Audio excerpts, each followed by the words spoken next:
I'ma just chill and watch them and eat snacks in the attic. I wanted to chill with the pack and be like a young whoop, but then they would mistake me for addict. If I can imagine it's cool to give you some advice, then invite your girl to your squadron. Cause if you don't give her that option, you gon' be single player like Sovereign. You gon' get tossed in the bushes by King David. Royalty and not a pretender.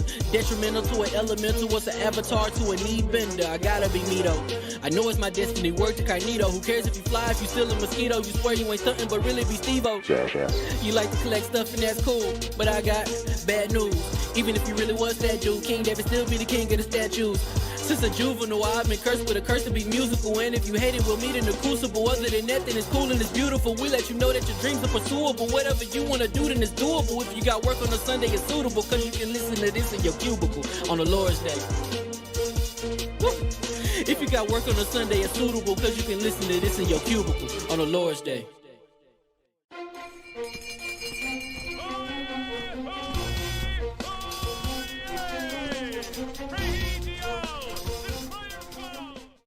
Nova switching over. Let me get some levels right quick. Mic check, mic check. Attic and all that good stuff. Check it out. Hello. Hello. Be sure to put that barrier back up. Put it back on right now. Okay. I know. The rain in Spain stays mainly in the plain. We do tongue twisters for the doing our drama. La la la la la la la la la. All right, hear ye. I got karaoke tomorrow night. And of course, we are live. And welcome to the Iron Lords Podcast LLC, and also live on lordsofgaming.net. Episode number 292. It's another glorious Sunday. We're back at the round table on the Lord's Day. And today, I'm extremely excited about our special guest. And we've got ControlFreak, a Game Pass dominated future, PSVR 2 reviews, and FiraxisGames to discuss. So we're going to get right into it. I want to introduce a Lord whose iconic rise as a young prodigy within the games industry is truly a testament to his immense talent and his dare to dream, but whose unreal contributions truly elevated him to rock star status within gaming culture.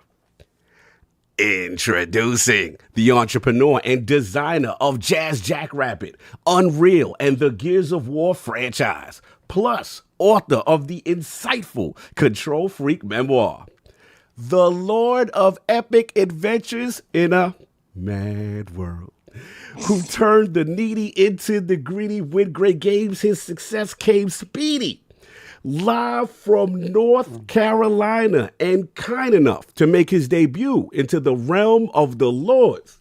My man, Lord Cliff Blezenski, a.k.a. CliffyB. How we doing, sir? That was quite the introduction, actually. Thank you very, very much. Try to give you some iced tea bars. I try to give you some. Don't make me do my iced tea voice. I had nothing. Y'all wanted it. Y'all had everything. Oh, y'all flaunted it. Yeah, turn the needy into the greedy with my games. My success came speedy. You see what I'm doing? You see what I'm doing? Watch me flip and rip with a freedom tip when your mind's to the point of the ice pick. Okay. Let's go. Okay, I already see what we're doing. I already see what type of show it's going to be. First of all, how you doing, sir? Absolute legend. I'm doing my thing these days. Like I was saying earlier, I'm sleeping until noon and doing press appearances whenever I want to. And I wrote a stinking book, which I'm continuing to plug everywhere. But I see this thing. It's kind of we didn't notice. We didn't notice. It's kind of a cool situation going on. Yeah, actually going to give a digital copy away sometime during the podcast. Oh, you mean this? People love free stuff. Yeah. So look, honestly, it was almost a deal breaker with you guys in regards to doing this podcast and the whole swearing thing. Oh yeah. I'm gonna act like my little niece is right here next to me because she called me out recently. She's like, I was like, "You stinking kids need to get the heck inside the house." And she looks at me and she goes, "You were gonna say bad words, weren't you?" I was like, "Yeah, I was." Thanks. She knew what you was capable of. Now, look, man, I appreciate. Look, we know slip-ups happen. Look, if Jaffe got through, I was surprised. He to the end, right? I would say he gave us like a. You know what I used to call him was David Gaffey. He would always his quotes would just be the most. You're like, wait, Dave, what are you saying now, man? Like, and Dave's just like, screw the games industry. I'm just gonna go off and do my own podcast and do my own thing. I have enough money, and I'm like, That sounds like a good idea. Yeah. Shout out to the legendary Jaffe. With all the stuff you got going on, has there been any chance to play games recently? And if so, what have you been playing specifically? I played that game where you can modify the scale of things. It's got the weirdest name. You just change the everything. I'm so bad. I'm all about my Switch these days. I love retro. I love retro platformers. Did you guys see the sales on the Switch, by the way? Yeah. Oh man, it's encroaching on the PlayStation 2 for like the #1 selling console. Yeah. What is up to? I think it overtook them.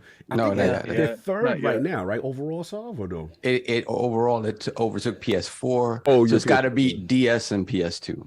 It's ridiculous. No, so the thing, what has my attention right now, there's this stupid version of this game called Cleopatra's Fortune. I don't know if you've ever seen it. It was like a 1990s puzzler game, right? And it's kind of like Tetris, but it's actually slightly harder. But for some reason, I find it therapeutic. And like, I don't know if you guys saw that trailer for the Tetris movie. Yes. Yeah.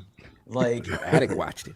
I have said it before, and I'll say it a million times. Tetris is the greatest game of all time. Can you repeat that to Lord Attic? Can you tell Lord Attic why Tetris? We have this argument with the young generation on our panel.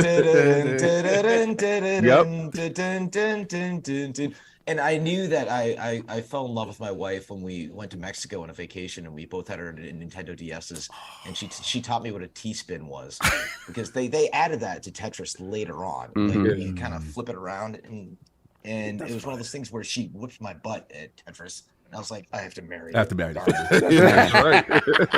No doubt. So we're going to get into it. We got a lot to talk about. You already know we got the 4 horsemen of gaming, those original lords of the realm here at the round table with some time-sensitive intros because we're trying to maximize That's right, Attic. Time King. My co-host with the co-host, my brother from another mother, the difficult game conqueror, lord of his own world, and the how of the young wolf. My man, Lord Addict of the Attic Show, future Tetris lover. How we doing, sir? Doing pretty good, man. I've been playing a lot of Hogwarts Legacy. It's a very unique game. I'm starting to see its flaws a little bit. Stuff's starting to annoy me more and more the more I play, but I still really enjoy the game. And that's where I'm going to cut. Appreciate Cliffy for coming on. It's going to be a great podcast, and I'm going to cut there because King going to probably take double of my space. Attic, make sure the mic you're on is the make sure it's the right mic. Mic. Sound like you coming through another mic. You sound like you're not coming too super premium, that crispy. Anyway, sound weird, sir. And of course, and don't pop the peas. Yeah, don't pop the peas. Don't pop the peas. And of course, does that sound better? Yes. Yes. There we go. And of course, we have our most technical gaming lord, the solo gamer who lives for the single player selfish experience, and also the Sostradamus, the Lord of Clarity, and Lord Patron of the Iron Bank. My man, Lord Sovereign. How we doing, sir? I'm doing fantastic. Only thing I played this week is Metroid Prime Remastered. That I need to get. Oh, yes. Brother. It's like a new game. It is a remaster because they haven't touched the source code, but it looks like a modern game, and it plays like the moment they gave you just regular controls, analog controls, and that's default now. Forget it. It plays like a different game. You don't need to lock on to anything. You could play it like Halo. The lock on was a hack. Right. Yeah. So, now forget it, man. It really is you can see how special it is now, really. So that's what I've been playing. We watched Ant-Man Quantumania last night with the Lords.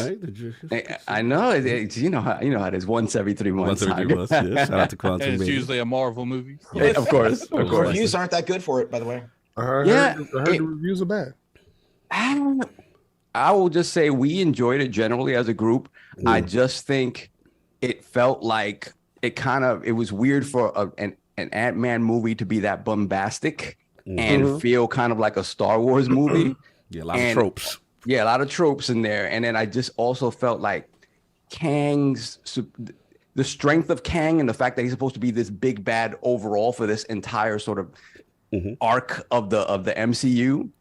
It didn't feel like it came through in this movie. But I mean, overall, I enjoyed it. I wasn't mad at the time I spent with it. I can't wait to see it. I think when it comes to that movie, it's like I thought it was a good movie, but I can understand why people didn't like it. Absolutely. I get it. And shout out to Lord Meds. Shout out to Lord Meds, brother. Had an accident yesterday after we all left each other. Yeah, he's okay, but he hurt his leg.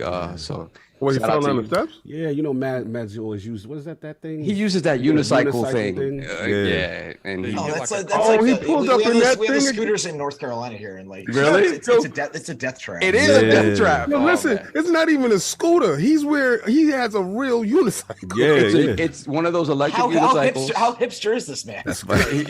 Yeah. I told him too the last time. I was like, Hopefully he's in the chat somewhere listening. Man, but yeah. man, if you would have He's like, man, I can't do that. Segways are played out. he's a super adrenaline junkie. no doubt. So that's been it, sir. That's been it. And of course, we have the Incredible Hulk of this, aka the XS Gamer, Ooh, the prophet of Xbox, Swami. king of the statues, who demands nothing less than that premium experience. It is the leader of the fraud alert movement. Ooh, Beloved Lord King, how we doing, sir?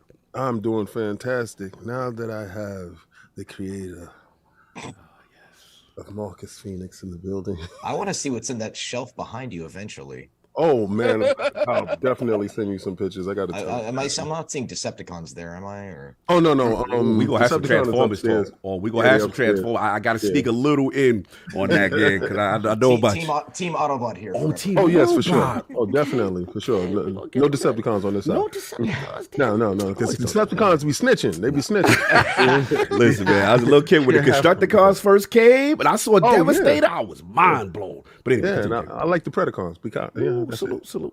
Yeah, that was when they were actually die-cast metal, right? Yes. Yep. Remember that? I was having that same conversation. I said I remember when they made the switch over from toys that can kill you to toys that can probably hurt you. And yeah. Oh yeah, that's the thing. Like, they used to be able to like shoot things out because Yes. when idiot kid in Ohio like shot his eye out, then it ruined it for everyone. Yep. Should have had on glasses. Yeah, but- Cliffy, I saw you with that Mirage, man. Yes. A young and original. You know what I'm saying? That was official.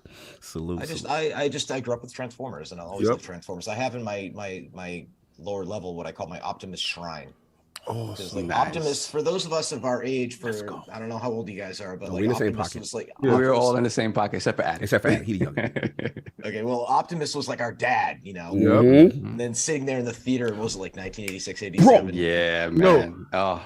Yo, Cliffy, was you? I still cry during that scene. Bro, I was they tortured kids. Like kids were not ready for what was when you see the smoke leaving their mouth, and I'm like, oh my god, what are they doing? No, they're dying. No, what happened was It's the way they were dying, bro. my cousin and I It was so cut school. dramatic. Yes. We cut school to go to see the movie, and this is gonna be my segment. Okay. We cut school to go see the movie, and I was the whole time. This is the first time I cut school, and I was like, "This is bad.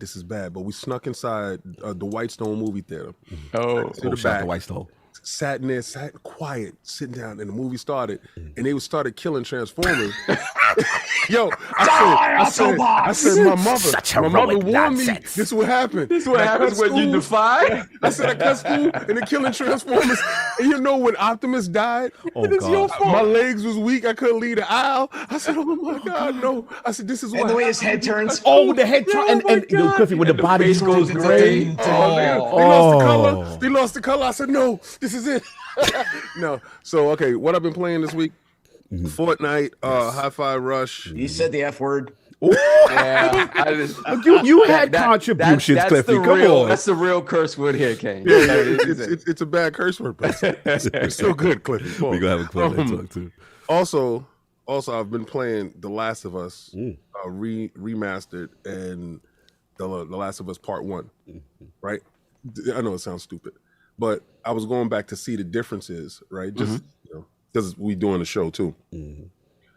The adaptation is very accurate. It's incredibly well done, and this is what happens when you have the game creators involved, as well as like the people who worked on that great show Chernobyl, right? And they just they come together, and because Naughty Dog has just been the masters of making like cinematic gaming experiences, right? And it's such a good show. And who doesn't love Pedro Pascal? He's just such a likable dude. I remember seeing him at Comic-Con. God, a few years ago at a party, and he was, having a few drinks and just loving the attention like he was getting from playing the Viper. The Viper. Yeah. I was telling Addict about him. Yeah, he was the Viper in Game of Thrones. Oberyn Martell. Yeah. I think he was also on Law and Order at one point, or like the dude's been acting for He was decades. all For a over. long time. He was actually on Buffy the Vampire Slayer. Are you serious? Oh yeah, when Buffy first went to college. Exactly. Yeah. Hispanic novellas. Yeah, he was Narcos. he was in love with Narcos. Yeah. Oh my god. Yeah. Nah, no doubt. He did such a great job. Don't get me going on Buffy though. So I was going back and forth with that, just saying, if anybody's on the fence with getting the PlayStation version of Part 1, get off the fence and just go get it. It's such a technological achievement. Yes. It's using the same type of techniques that they use for Part 2, The Last of Us 2, and I think Last of Us 2 for me is probably like one of my all-time favorite games. So, really, if you're on the fence, just go do it. And I picked it up. Don't you love though? As much as good as the TV show is, there's moments where they're kind of emulating the game a little bit, where it's like, I'm gonna push this thing over here so you can climb through that. Yeah. Are you doing a loading screen moment? I'm like waiting for like a quick time event to pop up. Like it's just a show. Like, Nope. No doubt. So That's it for me. That's no it. doubt. Of course, we have the game ninja himself, the Shinobi, LordCognito, spread that realness in the realm of the IOP. Not telling you what you want to hear, but what you need to hear. For me, it's been Destiny Season of the Savage. Just finished that. Shout out to Bungie, one of the best ending transitions to the new season of Lightfall. Kind of hit you in the feels with what's about to happen. They kind of have their little Infinity War moment. You know what I'm saying? So salute to them. I've been rocking that. Midnight Sun. Shout out to the legendary Jake Solomon, FiraxisGames. I see y'all. I support it. I played the Deadpool DLC, just finished that, and I think Venom's dropping next week, so I've been doing that. And Wasn't that a part of the whole package when you got the season pass or something like that? Yeah. So they drop in characters, and they at least have like story missions. So stuff how like do you that. go get them out? Because I paid for this thing. Yeah, it's convoluted. You got to go to, once you go into the Microsoft store, you got to make sure that the add-on is downloaded, and then sometimes it doesn't install automatic. I just say, I was like, bro, I bought Deadpool. Where's my Deadpool fan? they Like, need to sacrifice 5 virgins. Facts. I didn't do all types can of we stuff. be honest? I mean, that's the state of the industry right now, where it's like everything is piecemeal, everything is seasons. So I'm old enough to remember when it was DLC or it was just add-on packs, and now it's like season 4. I'm like, okay, it's like when apps, like programs became apps. It's like it's all the same stuff. It's just a matter of how they monetize it, because everything is a service now. Well, we was fighting against it, but we was fighting against nothing because the tide just overtook us. No doubt. So it's pretty much it. So, you want to set the rules of engagement super chat before we get started, man? Yeah, guys. So we have a Cliff for a limited amount of time, so we want to maximize that time as much as possible. So I will read all super chats afterwards. There are a couple that are directed right at Cliff. Do you want me to just read those? But that's unfair. Yeah, that's true. Yeah, because they could be like, yo, I paid money. I mean, I've been called names on the internet since 1990.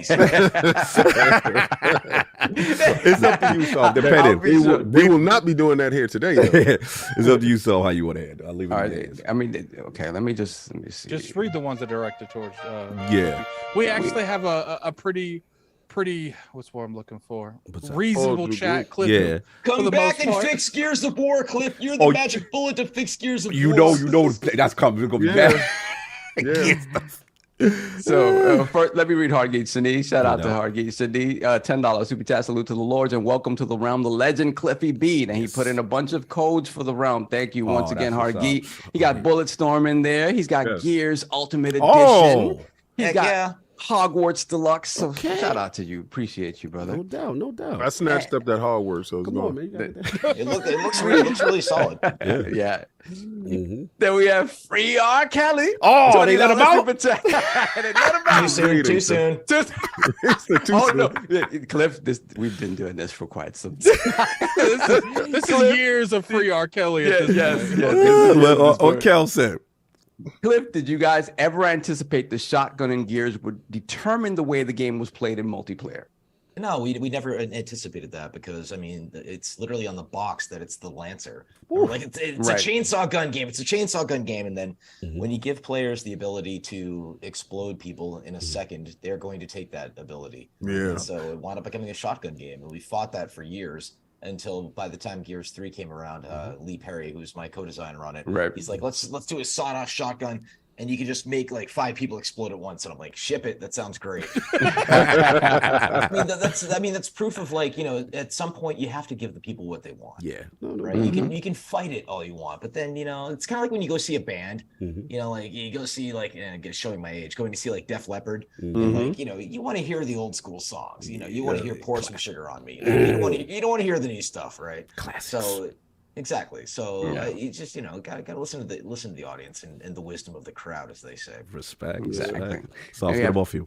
Two more. We got Masoquista, $5 super chat. CliffyB is Xbox's David Jaffe. Welcome to the round. No doubt. Salute. Yeah. And then we have where the heck was this one?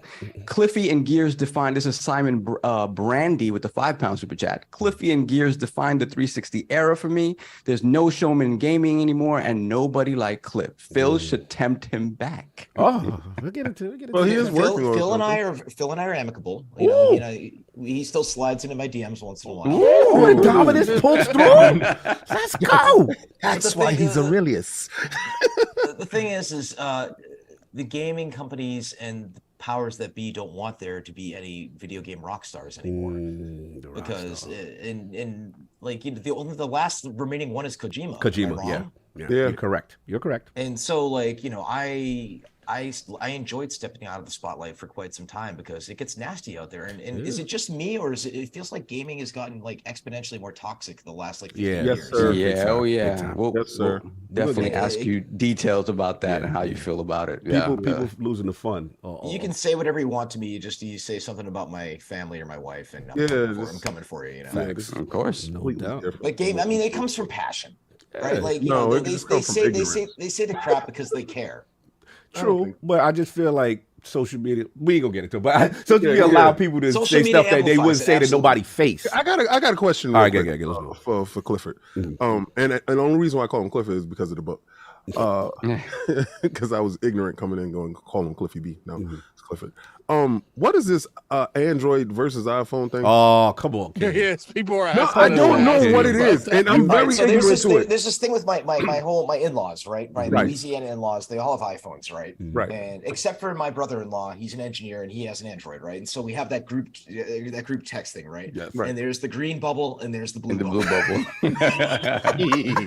And it's like I've seen images from dating apps where women are like, if you have an Android, I won't date you. Oh, wow. I've seen that too. Similar, That's a like, serious thing. Have you seen the height thing too? Where it's like, if you're not at least 5'11", I won't date you. Yeah. What is going on out there? Because, and so like, you know, same thing. You know, I'm transitioning to my friend who's single, right? He's a handsome dude. He's tall, and he's on like Tinder, Bumble, and Hinge, right? And I'm looking at all of it. I'm like, oh, it is horrible out there. Terrible. Yeah, so I so I that's get what it. it's about. I had no idea because somebody when I put up the promo, it was like, please ask him about the Android versus iPhone thing. And I'm like, what's going on? I'm ignorant. I think I have like an S8 or I don't know, like. Yeah, see, I'm with you. I got an Android. My wife's like, you need to upgrade your phone. I'm like, does it work? Oh, he one of those. Well, I mean, having worked in games as long as I did, I'm like, do not add any variables here. Like, all you're doing is adding room for error. I mean, that's the exactly. There you go. That's the producer in my head. It's like, okay, we can just add this one more feature 3 weeks before. Too much feature creep, right? Exactly. Foundationally, we work. No doubt. My old producer Rod Ferguson, who shipped legend. So many Gears games. He's one of the best producers I've ever worked with. He used to say, "Don't shake the Jello." You know, like it's the butterfly effect. You know, that terrible Ashton Kutcher movie. You know, like one thing can change a million things in software development, which is why I'm like, the same thing is like when it comes to like the internet in our house. I'm like, is it working? Don't move. Yeah. Like, don't mess with it. We good right now. Leave it. I'll be like that with Attic with the shows. And I'm like, yo, we go. We'll do the other stuff later. Well, that's the thing about solid state electronics. Like, you know, we have like multiple Alexas in our house and it'll just crash. I'm like, you've just been sitting there listening. You had one stinking job. And then I have to reboot this thing too. Like, you know, everything requires a reboot. Like this very PC I'm on with you It's our VR PC. This used to be our fancy little dining room, right? And we're like, we're never going to use that in the crappy China behind us. So let's just make it VR space. And then this is my PC for, podcasts and interviews because, my wife started to do the streaming thing. Our office is all over there. So we wanted to kind of be in the other space. I got the little, the ring light too. Okay. Yeah, okay. Streaming Cliffy. All right. 48 years old and still getting acne. So it keeps us young, Cliff. I don't mind a pimple here and there. I'm good. As long as you don't get one in your junk. I don't know what that's like. No. Goes down to Florida. Do you guys follow Florida Man on Twitter? I do not. No. It's basically like story after story of like Florida man caught Florida man something. Fornicating with neighbor's chihuahua. One after another. I swear to God, it's the best Twitter account besides mine. Yeah, it's worse than the Bronx. And on that note, so I think we're gonna close off the super chat because they're gonna keep going. Yeah, they're gonna keep going. So we'll close them off. We'll read the rest afterwards. Thank you guys. Appreciate it. No doubt. So now we got into what the Lord's been playing, all that good stuff. We got to focus on Lord Clifford, his video game system history, his journey into game development at Epic Games, and of course creating the iconic Unreal and Gears of War franchises, and then leading to this powerful personal memoir, ControlFreak. So Lord Cliffy, let's start from the very beginning. What was kind of the first video game systems you had? What got you into gaming? It was the Atari 2600. We all had that one neighbor kid that was spoiled and they got all the toys before everyone else. King was that for me. I would just go over there to freeload and secondhand. Continue. Yep. And my old art director from Epic, he actually recently retired from Epic. He basically told me when he had kids, he made the coolest house possible with all the good toys, so he would know what the kids are up to. So they're not at the cool parents' house drinking beer in the basement when they're 12 years old, right? Yeah. And so this friend of mine, he had the Atari 2600, and I must have been 6 or 7 years old. And I went over there and I played Space Invaders. And just being able to move an image on the screen to me just resonated with me. And I had other things I wanted to do for a while. I wanted to do the acting thing for a while. I wanted to be a herpetologist because I like reptiles and amphibians and things like that. But video games just spoke to me. And once I realized that not only could I move things on the screen, I could be the one who's making the things on the screen. That was hook, line, and sinker, just nonstop. And then I got the adventure construction kit on my Atari. No, not my Atari. It was on my Apple IIc. And then I made little adventure games with that. And then eventually I learned how to do Basic and Visual Basic, and just kicked and screamed and clawed my way into the business. And you learned that on your own? Yeah, self-taught. I went to Cal Poly Pomona for about 6 months, and then I dropped out because I honestly think college is a huge racket. My wife and I are at one of our favorite pubs last night, and there's March Madness going on, and some guy was like, "Who are you rooting for?" And I'm like, "No, college is a racket." Are those kids getting paid yet? By the way, soon. Some of them are. Yeah, it's happening. It's happening. Can they even put their names in their uniforms yet? Come on, man. But they're getting an education at Duke. Yeah, for free. Yeah, right. Exactly. So, but I just games spoke to me. And the thing about working in video games for 25 years is it actually jaded me a fair amount to the point where, when you know how to make video games, all you see is the dollar signs on the screen. As incredible as The Last of Us and Uncharted, those kinds of games, God of War, Sony Santa Monica and all that, Naughty Dog, those games cost a ton of money to make and a ton of man hours. And for me, that's why I love just simple little games like Shovel Knight. I love the retro stuff these days. I'm not actually playing the new Hogwarts Legacy, but I'm watching my wife play it on stream, and there's times where it looks amazing and there's times where it doesn't look so amazing. And that's the thing is, when you make these games with 8 million developers in 16 studios, it's the quality can be right here or it can kind of go here. And that's a part of my brain that I'm just happy to kind of disengage with for a while. But so you want to take it back to how Jazz Jackrabbit is. That's the thing is, I actually wanted to make a spiritual sequel to Jazz. Did you guys, PlayStation 1, did you guys ever play the game Jumping Flash? Yes, of course. Oh, that game's amazing. Yes. Right? That was the first game that I ever played that actually solved first-person platforming. First person, yes. Because 9 times out of 10, if you're in a first-person game and you're doing platforming, it's terrible. Right. You can't judge where you're judge going. The distance. exactly, because when you're in third person, you have the shadow of the character. You can tell where you're going to land and things like that. Right. But to do something like that in first person and to do it properly, I think would be incredibly compelling. Just like Duke Nukem started as a 2D platform game that eventually became a first person shooter, right? And then kind of went off into a weird direction, but that's Duke. Yeah, no, I agree. Okay, so you went from Atari 2600, you went to the Apple. What was it? Any other console? Well, definitely there was one console. Oh, then it was Nintendo, obviously. Here we go. Let's go. So I had another neighbor on the street, and he was a couple of years younger than I, but he got the Nintendo Entertainment System. He had Rob, remember the robotic? Yeah, we use it. Gyromite. He had the Zapper before they changed it and made it like orange or something. Yeah. And I remember like just when Mario first booted up and just that music kicked in, just the first time I jumped and hit that invisible block, I was hooked. And it was just such a phenomenal experience. Then eventually I cheated on Nintendo. Let's talk about this fling. Let's talk about the fling. Yeah, let's talk about this. I wound up getting a Sega Genesis. That's right. Oh, that's right. Why does he have to have a drink? Don't be ashamed. Have a drink. Say when you cheated with your chest. Time out. Okay, so the Nintendo part, you didn't own one per se. Not initially. Eventually, I wound up getting one. Yeah. So Okay. my dad was an engineer for Polaroid outside of Boston, and he was actually we were raised upper middle class, and my dad, I'm the youngest of 5 boys, so my dad was able to buy us some Transformers and buy us, our first computer and all these games and things like that. But yeah, for me, just cracking the code of how I can actually get into this industry, how I can make my own stuff, and then shareware came around when I eventually wound up with an IBM 386 SX PC. Taking it back. And then That's big talk.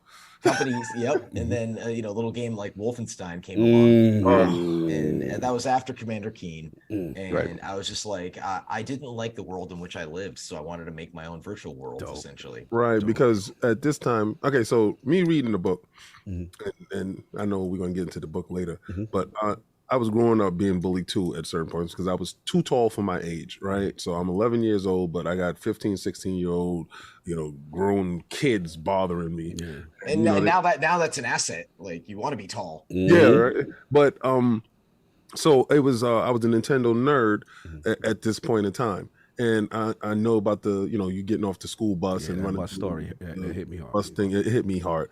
Yeah. My question is, you're playing in the Nintendo Championships because I know you mentioned it because I was like, we can't let him gloss over that. I'm not going to let him get away glossed from this over part like he was like one of the nicest. He was my champion. Let's go. Right. And okay, so that's why I was hearing that you got the Nintendo. How much man hours did you play? Because you was really, really, really good. Like ungodly good. Yeah, that Nintendo power. Could you talk about that whole experience in there and getting to the championships and that? Who's a rock star from there? I have no idea how I found the time back in the day. Yeah, because it's like when I think about like when I was a teenager, like I was working at McDonald's, I was playing video games like a demon. Like I was in the drama club. I was the lead in multiple plays and still managed to get 8 hours of sleep a night. Like, I don't know how that got, well, because I wasn't dating. That's for sure. But yeah, there's just something about the interactive experience that just always has spoken to me. And I literally saw games as a conquest. The legend of the high score and how, to see my name in Nintendo Power magazine. That was crazy. And it was just framed upstairs in my house. And then it was like, it wasn't enough to play the games and beat them. I had to understand the systems. I had to figure out how to make, my first games were 2D adventure games, the point and click style ones. And then, I did Jazz Jackrabbit and Jazz Jackrabbit 2. I still have an old sticker here for that. I don't know why. Oh, bro, that's fire. And then I was like, okay, now we're going to learn 3D. I'm going to learn the Unreal editor. We're going to make my own levels for, Unreal and then Unreal Tournament. And then everything beyond that. And then, it wasn't just a matter of that. It was like, if my yearbook literally says, good luck with the video game or acting thing.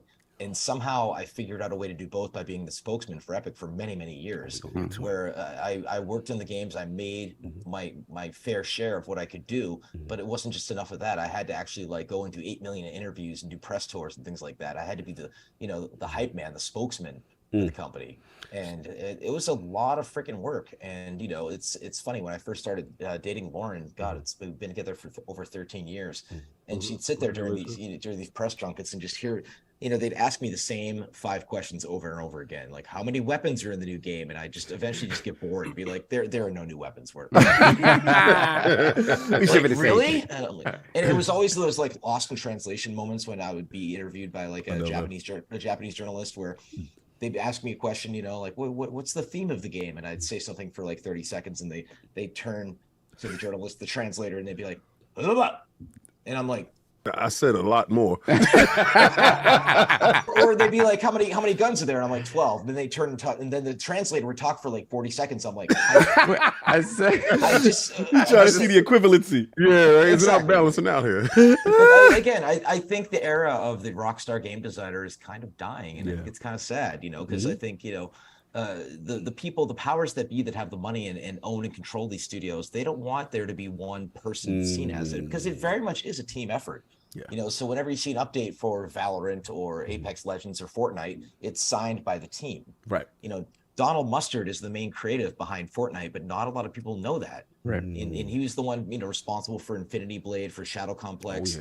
And he's a creative genius, but he's also incredibly charismatic, the kind of guy that can stand in front of a room and sell you on an idea. And that but I thought you was epic. Like it was a time where I just only thought like you were that right there. Well, I mean, that was my plan the entire time. The plan was well executed because I saw the Lamborghini. Here we go. You know what? Because the Lambo pulling up. You feel it? No, because all right. So he goes from this Apex, right? He transforms himself from this Apex, and then when he transforms himself into CliffyB, I'm like, this guy, he's God right now, right? He kicks in the door because this is at the precipice where video games are starting to become cool. He made it cool. Facts. Right? You kicked in the door with this crazy game. And I know we're gonna like probably gloss over the gaming history and you know you traded to Sega and stuff. But you kicked in the door. You're at the pinnacle. Let's say financially, you're not like the top apex predator, but you are seen as the apex predator. How is that feeling to you? Like from that moment to being, you were the face of cool. It went to my head, honestly. You know, with between the earrings and the cars, and you know, the thing is you know, like the dating and whatnot, like. I've always loved being a big fish in a small pond in our little town of Raleigh, North Carolina. And, you know, I was married a while back. This is all in the book. Then, you know, I had a really crazy affair. And then that led to me getting a divorce and losing all of my Unreal money. And then I was, you know, living in our little downtown Raleigh, which is like our little party district. And it was just way too easy to just date anyone I could. And, you know, to be like, that's the guy that made that Gods of War crap game. And he drives the Lamborghini, and I'm like, actually, it's two of them, but yeah.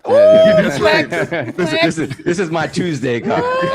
This is the one I use. They was pocket watching. Cliffy was pocket watching. But that's how I knew that one of the many moments when I knew Lauren was my forever person, where I took her to my white Lamborghini, and she goes, that's cute. What's that?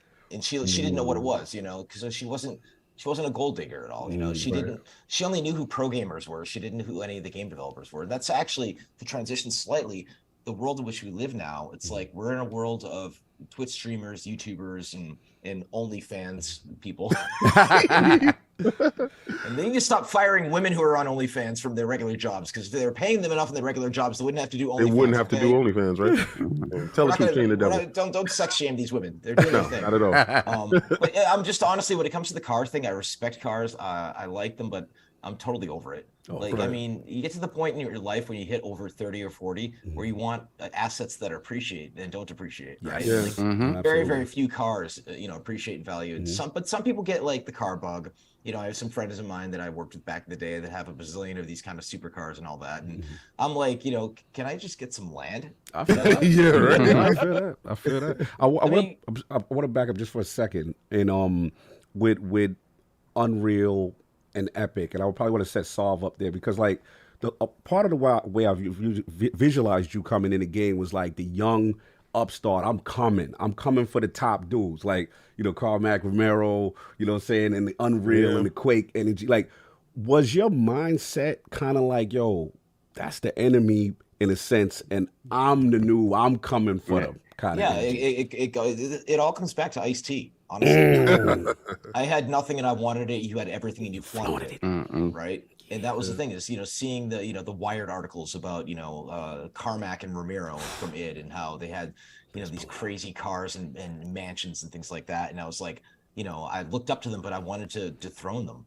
Yeah. And the kicker was, you know, like I was just listening to, you know, so much West Coast hip hop at that time, you know, and just for some reason, like Ice-T's music just resonated with me. And then years later, when I was like able to like cast him in Gears 3, that's full circle for you. That's full circle, bro. Well, that was the story that I love to share in the book is, you know, we were at E3, you know, and Lauren and I are hanging out with Ice and Coco. And Coco shows up in her very sheer outfit. And she was super sweet. She smelled like Sunless Tanner. And her little strap falls down and boom, big fleshy avalanche falls out. Hello, surprise. What was Ice's face? Ice was just working the room, right? but Lauren looks over and she's like, Coco, the thing. Yeah. And Coco's like, happens all the time, sweetie. And she caught it before, like everyone was taking photos, everything like that. But the kicker was I put that story in the book, and I had to get Ice-T's approval for the story. So I email him in his email, and I hear, you know, he's probably on the set of Law and Order, you know, doing season 4000 or whatever with, you know, Dick. Producer Dick Wolf presents. It's the most aggressive name ever. Yes, bad aggressive. Law and Order 2048. Exactly. But I hear back like within like 5 minutes, and I hear absolutely. Oh, with the voice, that's totally that's my Ice-T voice. That's Ice. Nah, salute, bro. No, but you were saying so like that. But the kicker was he was playing all of my games while he was doing his, you know, his rap career, body count, and his acting career, like while I was listening to his music. So it was very like meta. And then, you know, the old adage they say, never meet your heroes, and I'm like, no, like most of the heroes and celebs that I've met have actually been really cool. Right. You know, as long as you're somebody who does something interesting or creative at all. Yeah. You know, and that's the thing is like, you know, just the fact that, you know, I can just like text and be like, yo, Ice, what's going on? I'm just like, what? Okay, that's crazy. Fire. That's fire. No, and that's actually, I became friends with Karen Gillan from Guardians of the Galaxy, and she has some app that she's pitching and wants to hear my feedback on. I'm like, okay, Nebula. You even did that with those people. Now, that's dope. Oh, Salva, I'll set you up because I got more questions, but I want to be fair to Salva and Addict. Don't maybe go down the Game of Thrones rabbit. I know we'll be there forever. So. I think for me, it's just when you really think about your career, Cliff, like everything that we consider to be the norm, whether like the modern gaming landscape or just in general tech-wise, it was all happening around what you guys were doing. Like we grew up in we're very lucky that all of this sort of modern tech was starting to come into its own when we're coming up. Like, how did you feel with all this stuff going on around? I know you mentioned the book, like, you know, big world events happening at the same time as I'll never forget the first time my producer for Jazz Jackrabbit showed me the Unreal Editor. And he says, this is going to be big. And I, you know, at the time I was using the Jazz Jackrabbit editor, you know, to make Jazz and then Jazz 2. But then it was like, okay, this 3D space, maybe I can learn this, because I tried 3D Studio Max and I was not very good at it at all. I didn't weld my vertices enough.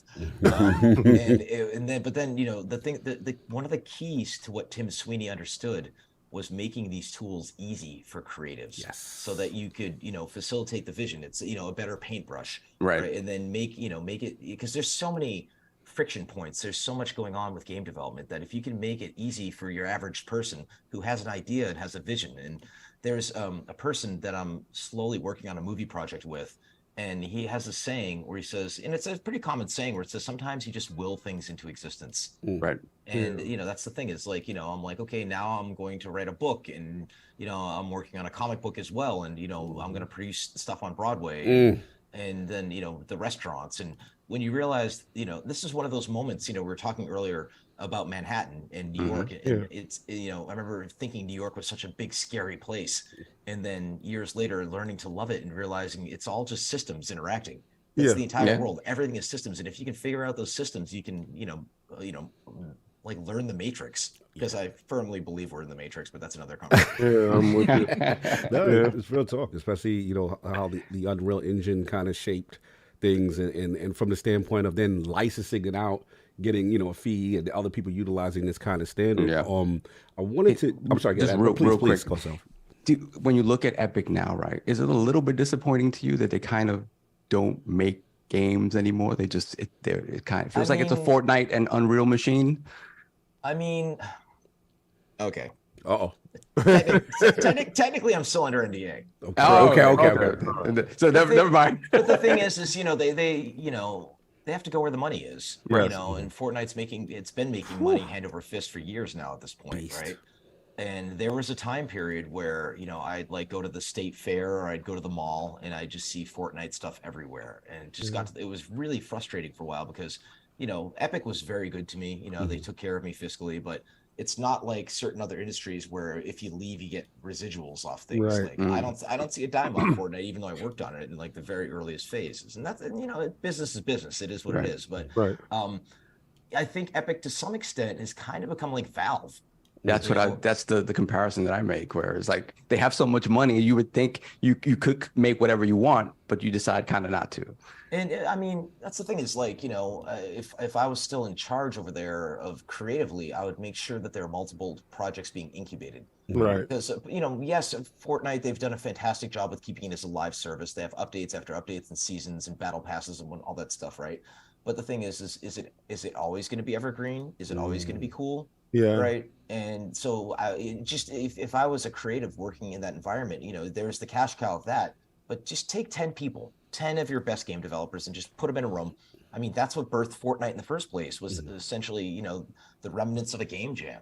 Right. And, you know, it's the same thing with Valve, you know, like you never know where the next big thing's going to come from. So, you know, for me creatively, if I were to make another game, you know, I'd love to just give me a team of, you know, 5 or 6 people and let's just prototype stuff. And let's just find the fun. Let's feel it out. You're panning for gold at that point. Okay, so that ability to think outside of just the one cache, did that come from Boss Key's thinking that you, if you would have hit with one game at Boss Key and it would have continued to make, you know, whatever bread. Let's say, you know, Boss Key would have made Fortnite, right? Let's say you get in that cash cow. Would you still have this same thought process? I would hope so. I mean, like you want to get to that point in life where you don't have to worry about your bills. Right. You know, and if you get to the point where you're a billionaire, I believe that you have it on your conscience to do some really good in the world and actually like change things, you know, like as opposed to just buying Twitter and being an asshole. So. Shout out to Elon. I used to wear my birthday balloons. I used to respect the hell out of that guy, and now I just think he's terrible. But anyway, it's one of those things that you know, the whole Boss Key thing. Like, I wanted my own game studio. I wanted to be the one in charge. Right. One of the many mistakes I made with that studio was only getting Lawbreakers out the door initially. Like that game took us like nearly 3 years to make, and like what I should have done was started with a team of like 10 to 20 people and made just a small little thing and put it out there. You know, like figure out how to work together, as opposed to, you know, the problem is I hired so many talented AAA developers that they were stuck in that AAA developer, you know, mindset that we couldn't make something like Minecraft, you know, which you look at Minecraft, like I remember like my office mate Alan back in the day at Epic, he was showing me Minecraft, and I'm looking at this like, this looks like shit. This looks like doo doo. The thing is it was engaging. And then if you look at like, also by the way, you look at traditionally when a studio or an IP or a game like that gets acquired by a mega publisher like an EA or a Microsoft, they usually drive it into the ground. Microsoft has done a tremendous job of maintaining Minecraft as a cultural phenomenon, because that game, like, you could just take any 8-year-old and put them on it and they will figure it out and they will learn it. right? And it's just still to this day utterly compelling. Kind of like Counter-Strike. Counter-Strike, in my opinion, is still the best first-person shooter ever. It's ridiculous. Still around to this day. Cog, I apologize. Can I ask one more? No, please. I won't get to the magic ball, but I know there's something that he mentioned specifically about Boss Key and Lawbreakers. Yes. In the book, you talk about how before you went out on this endeavor, you went to Rod.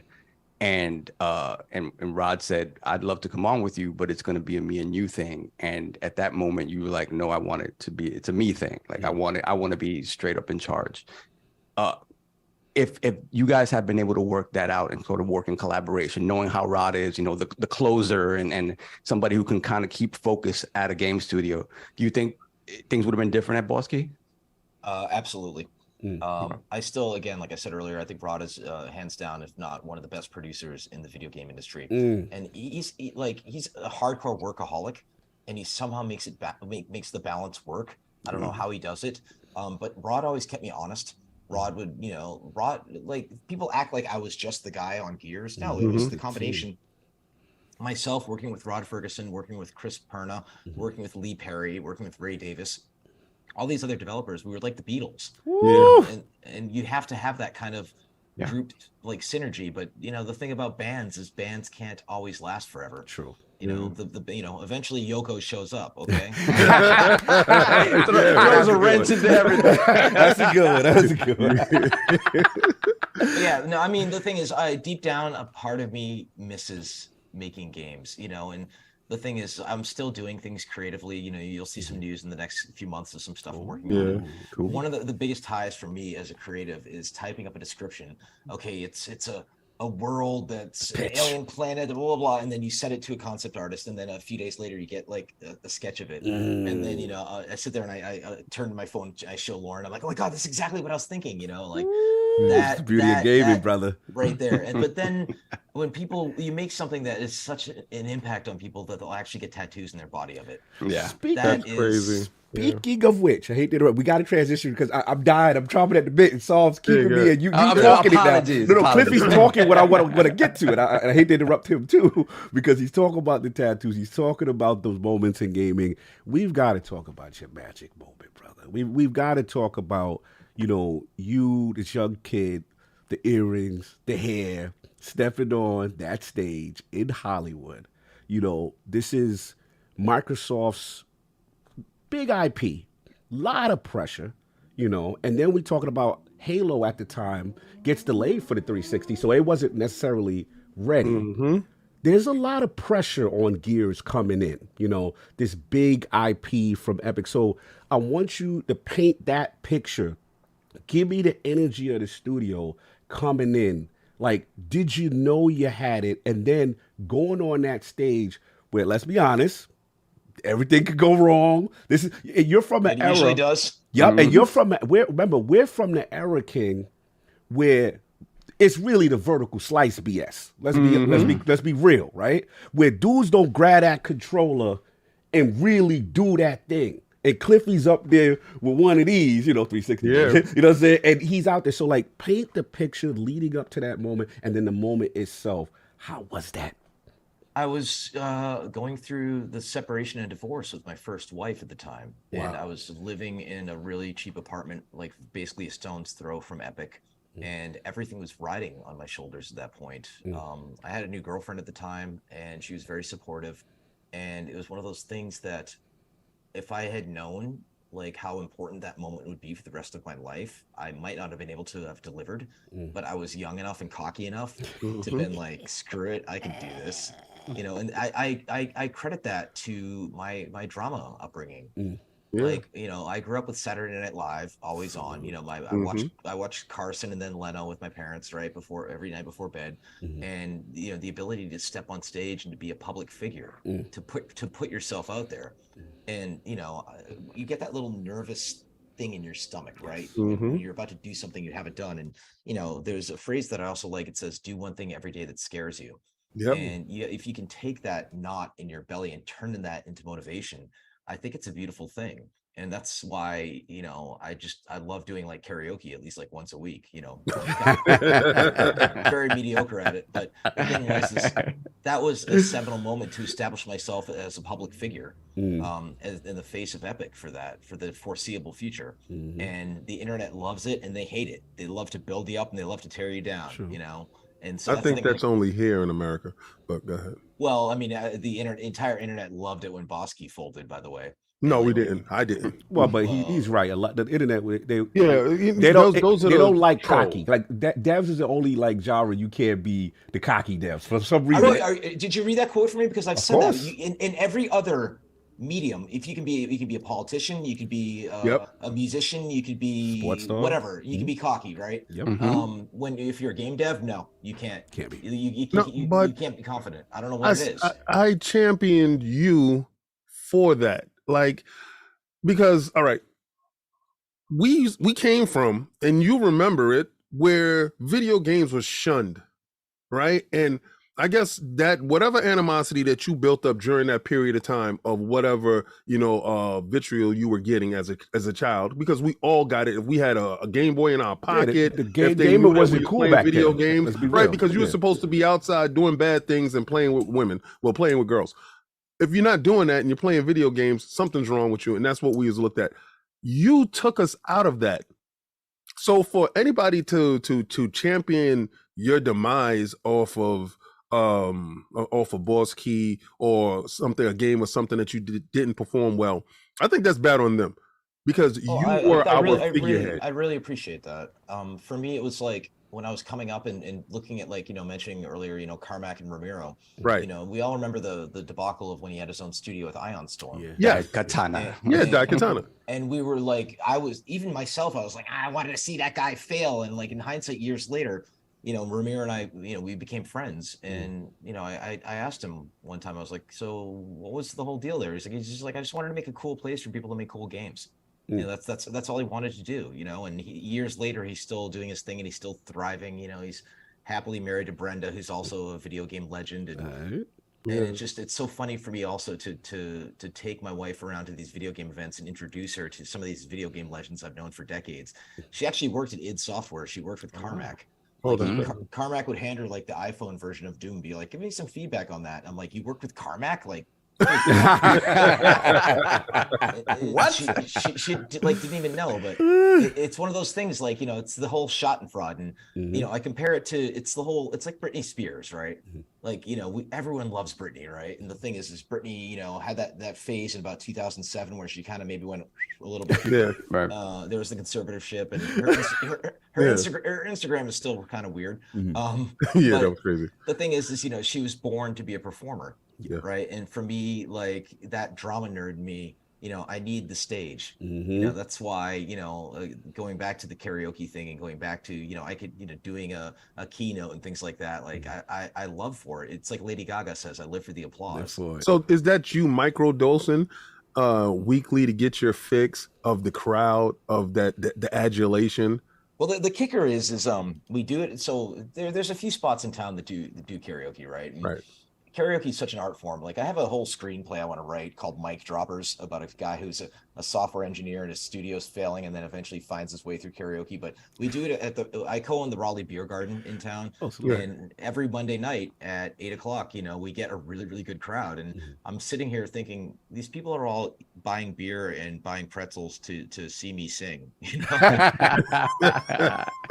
then again, you gotta read the crowd, because inevitably you have to go to Mr. Brightside every stinking time.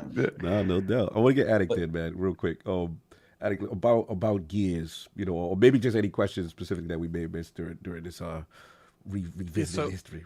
I do have a question about Gears, modern Gears. Have you played the modern Gears? Because I know, like, I remember Jaffe said, it took him a long time before he plunged and played, the modern God of Wars. Have you played the modern Gears? And if so, what's your input on the direction that the studios went with it? I played 4 and I beat it and I enjoyed it. I played 5 for a bit, but I had issues. The controls felt weird to me. There's so much little stuff behind the scenes that goes into making a good shooter work on a console. You know, the whole idea of, you know, slowing the cursor as it moves over an enemy, how much the bullets auto aim onto foes and whatnot, and things like that. And it just felt kind of off. But the thing is they did that whole decision thing in Gears 5 where you figure out like who lives and who dies, and I think it was one of the dumbest things they could have ever done. Canon wise, is that your concern? I just, you know, like when Dom died, everyone felt it. Yeah. Right? Like, and it was one of those things, you know, like we were so criticized back in the day for the dialogue of Gears, and it's just some big stupid dude bro shooter.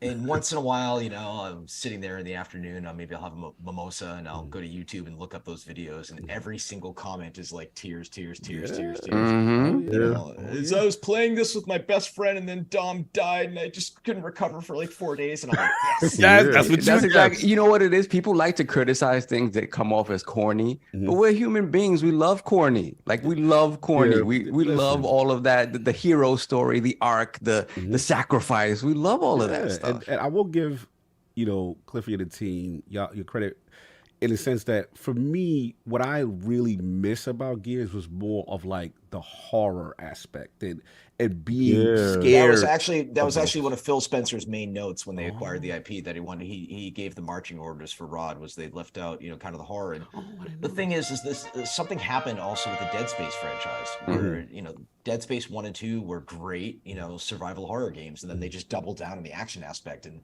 all of this comes down to pacing, right? Like, you know, you can if you have those scary moments, you have to build up to it. I mean, you're talking to the guy who did the intro for the Scar in the first Unreal. You know, the lights go, and the door opens and things like that. And that's one of the things I learned. You know, even when I was, you know, on the road with Mark Rain back in the day, demoing the Unreal Engine. You know, you can feel when you start losing the room. You know, and that's one of my things. You know, next up, I think I want to actually try doing stand-up comedy and going to, you know, like open mic nights and seeing what I can pull off. And because that in itself is also an art form. You know, the art of the callback, the art, all of it, right? We actually just had a comedian on last. We just had a comedian. It's funny you said that. Shout out to Big Time. We have almost 700 people watching. With the legend. Get the likes up, man. We're trying to get a like. What rare animal we save when we hit the like? Well, today we saving the platypus, the Dominican platypus. We say the platypus. Dominican platypus. It's very specific. Very specific. Every time you hit the like, that's what happens. Oh, a lambent will be saved today. Yeah. A lambent will not get chainsawed today. But going back to Gears was developed during one of the hardest periods of my adult life, right? You know, I've always been a late bloomer. You know, I was like 30 years old, and I was still emotionally 15, because if you recall in the book, you know, that was a very seminal year for me with a bunch of horrible things that happened to me. And so, you know, just a big case of Arrested Development. And that's the thing is, you know, like I remember getting a card for my wife one year, and it says, "Don't grow up, it's a trap."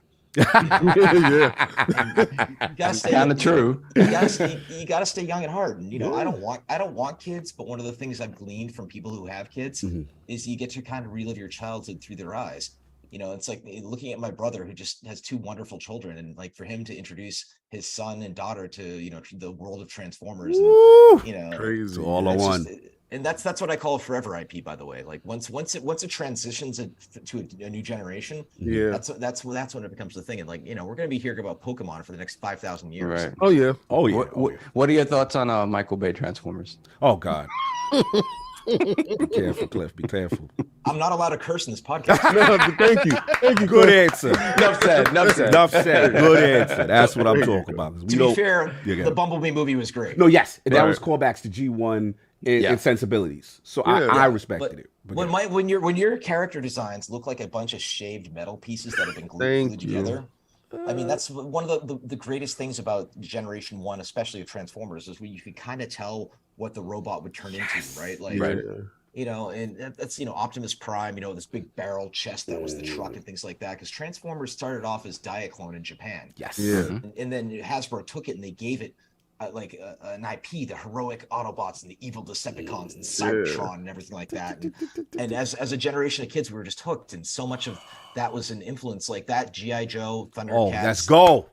That was all my influence for everything that I've done in my entire life. Preach. So that's the thing is, you know, what I'm working on right now is a new world that has a dog that's a superhero. Because as far as I'm concerned, I've never seen a cool, tough dog superhero that's been depicted in pop culture. Is that because I lost my best friend, Sir Benjamin Johnson. So when I was reading the book and you lost your dog, I'm like, oh man, that's my Teddy shrine right there. Yep. I have the ashes, I have the paw print, I have the picture, I have all that stuff upstairs. I have a painting of him. People don't understand, like, that hits hard.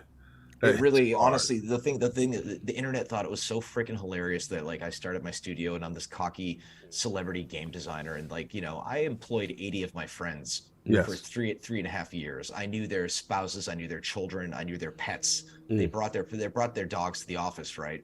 And then within a similar time frame, I had to put down my Aussie of 13 years because he couldn't walk anymore, you know, and it just destroyed me. And then, you know, I know you're supposed to adopt, not shop. I know, but my wife found this Pomsky named Lady, and I fell in love immediately with her. And she's just such a beautiful, just aloof floof, and she's been my inspiration. And, like, that's the thing about creativity, as you all obviously know, is, you know, who's your muse? It could be an animal, it could be a location, it could be a person, right? And sometimes it comes out of sorrow. You know, Gears was birthed out of the fail of my first marriage, right? Oh, so that's you know, losing all of that Unreal money, and right? then and for the record, the ex-wife's on her third marriage. I'll just leave it at that. Oh, okay. Wow. And Marcus is based loosely around your father. Lost your dad. A little bit, yeah, but also Anya eventually evolved into Lauren. And that's the thing is, you know, during crunch time. Oh, here's Lady. You guys want to see her? I can't get her from that end. There we go. There we go. She's like, it's too early. We got that one was already in the shot. She was down at the bottom. So yeah, the whole thing is just during the, you know, because crunch time is still a thing in game development, right? Right. Unfortunately, it sucks, but it's kind of the reality because gamers expect so much out of a game. You know, the feature set, the graphics, everything like that. And so, you know, my wife and we bought a place at the Carolina Shore. And that was my escape on the weekends during crunch time. And that's why Gears of War 3 ends with Marcus and Anya sitting on the beach. And, you know, the Azura, the idea of this pristine beach location that's been kept away from the proletariat workers and the poor people, you know, was very much an idea I wanted to make sure was in Gears 3. And so when, you know, Anya turns to Marcus and says, "We have it tomorrow," I think that was one of the best narrative decisions they made, was to give Marcus and Anya a son, you know, and to continue the lineage, because Lord knows I don't freaking want one. So I do. Yeah. Did you get any of these community questions? No, I'm gonna get it. I got one more before we get. I got one or two more before we get to community.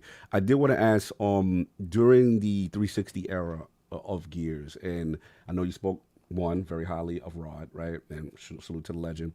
I wanted to ask about Peter Moore in that era. Like, you know, how was it interacting with him during that era? You know, obviously 360s tried to come on the scene, establish itself. And then also, you know, were you part of the decision, because Gears was so vital for 360, were you part of that decision for, like, the 512 RAM decision as far as what Gears could look like? So yeah, the whole, like, you know, adding extra memory to the Xbox 360, that was Mark Rain and Tim Sweeney basically put their foot down. Okay. At the time, it was Shane Kim that was actually the one who was responsible for those decisions. But Peter Moore is an absolute gentleman and a scholar. He is an absolute, I can't say that word, but he's just a bad MF. Right? He's the kind of guy that can just, I don't know if it's the British accent or not. That's that Liverpool. That's that Liverpool. That's a Souser. There's a charm. There's a charm. Yeah. And it's like, the thing about having an accent like that is you can't tell if the person's intelligent or not. It's kind of like Charlize Theron on Arrested Development, where she turned out she was really dumb, but they just thought she was smart because she had an accent, right? But Peter's brilliant. He's pure charisma. And that's the thing about doing these press junkets, you know, these conferences. Like, so many people that they put on stage are terrible at it. And he's a showman, bro. He's Hugh Jackman in The Greatest Showman, you know. Yes. Ladies and gents, this is the moment you waited for, right? Tattoo come up with you see so many of these guys, women, whatever, on stage, right? And they do this thing, like, you can tell, here's prompter 1, prompter 2, and they go, "It's great to be here. We're here with Xbox. We got some great games to show you." And you can just feel the collective, like audience is like, "Okay, let's keep it going. You know, like cut to the exclusive. And again, that comes back to pacing. So much of life is systems and pacing. You know, like the thing about, you know, we were talking earlier about Marvel and DC and comic book movies. Like one of my favorite things to do is to go to YouTube and look up the videos from Endgame, right? And you know, when you know, Tony Stark says, you know, I am Iron Man.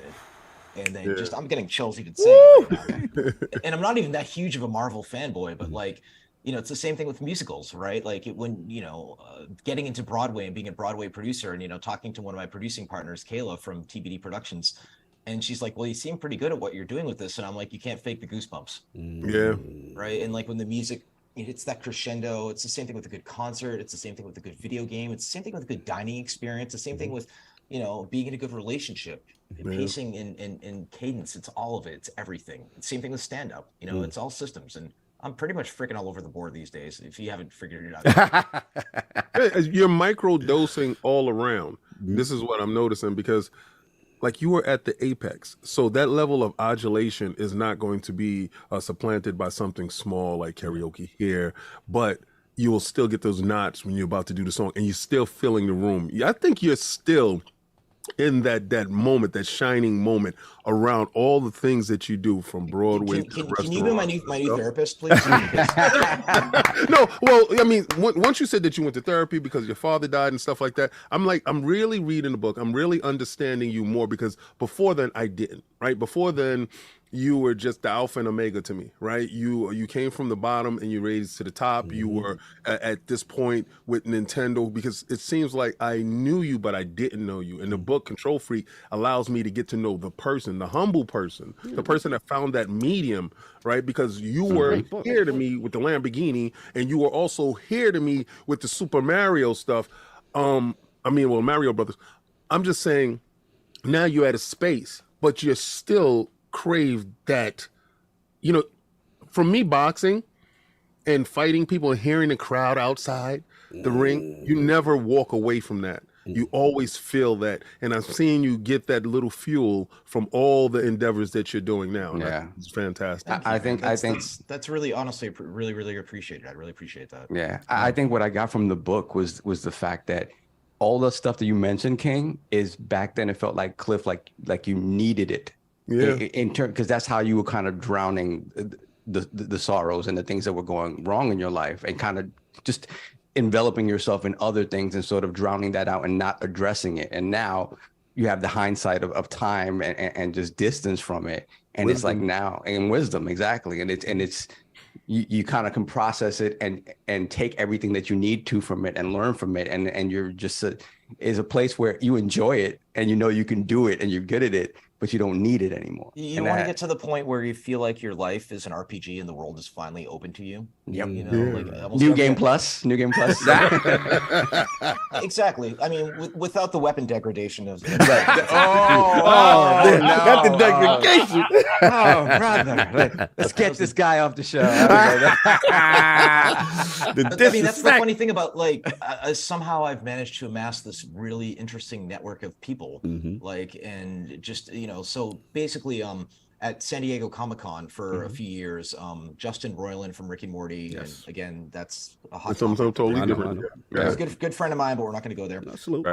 And Alex Hirsch from Gravity Falls, we would throw what we would call the Big Dumb Yacht Party, and you know, it wasn't cheap, but we basically would wind up like with the most random people there, like, you know, like the cast of Game of Thrones rolls up, and then, you know, like, you know, nipple twisters, like Kiki Wolfkill from 343, Alana Pierce, right? Like, and then, you know, like Riley Reid shows up at one point, and Weird Al Yankovic, and Lin-Manuel Miranda shows up, and like I'm sitting there, like, that's the craziest group. Wow, hell of a party. Kelly Ripa and Mark Consuelos and stuff, and I was like, what? I'm getting drunk with all these people. What is going on right now? And Riley Reid's flashing her hoo-ha to everyone. I'm like, we've all seen it, Riley. You put it away, okay? I can't. Every time I see her videos, I'm like, yeah, I saw that. That tattoo looked like it really hurt. That was the kicker about meeting her at that party, by the way, is like, she comes up and she's like, my name is so-and-so, but you might know me by my stage name, Riley Reed. And I shake her hand. And if you ever meet somebody who's involved in adult stuff, every filthy thing you've ever seen them do flashes right before you. And then Lauren turns to me and she goes, how do you know her? And I'm like, we'll get it. We'll get it. We'll talk later. Never mind. We'll discuss that. My thing is, I like knowing interesting people. Like, so, doing the whole karaoke thing every Monday at our beer garden. There's this woman that rolled up named Jade, and she can sing like nobody's business. She does that whole bit in Phantom where it's like, right? Oh, wow. And the entire bar just stops and just watches her when she does it. And she's actually having a burlesque show. She's in downtown Raleigh tonight. So we like became friends through that. And like, I just love meeting interesting and cool people. People who just do something cool. Like, if you ever had a bar and you like run into somebody that was like a doctor or like an ER nurse or something like that, like they have some stories, Yeah. Usually about people accidentally wanting stuff in their butts. Yo, Cliffy's on fire right now. Million and one odds, Doc. Million and one odds. Before we hamsters and things. I know where you going, son. We're gonna leave that alone. Time will solve. I know what you're doing. One thing that life has taught me, is that it's too freaking short. Yeah, life is short. My dad just boom. And then what happened, it's my mother-in-law a couple of years ago was diagnosed with stage 4 lung cancer, never smoked a day in her life. Wow. And this is during the era of COVID. We had to go back and forth nonstop to the suburbs of Louisiana and basically watch her decline, and which really messed me up. And then just really realizing that, I'm a huge fan of Patton Oswalt, the comedian. Right. And he did that whole bit. Remember, he lost his wife, Michelle McNamara. Yeah. And she was on some medications, had pneumonia. He woke up one day and she was just gone next to him. And, he said the hardest day of his life wasn't the day when his wife died. It was the next day where he had to take his daughter to the playground and tell her what happened. And he said the words of wisdom that he got from his wife, Michelle, was about life. It's chaos, be kind. Right. And, when Lauren and I get into like little fights, it's like, life's too short, dude. And that's the thing. It goes back to that Shia LaBeouf video, right? It's like, just do it. Just do it. Just do it. Yeah. Exactly. Real talk, man. Very, very important words of wisdom there. I mean, still one more question before we open it. I know addicts, we got to get the community in their bars. So I did want to ask one part about the transitioning from Epic and, how it went down with Tim Sweeney and Mark. And then the second part of my last question was kind of like, them selling to Gears to Microsoft. And you spoke highly of Phil in reference to that portion. So I wanted to get that first part about, the with Tim and Mark, and then moving on, and then obviously them selling Gears and your comments about Phil. Yeah, well, the thing about Mark Rain is he's always been transparent that he loves the thrill of the chase and he loves making money. I mean, we live in a capitalist society, and he's pretty unabashedly a capitalist. The thing was Tim and Mark were kind of father figures to me for years. When I started working with them, I was a baby. And they took very, very good care of me. And then, when the 10-cent investment hit Epic, and I realized I no longer had to argue with programmers anymore about my ideas. I remember sitting there with the programmer, and I'm like, I want so these creatures, I'm going to call them the Locust, and they're going to be from the underground of the planet. And the programmer's like, I don't buy it. I'm like, what don't you buy? He's like, how'd they get there? I'm like, that's part of the mystery. Get there. But then that's the thing is, I escaped, out to my little beach spot, those years ago, and Tim Sweeney actually drove down. Wow. And he and I went for a walk on the beach. Dope. And it reminded me of that final scene from the movie Contact, where Jodie Foster, first encounters the alien, and it winds up taking form of her father. And Tim was very much a father figure to me. And, he's the kind of guy that, he's got so much money now, and he's doing it to buy land in North Carolina for like land conservation. He's doing really, really great work in that department. But the thing is I miss my time at Epic. I'll always appreciate it, but I've moved on. But what was the second half of the question? The second half was now they sell Gears to Microsoft. Okay, so that was the thing. Is that's one of the things that miffed me a little bit. Was the fact that Tim and Mark didn't let me know. I actually got a phone call from Phil. So Phil let you know. Phil let you know. He's a stand-up dude. Every time I've met him and talked to him or whatever, he just comes across as a stand-up guy. He really is, and that's the thing is I have this phrase I've been using lately. I have a lot of phrases. Establishing character shot. right? Like, and when someone shows you who they are, believe them. And, it just goes back to Peter Moore, it goes back to Phil Spencer. They're just stand-up dudes. Tim and Mark are as well, right? And there's the saying about Hollywood: it's not show friends, it's show business. But in many ways, it is show friends. There's a reason why Steven Spielberg has worked with Tom Hanks so much. Filming a TV show or a movie, it's a lot of work, and you're on set for many, many hours. So you want to be around people that are you kind of vibe with, right? Right.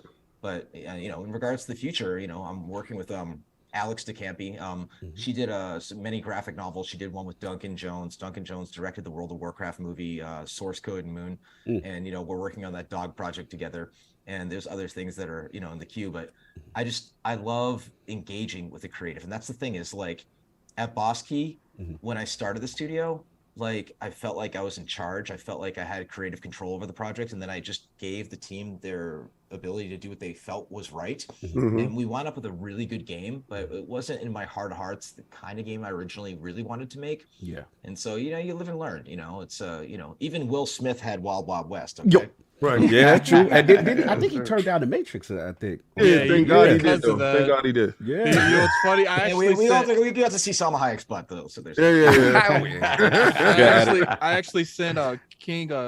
It was a video of him talking about that. He's like, look, man, if you guys, if anything, you guys got to thank me. He's like, because if I would have accepted that role, they were going to make Morpheus white. He's like, we don't want that.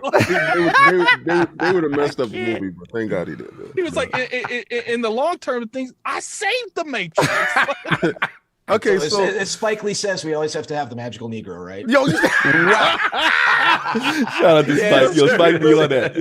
All right, so you get the phone call that that they are selling to Microsoft, and I didn't get a dime off of it.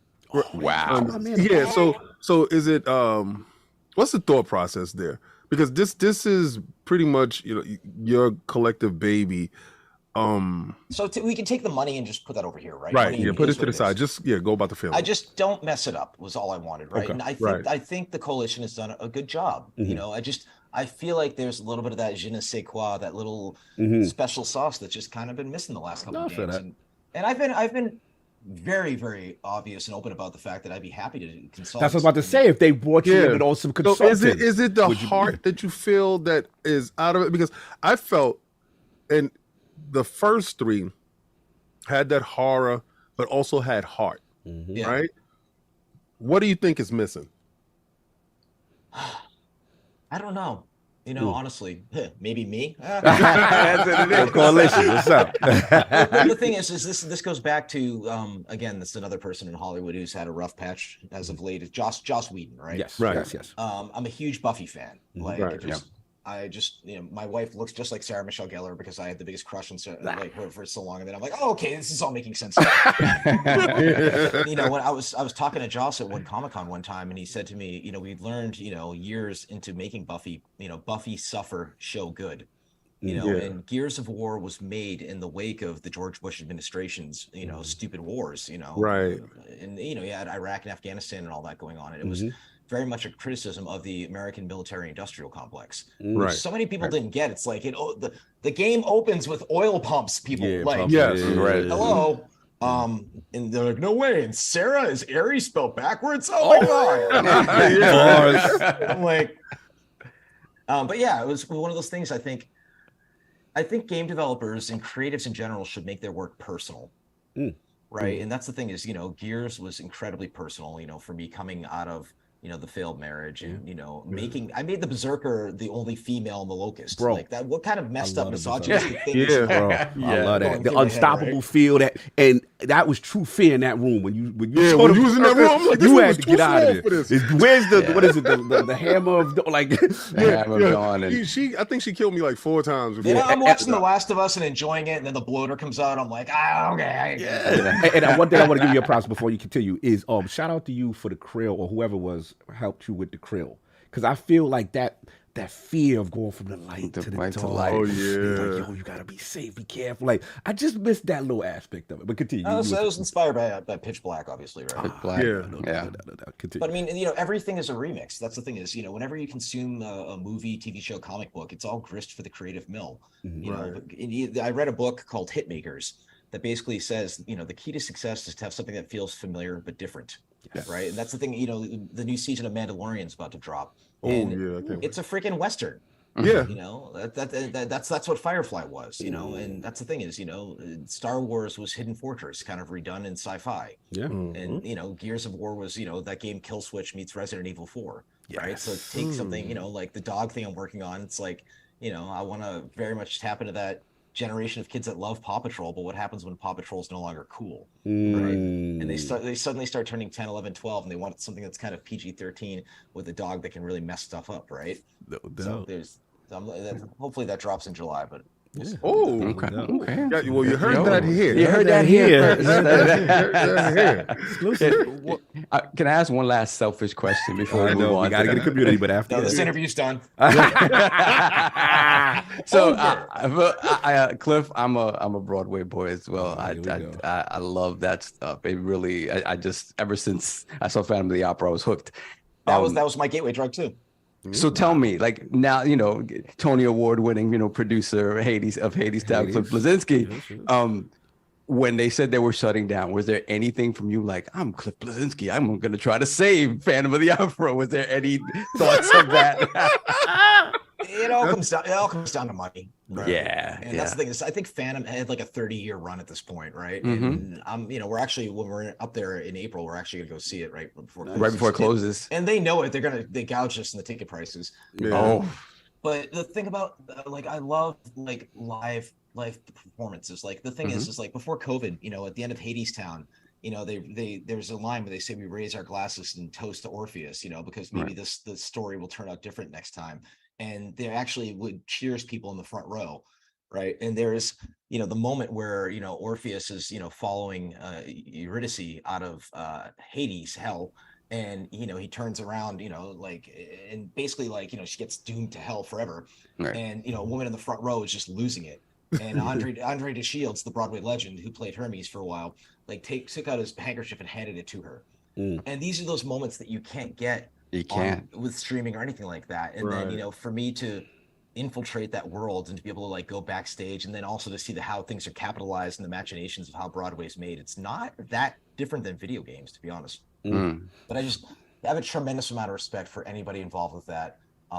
It's just, you know, they have to be on for 2.5 hours, you know, 8 times a week. And it's just the vibe of going to a show and getting hooked on one, you know, the Mean Girls musical, Dear Evan Hansen, like Come From Away, all of it.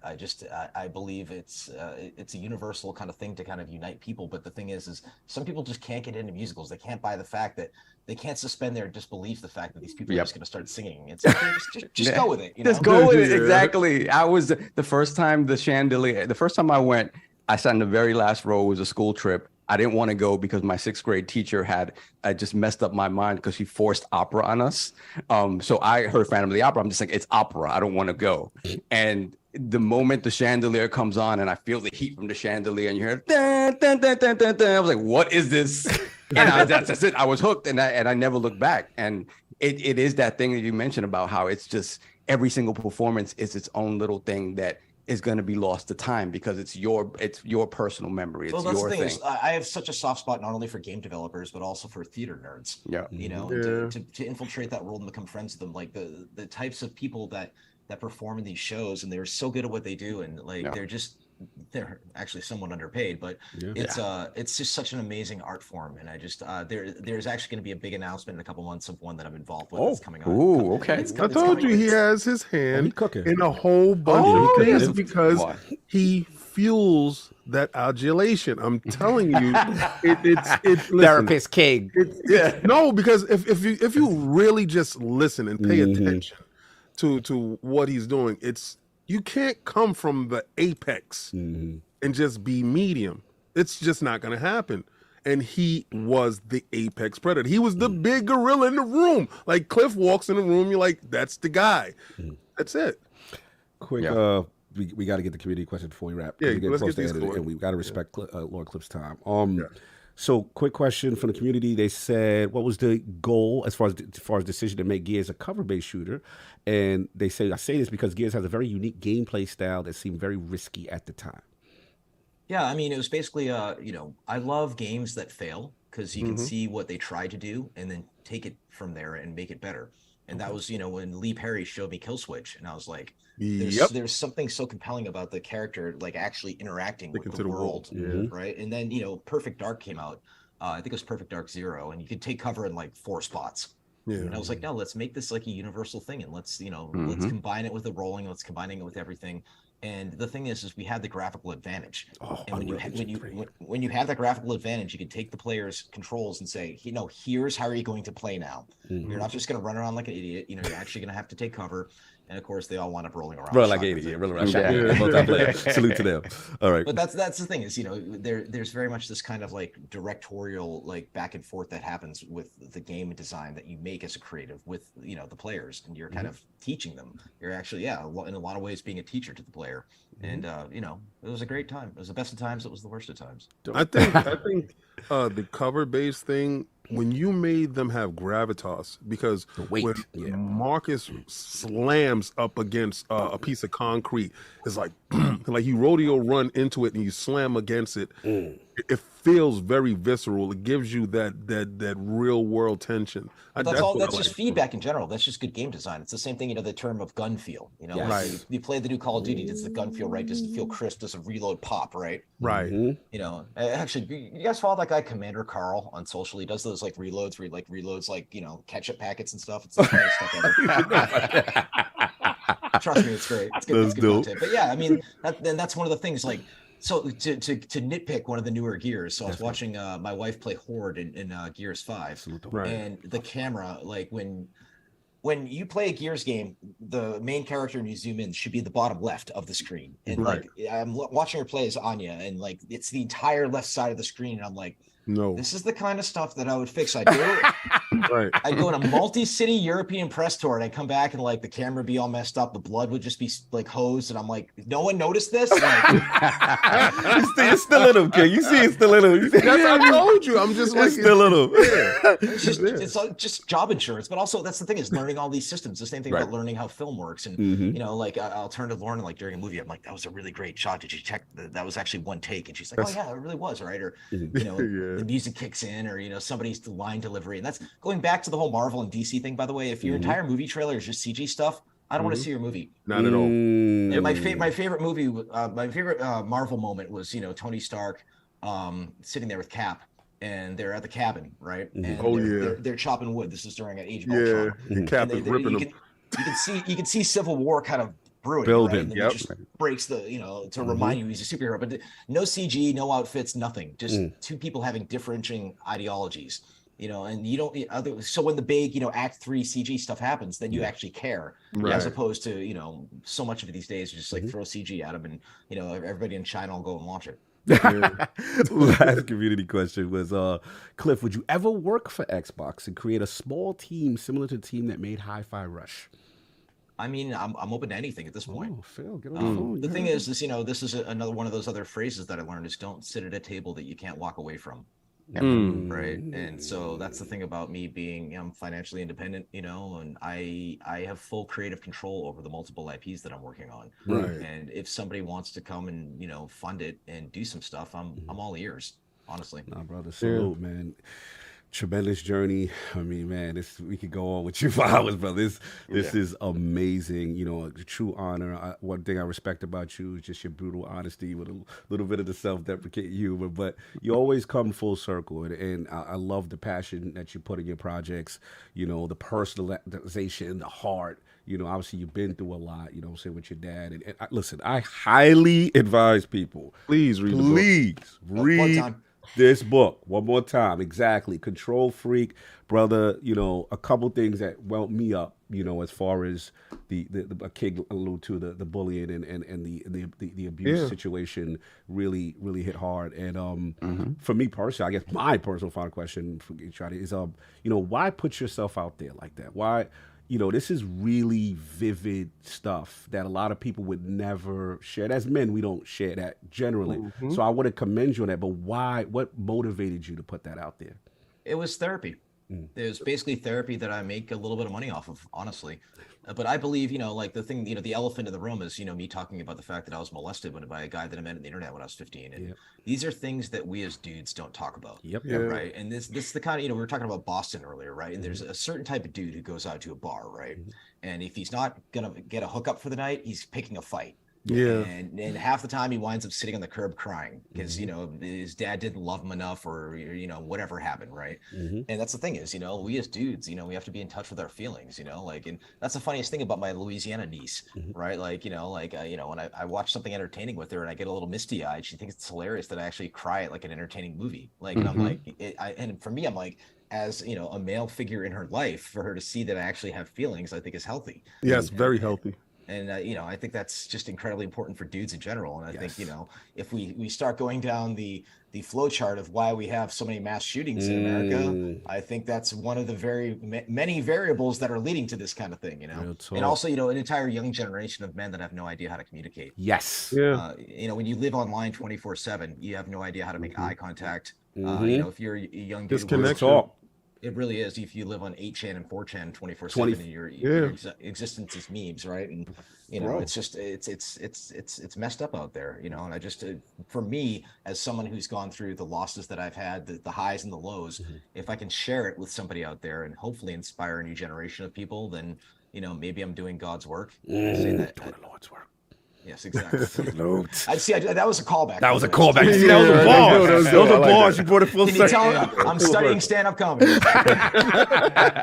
There's people in the chat. Yes, there is an audio version. Yes, there's an audio version of the book. People are like, kids, is there an audio version? Is there an audio version? I'm like, look, I agree with you guys, man. I like when people. I've listened to it twice. You can listen to it while you're driving. People, Mark Rain actually gave me crap. He's like, you should be doing the audiobook yourself, and I'm like, I can't. Because every time I get to certain parts of the book, I get way too choked up. Because it's essentially it's a love story of my love of video games, but also video games leading to the love of my life with my wife. But through also, losing my father, my nephew, and everything that I'd gone through, and then just figuring out what's next. But stay tuned. In the next few months, there's going to be some more news. He's cooking up, man. I'll put the links to the book in the chat. Y'all go get that for real, man. It's extremely personal, extremely dope.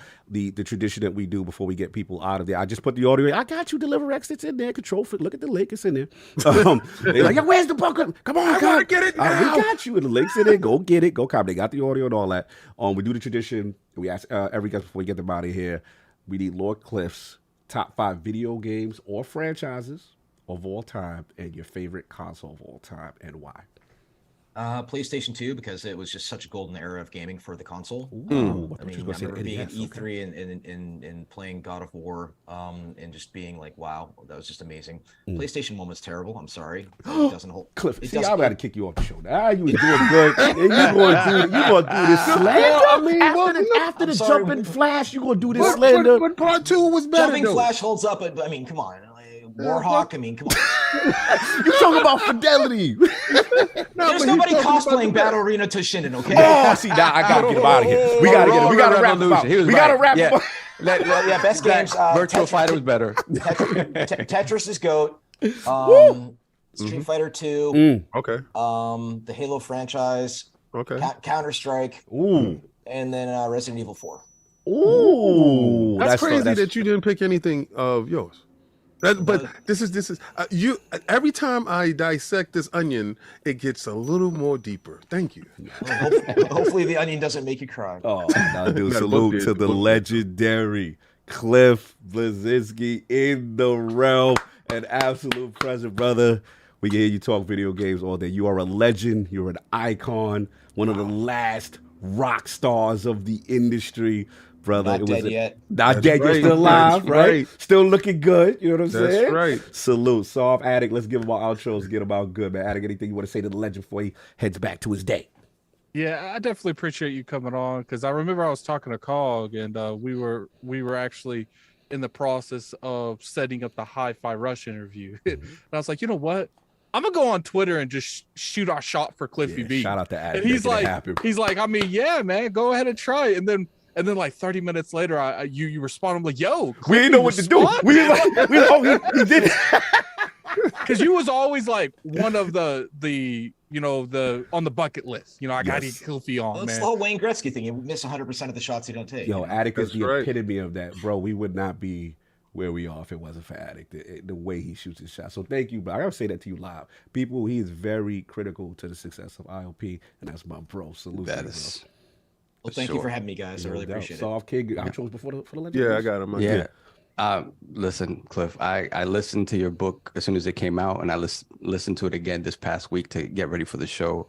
And both times, for me, it was just drawing the parallels between your life and mine, and in terms of like just the bullying and kind of feeling like I don't belong, and then just sort of coming into my own, and then sort of letting it go to my head, and then losing myself a little bit, and then being brought down to earth by just making bad decisions based on that hubris, and sort of where that took me. And I think one of the big things, having a starter marriage just like you did as well, and just and learning a lot about myself and growing up. That first marriage, yeah, I remember that first marriage. But I am not who I am today without that happening. Yep. So to see your journey and to see where you come to, and for me, a lot of my happiness today comes from the fact that I did find my forever person after that.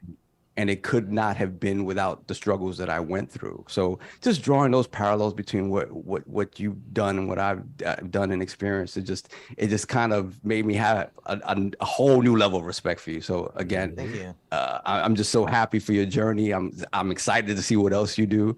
But man, thanks for coming on, man. I really appreciate it. No doubt. Thanks for having me. King, bars for the legend before he leaves. Okay, so first I want to like to say thank you. Second, I never thought in a million years I would be in this position to talk to somebody that I've idolized for a very long period of time. So my wife got a chance to see me do research. Very rarely do I do research. That is true. On the people. I'm like, yeah, okay, we got that person this week, and it's whatever. He comes out like shout out to the 3 other days guests before. Oh, we're shout out to everybody else to get prepared for. No, well, it's not that. It's just the fact that I hold him in a supreme reverence. I really do. It's very few people that I do hold in this space, and you're definitely one of them. But she got a chance to see me do research. She watched me and listened to the book, right? And it was just points where I thought I knew you, and now I'm getting to know you. Yeah. Right. So I got to know. I knew CliffyB. I didn't know Clifford. Right. And I got a chance to learn and know Clifford. So that's why when I addressed you and when I put out the promo, it was Clifford Blezenski. All right, because you grew into that space. You grew from the child, and you had to build a shield around yourself, which was CliffyB. And CliffyB took you to the heights, but it also took you to the dark. And you came down to Clifford, and you're in this happy medium. You have your wonderful person that you want to end time with. You know, you're in a happy place. You're in a great place, and you're microdosing and getting your adulation from all around, and you're still working and creating, right? You're going to turn into your Galvatron, right? So Megatron, yeah. You know, you're not done yet, so you're going to turn into your Galvatron, new body, you know. And maybe you are the Decepticon, not the Autobot, right? That is Autobot. But wow, you actually just went there. Yeah, but arise, Rob. No one, because when you lost the company, and I lost 2 companies, and you know, like you said, feeding the people and seeing the people and stuff like that hurt. I was ignorant, thinking, "Oh, he went with the PlayStation." Oh yeah, he was bad. He was bad with the I was upset with that because I didn't understand which was a mistake. Okay, Yeah, can you explain that to King real quick? I know I'm asking for too much on your time, but because King was hurt.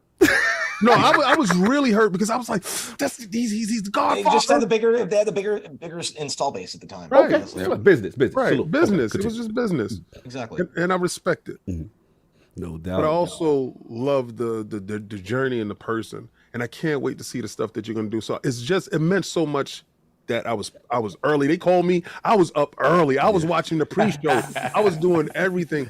Yeah, I saw him in the chat. I was like, what is King he up up. early? He never is. You know, it's funny, 12:30 doesn't seem early, but the King, that's early. That's early for me too. So I'm really respectful for this opportunity that you've given us, and that you've put a foot note in my little history right now. So when I show this to my kids, and you didn't curse, and when I show this to my children, He beat Jaffe. I didn't know. he did. He only did one curse. Oh no, he beat Jaffe. He defeated Jaffe by a country mile. Yeah, Jaffe at the end was like, all right, I'm done. both of my sons can watch this and say that they daddy did this and they daddy met his idol, and you lived up to every expectation. Thank you, sir. I appreciate you. Thank you so much. And how much per hour for therapy?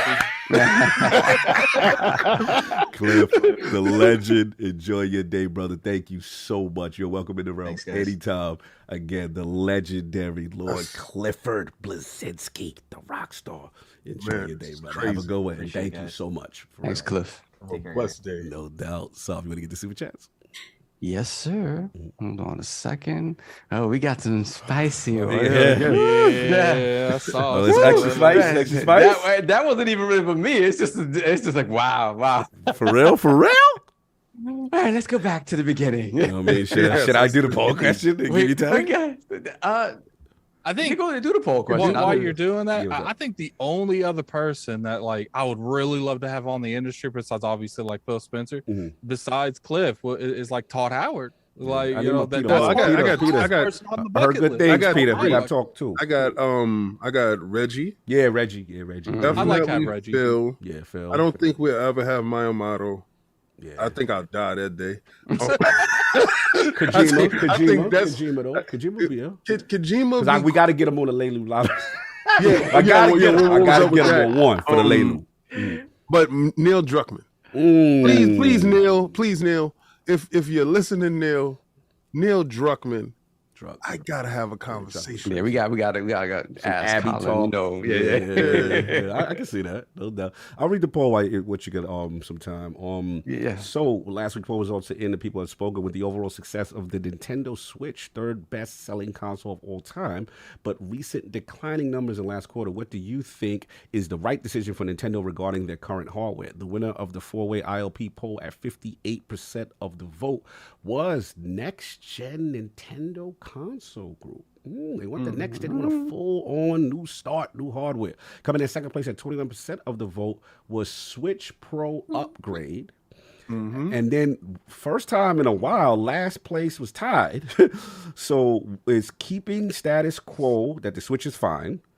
And I don't care, they better not have no $7 amiibos for Zelda. That was tied for last. So, all right, it is what it is. The realm have spoken. Okay, realm, whatever. But let's get to it, man. Super Chats is ready to rock. Yes, sir. Let's I'm ready to rock. Mm-hmm. So we got Drive By Joe, $5 super chat. Oh no, actually that was just a $5 super chat. Thank you, sir. Salute. Drive by. Yeah, he was just saying King is right. And I saw people talking about the interview we had with Hi-Fi Rush, the lead developer. Yes. If you missed it at the beginning, don't worry. We're going to premiere it right after the podcast. Yes. You can watch it if you did miss it, because I seen a lot of people in the chat saying they missed it. Yeah, we got you. John Johannes, the legendary Hi-Fi Rush director, Tango Games Work. We got you. Then we got 1-2-3-4-9-8-7-6. That's his name. Who the hell? $10 super chat. 10, 11, 12. 12. Yeah, it seems like they're allergic. It seems like they're allergic to the number 5. So I'm saying. We old, and a lot of people gonna lie. Addict don't know what we doing right now. I have no idea. Like that. It was it was back in the day when you watch TV and they try to educate you. Saturday. So let's continue. That Saturday morning cartoons is crazy. And $10 super chat. They talk so bad about Game Pass. Game Pass is like your job paying your salary up front without you doing any work. Plus, you can make bonuses and work overtime. Who is going to say no to that? Exactly. Big developers, apparently. Then we have Kento Wilson, $9 super chat. Hi-Fi Rush is my game of the year. Hold my beer. That's what Zelda said. Salute to Chai. It ain't a wait. Then we have Sith Lord member for 6 months, Lord Braun. Shout out to you, sir. Oh, 1, 2, 3, 4, 5 is in there. He in the chat like smiling, laughing, continue.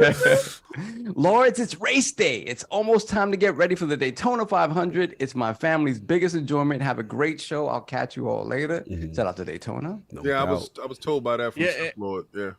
I apologize to the people on the Twitch. We still haven't what happened on Twitch is they disconnected for some security thing. And we completely forgot to put that back in. Oh, yeah. So next Twitch week Lords. it will be back on Twitch. Yeah, we get you. We'll take care of you. We'll fix it. Okay, then we have, let me see, Big Mad Mo. Yeah. Member for 31 months. Lord Bronze, thank you, sir. They just got a salute. Thank you. Salute to you, sir. And we have Sith Lord member for 6 months, Lord Bronze. Oh, no, actually, I redid that one. Sorry. Then we have Chair Walker, member for 1 year. Put the crest in the chat for Chair Walker. Lord Bronze in the building. Okay. This one I read from Masochista already for CliffyB. I read that one already. Then we have Robert Callett, $2 super chat. Don't you mean David Daffy? Yo, come on. Salute to the legend. Respect the legend. Then we have Gerald Mack, member for 2 years, $5 super chat.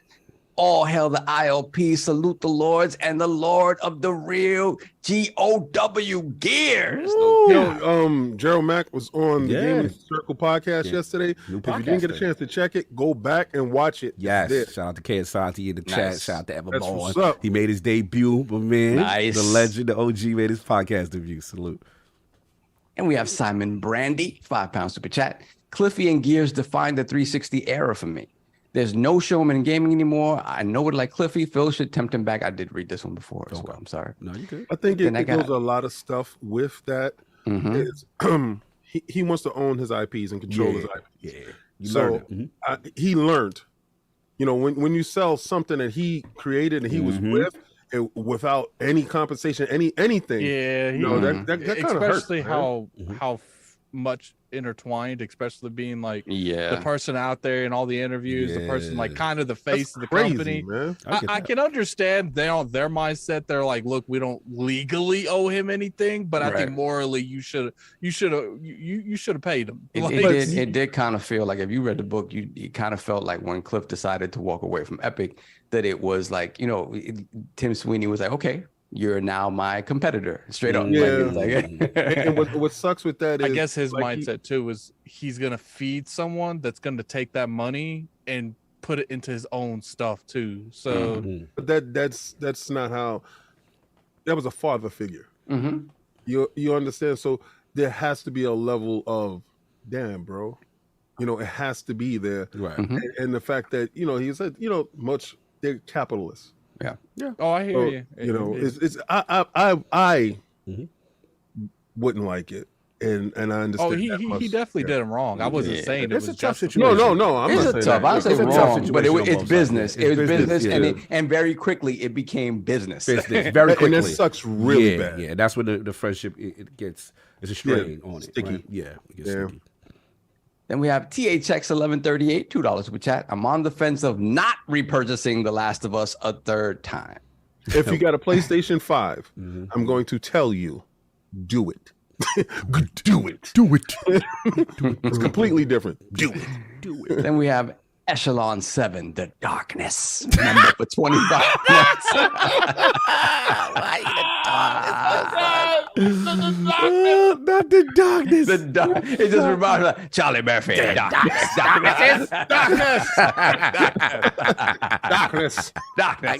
The celebration. The celebration. Darkness. What did the five fingers say to the face?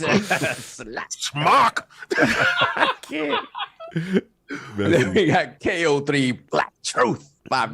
That's my man. Oh wait, I didn't even read. I'm sorry, I didn't even read the we just laughing with the Remember for 25 months, Lord Silver. This is the Darkness again. Peace to the Lords and Lord Cliffy. Shout out to you, Darkness. I'm sorry. Almost forgot.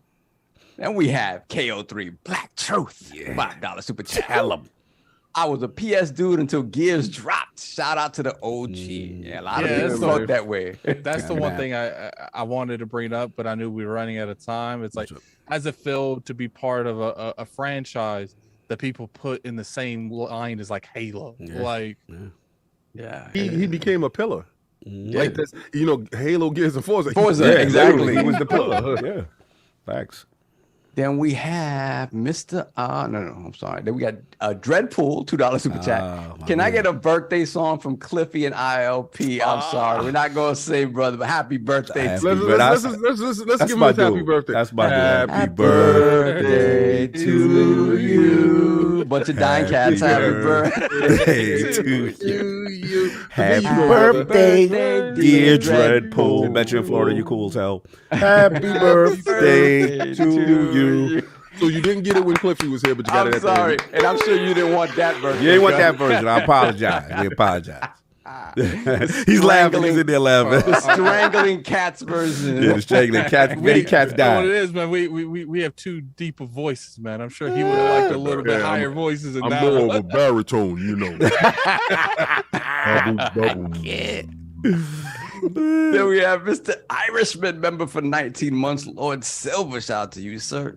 Shout out to the man who gave us the definitive third-person shooter series. No other third-person shooter is on the level of Gears. That's true. No, you know what I noticed? What's up? I gotta say this, right? Because somebody said that, y'all were so good when y'all was humble and y'all wasn't pushing products. One, I wasn't pushing focus on you. Right? I wasn't at all. I was just telling you how great it is. And so if you can go buy it, that's on you, right? Because I don't get paid from this, but COG send it my way. Yeah. And I'm like, let me try it, and it works. So sorry if you but you know what? Let's address that. Let's address that seriously. Yeah. Let's get and it the now. fact of the matter is, guys, you want us, we want to grow. Yeah. If you this is the game, brothers. And sisters, this is the game. When it comes to if we want to grow, we want to become bigger than what we are right now. Pause. And a lot of becoming bigger has to do with just people know who we are, and exactly. What that takes, you know what it was? Money. It was the fact that I was telling you about the t-shirts. You misinterpreted what I said about t-shirts. If I said have on this PAX shirt, and if you're in the PAX area. Trust me, and you happen to go to PAX, I'm trying to make sure that something special. I don't even think it's that though. Like if we gonna have a real talk about it, like let's be honest, the Lords, we've been putting it down for a long time. For years we did with no monetary value at all. No nothing. And it's like I just want to get these balls out. We try to get the luminaries in the community, the creators, the devs. We try to get people that you've never heard before, from a content creator standpoint, even up and coming people. It's not just a numbers game. So it's like, be damned if we're trying to grow this brand and really get this thing out there. And all we ask is for a little support. Subscribe and hit the like button. If you like the products that we're promoted and affiliated with, like the Valari, Advanced GG, and other things that we may talk about. You know what I'm saying? It's just like you're gonna find out very soon. You're gonna find out soon. Like, bro, like we work very hard. My man, all four of us work extremely hard to come here and show up on Sundays. I think it's not wrong to say, hey, this is what we're doing, and if you want to, it's an option. That's all we say. Yeah. That's all. I do appreciate every super chat. I do appreciate every chat. Period. I appreciate everything. I'm one of the only people that you can find that's on YouTube that has open DMs, open video game joining. I'm playing with everybody all day long on Fortnite. I don't hold my follows behind I need to have I'm nothing special. You only got 1,000 bro. subscribers. I can't talk to you. I can't mess with you. One thing I will say is after you guys, a couple people were being extra over my opinions on Starfield and I haven't released date. I did close my DMs. I was being attacked. You guys were looking for a witch hunt, and I shut that door. There ain't no witch hunting going here.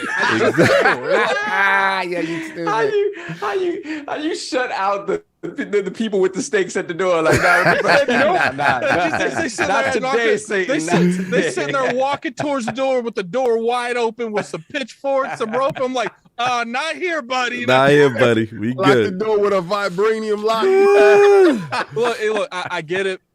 People sit there. First off, for whatever we, get sponsored or do anything on the show, you're gonna know that our morals aren't gonna be manipulated whatsoever. Man.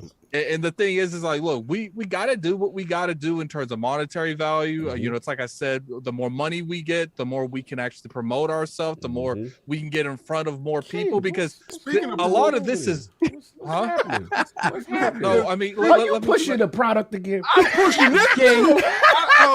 If you don't got it, the thing is a lot of this game is numbers games. It's numbers games, and you know what? You know when you can actually go to these PAX events, go to these E3 events, it can get you in front of people that no one's heard from you, get you content that's not out there. And what does that cost? That costs money, and that costs a lot of money. You know, what's funny is like the road to PAX thing.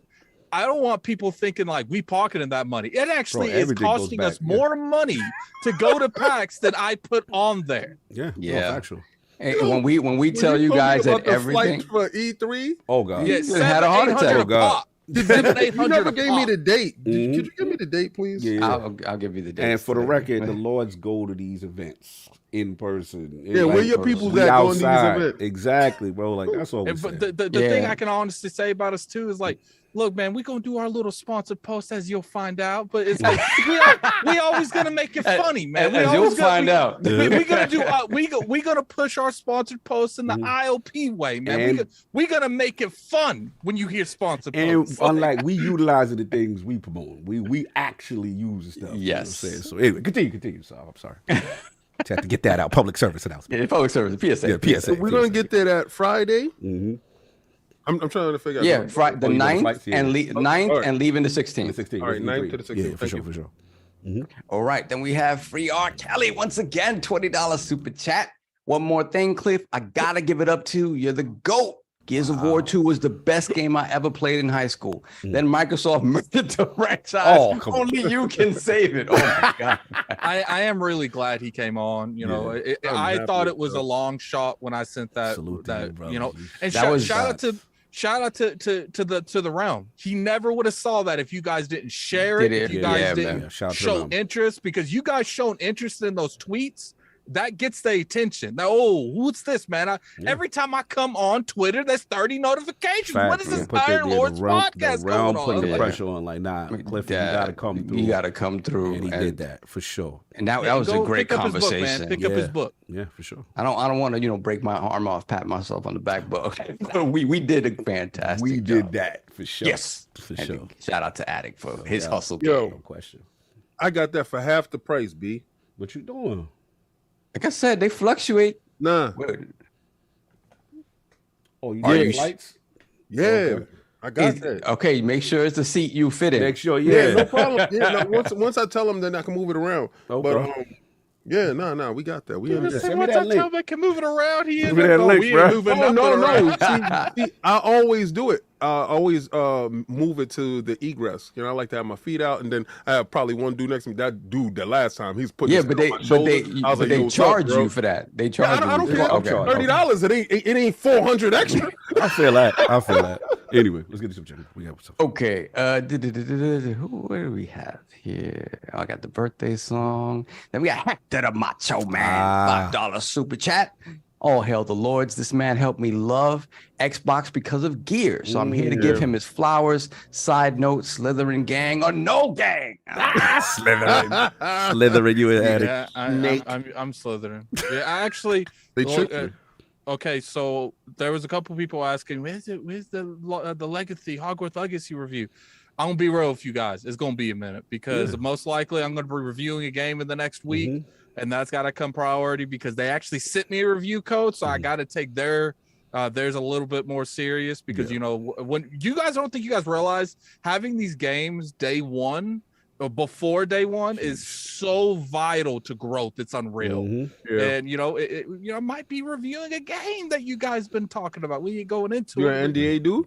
I want to be an NDA dude so damn bad. Yeah, he definitely want to be an NDA dude. He want that bougie. He want the green jacket. See, here's the thing. I don't want the bougie with everything. I just want the games. That's all I care about. I don't care about the parties, the getting invited to events. I don't care about that. Send me the game. Yeah, just give me the game. Let's give it.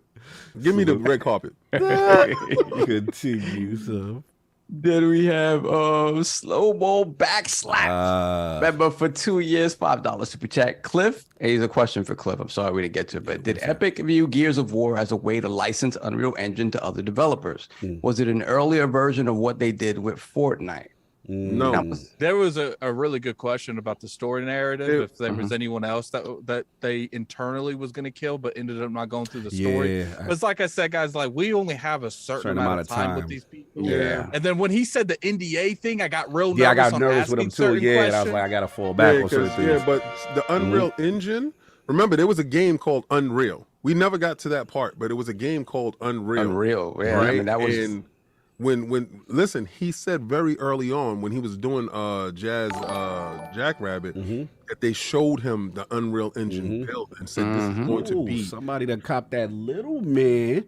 That's no what's up. Doubt. This is gonna be what's going to push the industry forward. So from the beginning, they already was going to figure out how to monetize it and get it to the people. They had to, Unreal was a response to Doom. Yes. Oh boy. And did it over it. Exactly. Blew it, take out the water. And we're gonna have real quick. What's up? We're gonna have, because we do have a shirt right now. It's with all of us in a line. Now I envisioned something different, but I don't think that's gonna happen. I think we're gonna have to communicate with people that actually design stuff for actual shirts and not just like logos. But I do have one that isn't what I wanted, but I'm going to go ahead and give it to the person that does all that stuff, because I do feel like that shirt will be a better shirt than the one we currently have now. But, I might actually share the screen while I read Super Chats, and you get your guys' opinion if you guys want this on a shirt or not. All right, no doubt. Shout out to Ham. All right. What we don't want on pizza is mustard. Shout out to one of the mustard. Nasty and disgusting. We want pineapple. Mustard. Mustard. And he did it. No, that's not a go, bro. that's that part of Brooklyn we don't know about. No bueno. The Bronx don't co-sign that. You don't do that over here. Throw pineapple. Don't throw no mustard. The Volari pillows, they will be coming here relatively soon. I think he said around PAX East. Yeah, it'll be shipping. It'll be shipping out. In the March. So it'll probably be shipping at the end of next month, and you'll get them in the March for the Volari guys. And all our UK people out there is ready to rock. So if you guys want to cop, it is there. Let's put that link in the chat. These pillows. These pillows, baby. They're good link pillows is in the description too. I love it. And we'll be doing something My hand to girlfriend's hand. daughter has confiscated my pillow. You'll get another one. We'll be doing something hand to hand with the Volari pillows in conjunction on the show floor. On the show floor at PAX East. It's going to be bananas. Let's go. All right. Then we see Tyson Lewis, member for 1 year, $20 super chat. What's good, family? I wish you all a blessed Sunday and welcome to the realm, CliffyB. Yes. Doubt. The legend. Then we got Ham Solo from TSWS Gaming. All right. The crest in the chat for Lord Bronze. Thank you, brother. Appreciate the support. Yeah, Ham, he got the he copped a little band t-shirt. Yeah. What's up? Little man rocks. Then we have Let's Play with Each Other's Joysticks. He changed his name just for you, too. Wow. $5 super chat. When are we getting the adult Gears dating sim where you can have buff cogs having relations with each other called shafts? Wow. I'll be there day one. Yo! Oh, he's starting to include the menage a trois. Listen. That's something. Nah. My name did not come up in this. He tried to shift it. He tried to shift it to me. He pivoted. All I know, Listen, all I know is I didn't hear my name. He pivoted, and now he want buff cogs. This is the show of new happenings. Oh man. Appreciate your super chat. Thank you. Switch. There we go. Yo, here's in the club. He yelled out, "Switch." Switch definitely not coming in hot today. Moving on. He said, "Play with my joystick. It's coming in hot." Yo. Time. Move on. Yo. Then we got Ham from TSWS Gaming once again. New member, $2 super chat. Go hug someone. Yes. Always go hug. Tell the people that you love them. Always. For sure. Don't hug the wrong people because they be doing that. that's called inappropriate touching and harassment. Hug people you know that says it's okay to hug. I'm not endorsing to hug everybody. Let's understand personal space, people. Unsolicited hugs. Don't you run up on me. Don't you buck up on me. Oh, man. Don't you buck up on me. Yeah, bucking up on people. Then we have Robert Kellett, $2 super chat. Cliffy spitting bars. Men have emotions too. Yes. If you think you know who Cliff Blezenski is, read that book. You know now. You'll find out. Then we have Tom909, £2 super chat. Brian Fargo should be up there. Or King minus Kit. I guess eggplant.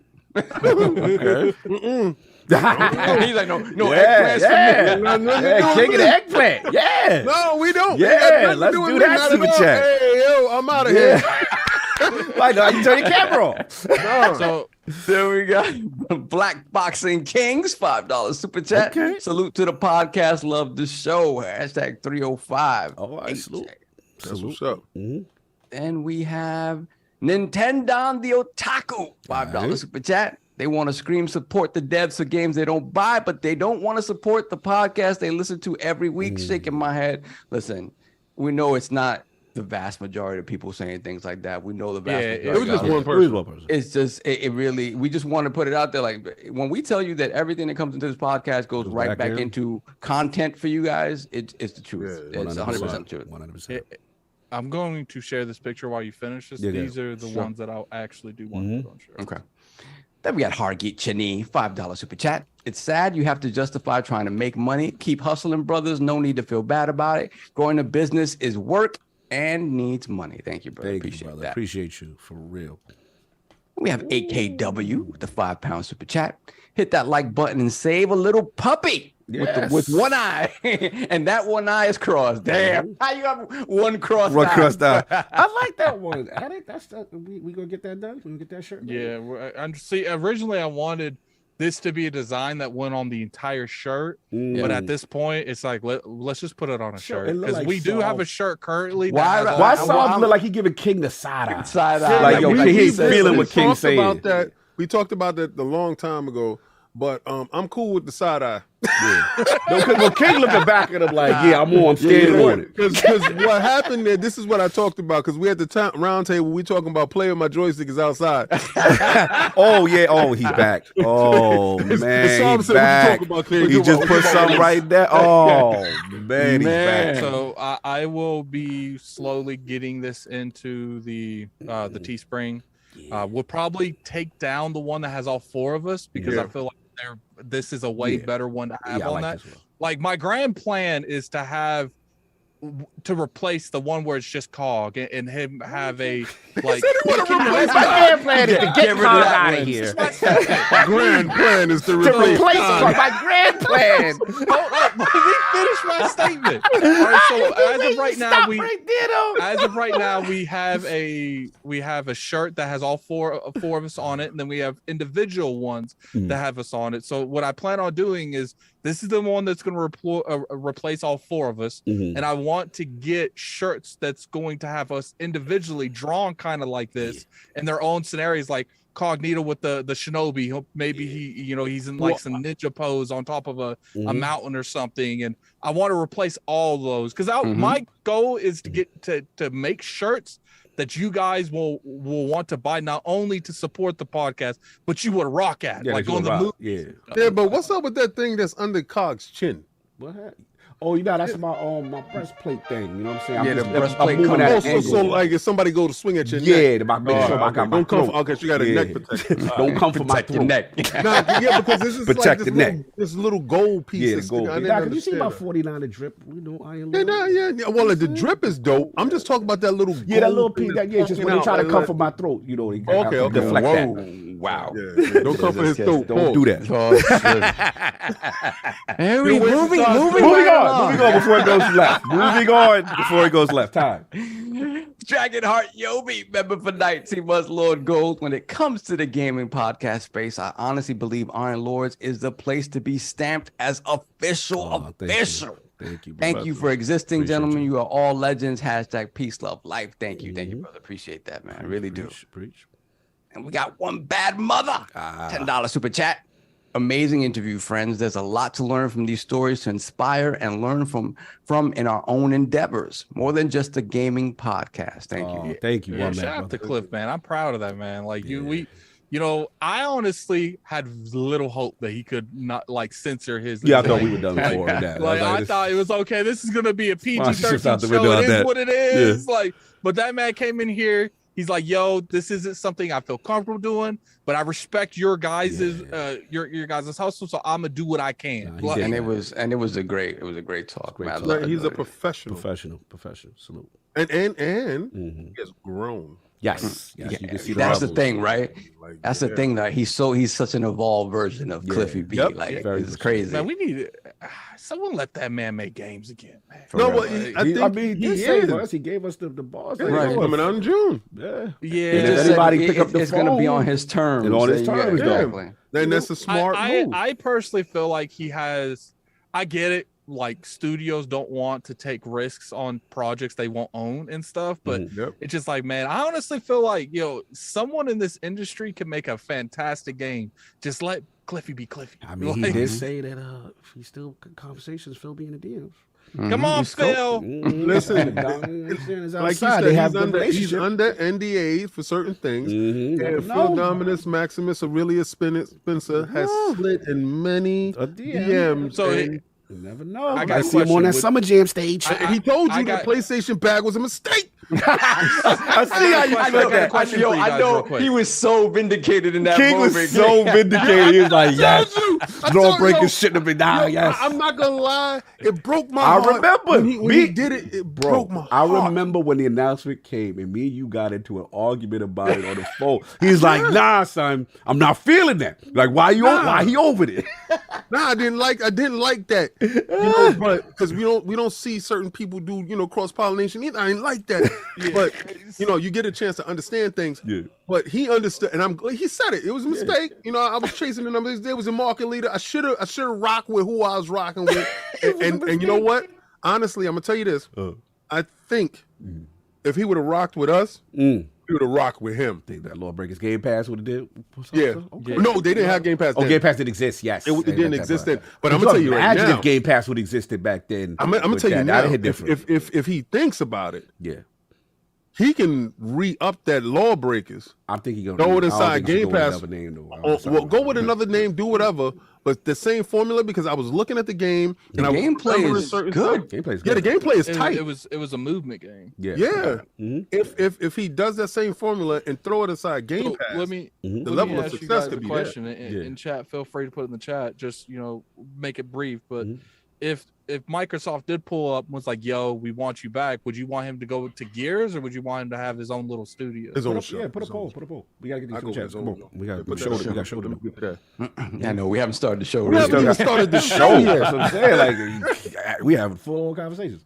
And we got Nintendo the Otaku $5 super chat. Also, y'all patting yourself on the back. Don't get cocky out here. They got people in these streets that don't like it when you know you got it. We ain't got it. Hard work. We don't got nothing. We ain't got it. I don't know what you seeing, but we ain't got it. I just love it when there's an industry vet, a legend come on the show and they feel so comfortable. Yes. And you could tell he was comfortable. And he was just talking. And I love that. That's humbling, yeah, for sure. Then we have gamers play HUD X0, $2 super chat.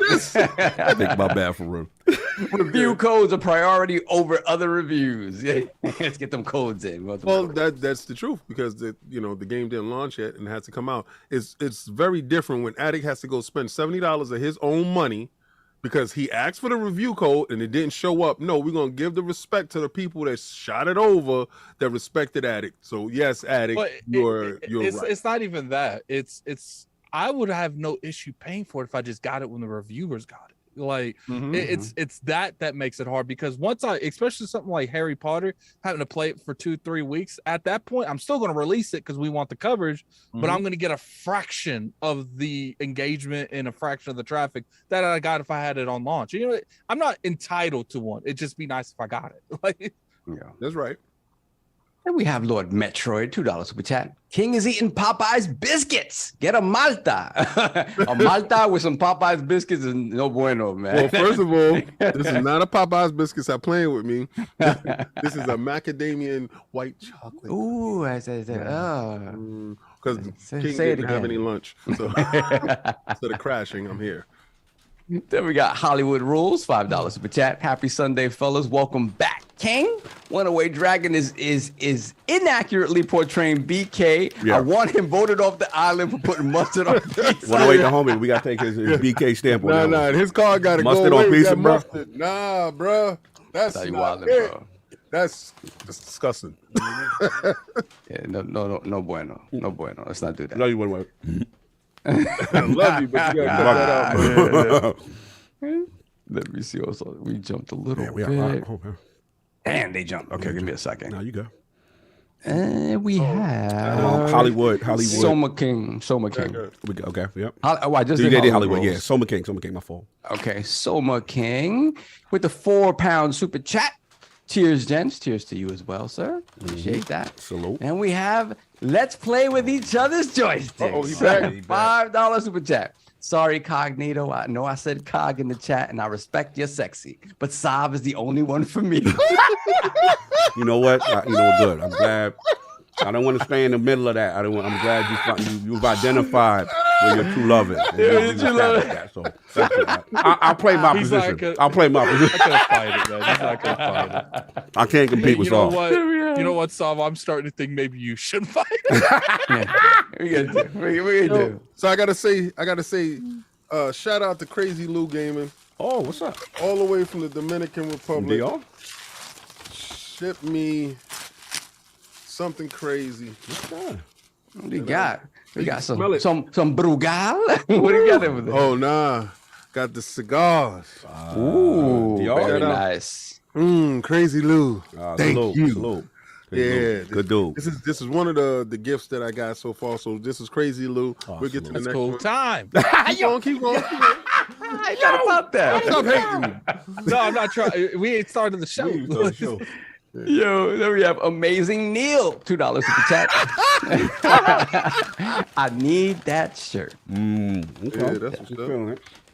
Then we have Matt Without Fear, member for 13 months, Lord Silver. Great to see the CliffyB shop paying off. The Lords are off to a great start in 2023. Thank you. You guys have Thank no you, idea, brother. Yes, sir. We got some stuff cooking. Oh, you do it. And we have ZGL7. I'm hungry. He's like, It's time. bro, we haven't started the show until 3:20 p.m. I ain't had breakfast. I was there for a pre-show before y'all. So, Then we have ZGL7, $20 super chat. Just adding to the PAX fund. Can't wait for more great content. Thank you, brother. Appreciate that. Much appreciated. And we have the Rubber Knob, the $5 super chat.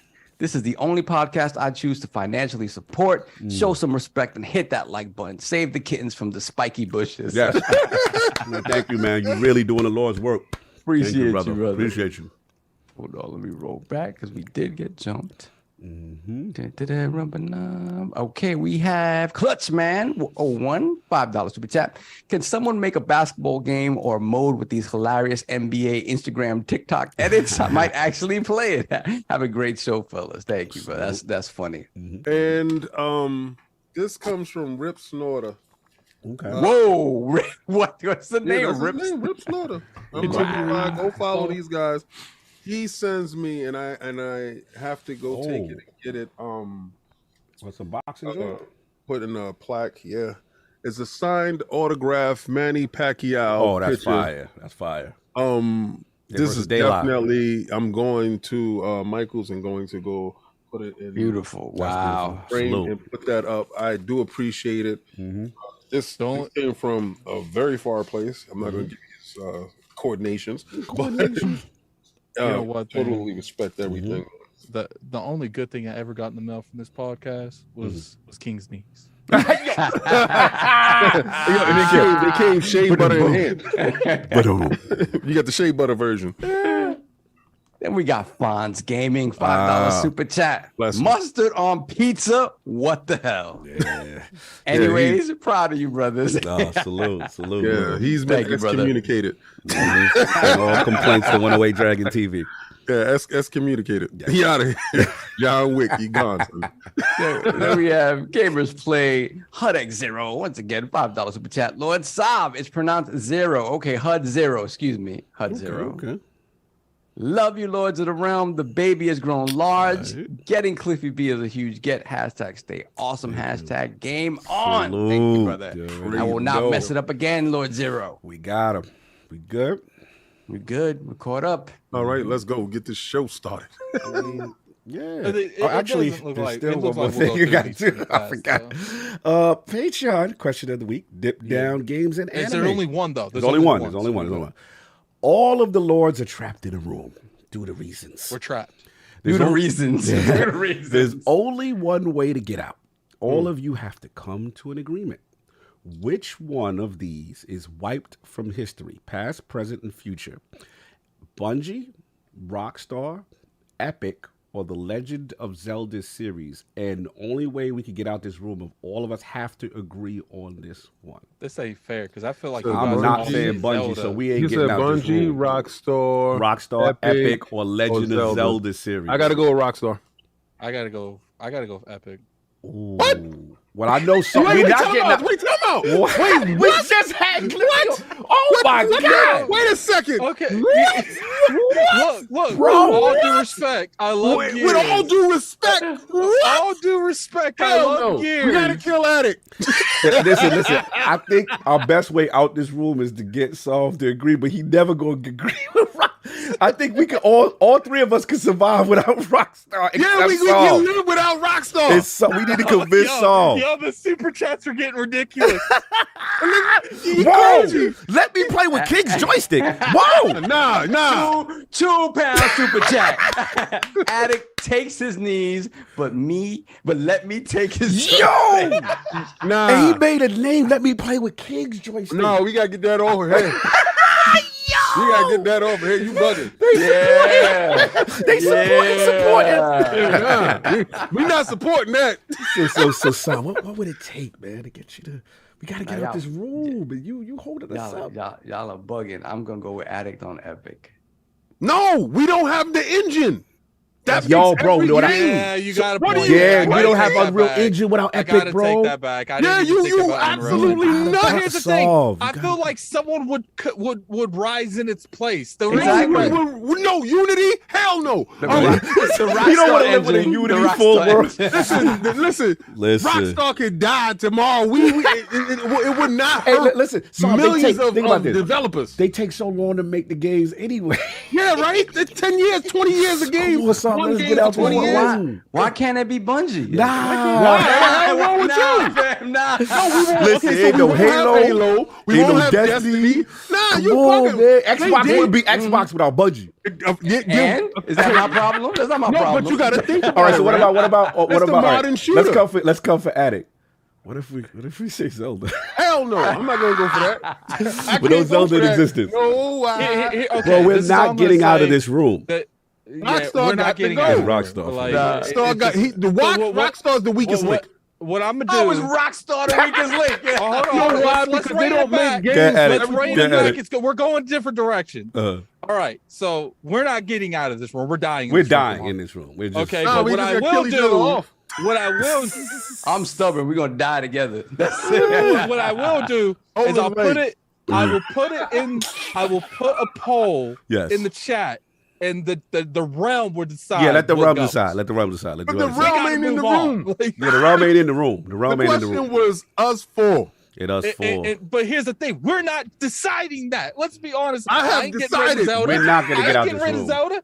King, are you getting rid of Epic? I'm not getting rid of Bungie. Getting rid of Epic? Listen, Rockstar got to die. We all came to consensus. Here's the thing, though. It's solving with us to live. Who we all Let's are. be realistic here. COG's not getting rid of Bungie. There's no discussion that's making that happen. Yeah. I'm not getting rid of Zelda. There ain't no discussion making that happen. You're not getting rid of Epic. Rid of Rockstar, and Solve's not getting rid of King's Rockstar. We're never getting out of that. Listen, we can give Solve a horse simulator. Solve can get a horse simulator. Solve a budget off that, That's bro. nice. That's nice. Yeah. No, because the skybox isn't good enough. So Dip down. Unfortunately, the Lords died that fateful night. You died. No, the legend IOP will go on in spirit. This is like the storyline for like Saw 10. Like this is literally all of our. This is when Cain killed Abel. Oh, you betraying your brother. This is literally all of our back jokes, side jokes in one poll. Yeah, we're not. And that's the reason Zelda. They didn't say the Zelda like Nintendo because he didn't want Nintendo. Yeah. He said Zelda because he knew they knew what he was doing, and I'm not playing by his rules. It's over. I'm gonna die. Yeah, you can might as well put it to the chat. It's over. We're dead. We're dead. We're not surviving this film. So it was a good run. Thank you, Dip Down Games. Dip Down Games, exactly. But I will say that is a very hard four-way poll. Yes, very much. Very hard four-way. I don't know how he knew I was gonna go with Epic though. Yeah, I kind of know. Plus Cliffy. I know You've been playing Fortnite so much. And Fortnite. Oh yeah, you're definitely not getting rid of That's not it. See me with the Epic engine. Yeah, unreal. It powers everything. Yeah, that's the industry. Yeah, you will have no Microsoft. Moving on, we're gonna get this topic. We got Robert Kellett, $2 super chat. Too many tainted joysticks, fam. Oh, joystick tainting is crazy. Good. And keep in mind that's on Patreon. If you guys join the Patreon, you can ask us questions at the beginning of every show. Yes. I thought about putting one for the members, but you guys get to ask us a question every month with that members chat thing. Salute to the Patreon. Salute to Dip Down. And the Great Patreon, question. Dip Down has been living. Dip Down's doing his thing. I love the questions, brother. Thank you. All right, are we good? Everybody and I'll put the Patreon in the chat. Get into this topic now, sir. We'll start the show. Sure, we can get into this topic. Finally, Finally get to the show. But to be fair, I don't think this is going to be like a crazy show. Yeah, so this is King's topic. So it looks like ShotTheGamesIndustry.biz had an article out. What would a Game Pass dominated landscape look like? And this is an opinion piece they put out. Nobody's surprised by Microsoft's admission that Game Pass cannibalizes paid sales, and many companies are untroubled, but a potential monopoly remains a threat for others. They go on to talk about what's going on in CMA, Microsoft's admission that Game Pass negatively affects sales at least for a year, and this has been a talking point as far as a world where Game Pass could dominate. So, King, your thoughts? It's your topic, sir. Okay, so after reading the article, and I mean, of course, the headline is like clickbaity in its sense. I walked away from it feeling that he was right. A lot of times we get articles and we don't read it. We just read a paragraph and we come in with our bias. And this week I felt, after drinking some Focus. Product placement. Links in the description. Code Iron Lord. Yeah. Check out advanced.gg. I was able to get through this article with little to no problems and comprehending everything because I was super focused when I was focused. Yeah, for real. Yeah, crazy focus. And what he's worrying about is the connection to the big studios with the consumer.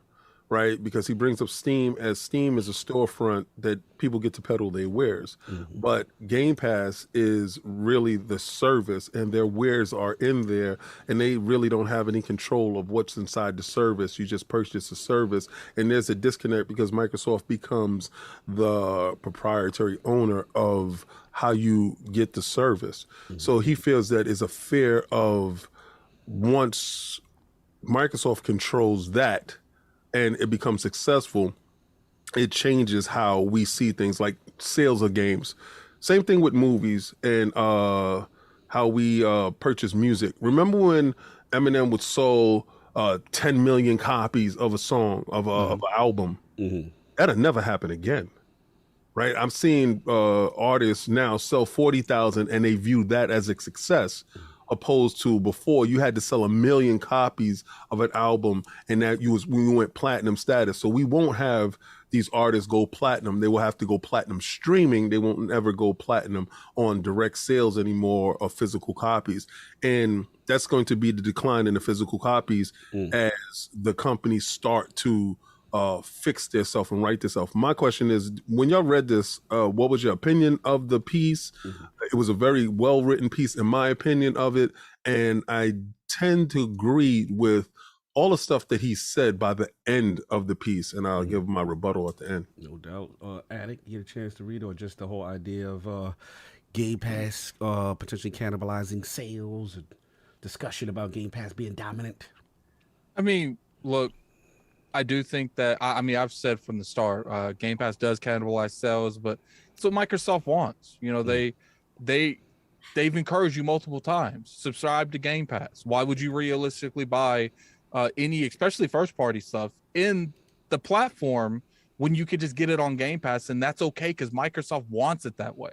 They want to be that, you know, okay, we got these games to deliver. So instead of, you know, charging, you know, anywhere from $30 to $70 and these for these couple months, we want to take money from you all year long. Yeah. So, you know, it is what it is. I do think that, you know, these were statements that was taken years ago too. And obviously, you know, the landscaping of things change. Everything's not going to be like it was in 2017, 18. So it is what it is on that end. But I do want to point out that we've seen, you know, what it might catalyze when it comes to something like the first party stuff, Starfield, Redfall. I don't think people give it props for other incidences where I'm 100% convinced that Game Pass saved the games. Outriders. That game, that game probably wouldn't have done as well as it did when it came out. And now, not only did it come in Game Pass, it was crossplay. Yeah. So I'm playing it on here, and I got someone on PlayStation. Yo, I can't. You know, it's not in Game Pass. Guess what? They buying that if they want to play with me. They don't got Game Pass. Steam, same thing. So, you know, what you see lacking in stuff, I do think that people don't see the other end of the spectrum. They just want to look at the first party stuff. Microsoft expects the first party stuff to go through. That's because they have Game Pass. You mean to tell me Microsoft didn't say, you know what? It's like Calvin and they're like, do you guys honestly think that, you know, I think people are still going to buy your games. Why would they? When's the last time you saw someone that has a Netflix subscription say, you know what? Stranger Things is fire. I'm gonna wait for it to come on DVD. Let me get the box set. Yeah, like look, like people obviously. That's why I'm very, you know, adamant about, you know, if you, when it comes, the only thing I will say when it comes to Game Pass is the small indie games they get. You know, the names Tunic. The what's the one with the one that we played last year, and what was that game called? Everybody Saves the World. Everybody Saves the World. No, it's the Death Reaper one. I can't remember. Oh, Death's Door, was it? Death's Door, yeah. Games like that, man. You know, if you really vibe with those IPs, go buy it, man. Even if you're just going to give it away to something, because I feel like those games, that additional income, you're going to lead to a better product going down the line. Solve your thoughts on the article. Game Pass cannibalizes sales, and can Game Pass be too dominant? Yeah, I mean, I think, again, when you look at the context of it, right, it's a document from the CMA sort of findings and whatever. Yeah, much like, let's be real, you can't take 100% of this seriously. Right? But what it is like, you just like PlayStation, right? It behooves Microsoft to look as weak as possible in this documentation. You have to look. PlayStation is the most dominant. We can't touch them. Much like PlayStation was like, oh, Call of Duty, nothing can touch it. There's nothing like it. We can't even hope in a million years to have a franchise like Call of Duty. Like, it's the same. So it's the same sort of hyperbole that, again, when you're talking to people that don't understand the gaming industry like that, you need to put out those kind of examples in order to show that A, you're willing to acquiesce to whatever they need for this deal to go through, and B, that you're fine with admitting that you're in a weakened position or a position of less power. So admitting that Game Pass cannibalizes game sales is just part of that. And the fact of the matter is, it's funny because I remember years ago when we first heard the idea, and coming from Phil and coming from the higher ups over at Xbox, that the idea that Game Pass actually promotes more sales. I'm like, to myself, I'm like, that just sounds backwards to me, right? It doesn't make a whole lot of sense to me, right? And if you think about it, Phil never said that it promotes more sales on Xbox. What he said was that it promotes more sales generally, which if you're somebody, right? And with a specific instance, though, he said, I think it was Forza Horizon 4 specifically, which when they asked him is where the quote is coming from, I'm seeing. Right. And So plus, I was just going to say, you got to keep in mind a lot of these games now, especially the Forza franchise, they have that like 3-day access, early access if you buy like the deluxe edition. So if you have a bunch of people buying those because they don't want to wait for the Game Pass drop, I could see how at that time you could probably get more of a result at the end of it, because I don't think Forza was selling like that, like as well as it does back then too. Well, you know what I think, the promotion and sales, and they don't tell you that it's sales of the game. I think it's the sales of the DLCs that for the game, right? So Game Pass will give you the base, but if you want this little extra stuff, you got to go buy this. And let's say 1 million people or 20 million people tried Vampire Survivor, and then they noticed that it was DLC, the Moonlight DLC, that's in there for $2. If only 10 million buy it, that's a huge success. Yeah. And I think that Forza was the first time Hot Wheels was implied into the Forza brand. Yeah. I don't know. So for me, it is that thing of like, it's selling. It's because it's in front of so many more eyes, because it's in Game Pass. If you're somebody who absolutely is like, I'm on another platform, I'm not getting Game Pass. It makes no sense for me to get an Xbox, no matter how good the deal is.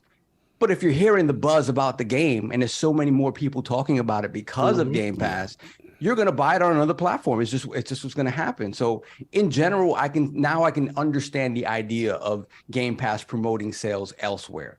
Does it make 100% sense that it would not promote sales on Xbox unless, like Attic mentioned, you have, that the incentives to get it 4 days early or DLC or stuff like that? Yeah, it makes 100% sense. Yeah. And, sometimes we forget, though, that during that entire period that it's there, if you want to purchase it, you can also purchase it at a 10% discount, right? Correct. If you wanted to purchase it and forget about the Game Pass stuff. So to me, again, it is what it is. It absolutely is true. We weren't crazy when we were like, I don't understand this concept, because the concept was broader than just the Xbox ecosystem. And in that, looking at it under that microscope, it does make sense. But the fact of the matter is, on the Xbox ecosystem, if you're in it, if you're really in it, chances are you got Game Pass. Exactly.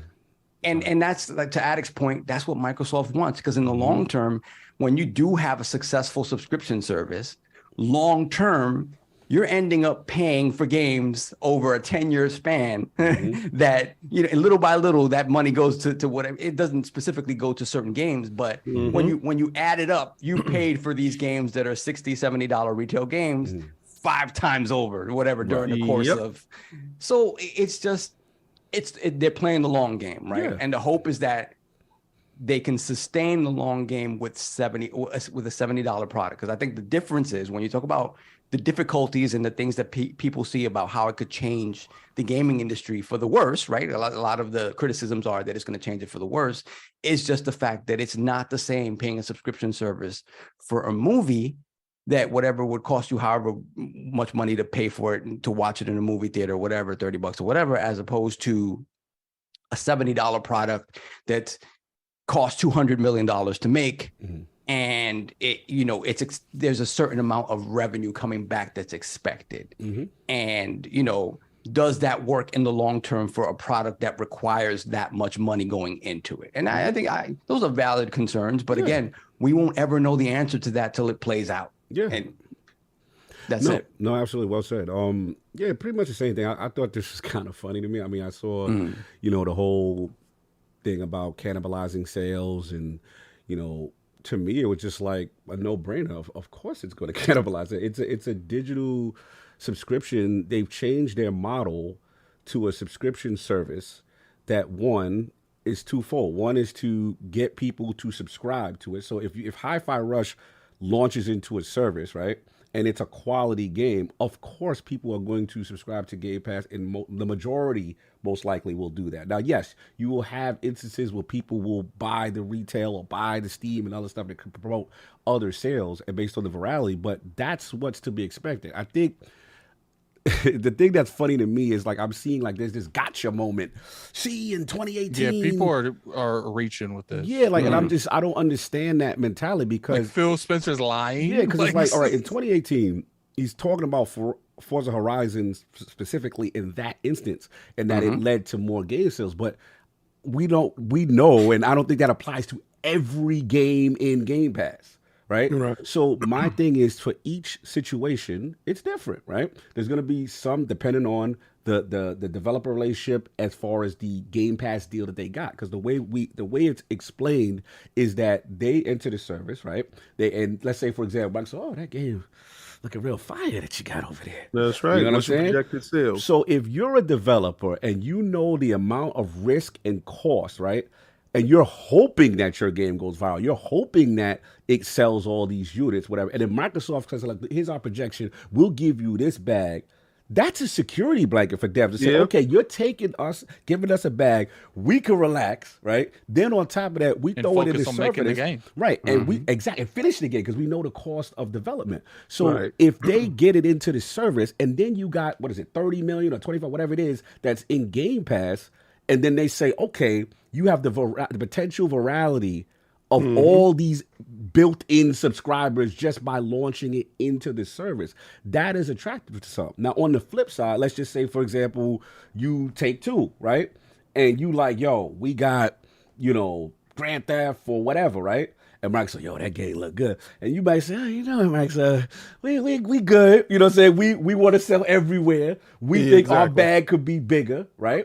And it's what Sov said. Microsoft is playing the long game. So all this, I get it. A lot of people are so hung up on sales and NPD and even me. Like, I was in that bag where I'm like, damn, like, why they didn't chart, whatever. The service is counterintuitive to that. Exactly. The service is literally, they don't care. Not that they don't care about sales, but they are more focused on you subscribing to the service, changing that 25 million to 30 million to 100 million. So now you go back to Rockstar. Right, I got you at it. I go back to Rockstar, and when Rockstar, let's say, I'm just making them the enemy for now, just for jokes. But like, they killed us in that room. So because remember, Zolnik Strauss was one of the ones, even though he be putting 2K in Game Pass. But whatever, I'm having fun with this. So now, let's say Game Pass is at 100 million, and now you like, you gonna serve what's up? You know what I'm saying? 100 million off rip. Can play your game, you know what I'm saying? Then it changes the conversation. So they're playing the long game. The thing I don't like, and I'll give it to you, Attic, is that I'm just not from this era of badging something that is saving me money, right? That is a deal, right? And then I'm pro dev. So if the devs, we have the devs on, they say, yo, this deal was amazing for us. We got peace of mind. We got security. We saw all this virality. I wish that the developers speak more actively on financial issues. But they did, though. Like from the article, he wasn't bashing it until I got, when I got to the end of it, I saw his outline of it. But there are developers, and what he's saying is smaller developers are championing it. Like, and it does make sense in the context of this opinion piece. It does make sense, but at the same time, from COG's standpoint, there are people that's on the outside that's using this as a talking piece to bash. Right. And that's not, and they didn't read it. Right. And my thing is, that's the part I'm just not with this. We are going to try to bash something that is beneficial, that's giving gamers a deal, and what you call is a deal. Like to me, there's concern if you would be more happy if they're being charged more money. Exactly. Like, to me, I can understand if you want to understand the business of it. It's like, I just want to know how it works long term. But my thing is, that's Microsoft and their money and their coffers for them to worry about. All I care about is, one, as a gamer, the immediate deal I'm getting, the benefit I'm getting, and two, are the developers getting taken care of?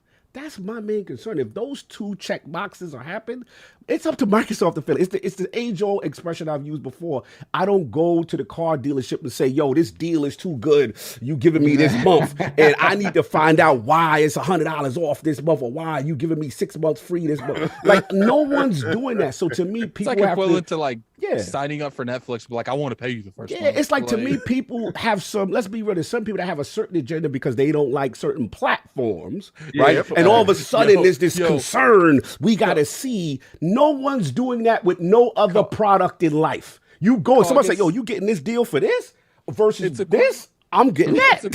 It's equivalent to going on Black Friday and telling people I want to pay full price. Bro, what's this Black Friday stuff? How are you guys long-term surviving off Black Friday, Walmart? We need to see the numbers. We need to.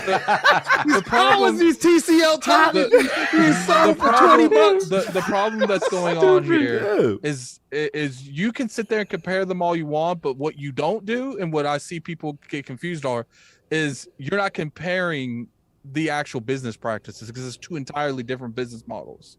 You want to compare two different business models to the actual ways that they earn revenue. Exactly. A subscription service has an entirely different business model than your standard selling stuff business model.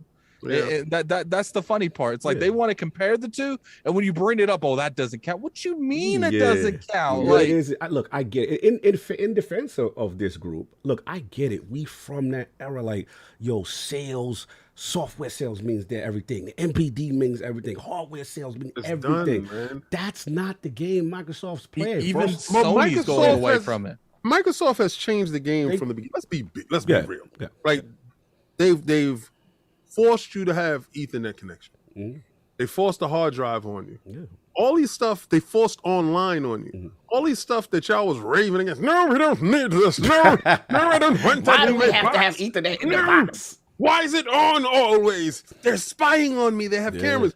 Meanwhile, we got Alexa. Okay. So with the PlayStation VR right now with cameras, the person that needs to be online to play stuff, you're the same person that need that Ethernet, because if you didn't have it, you wouldn't be on.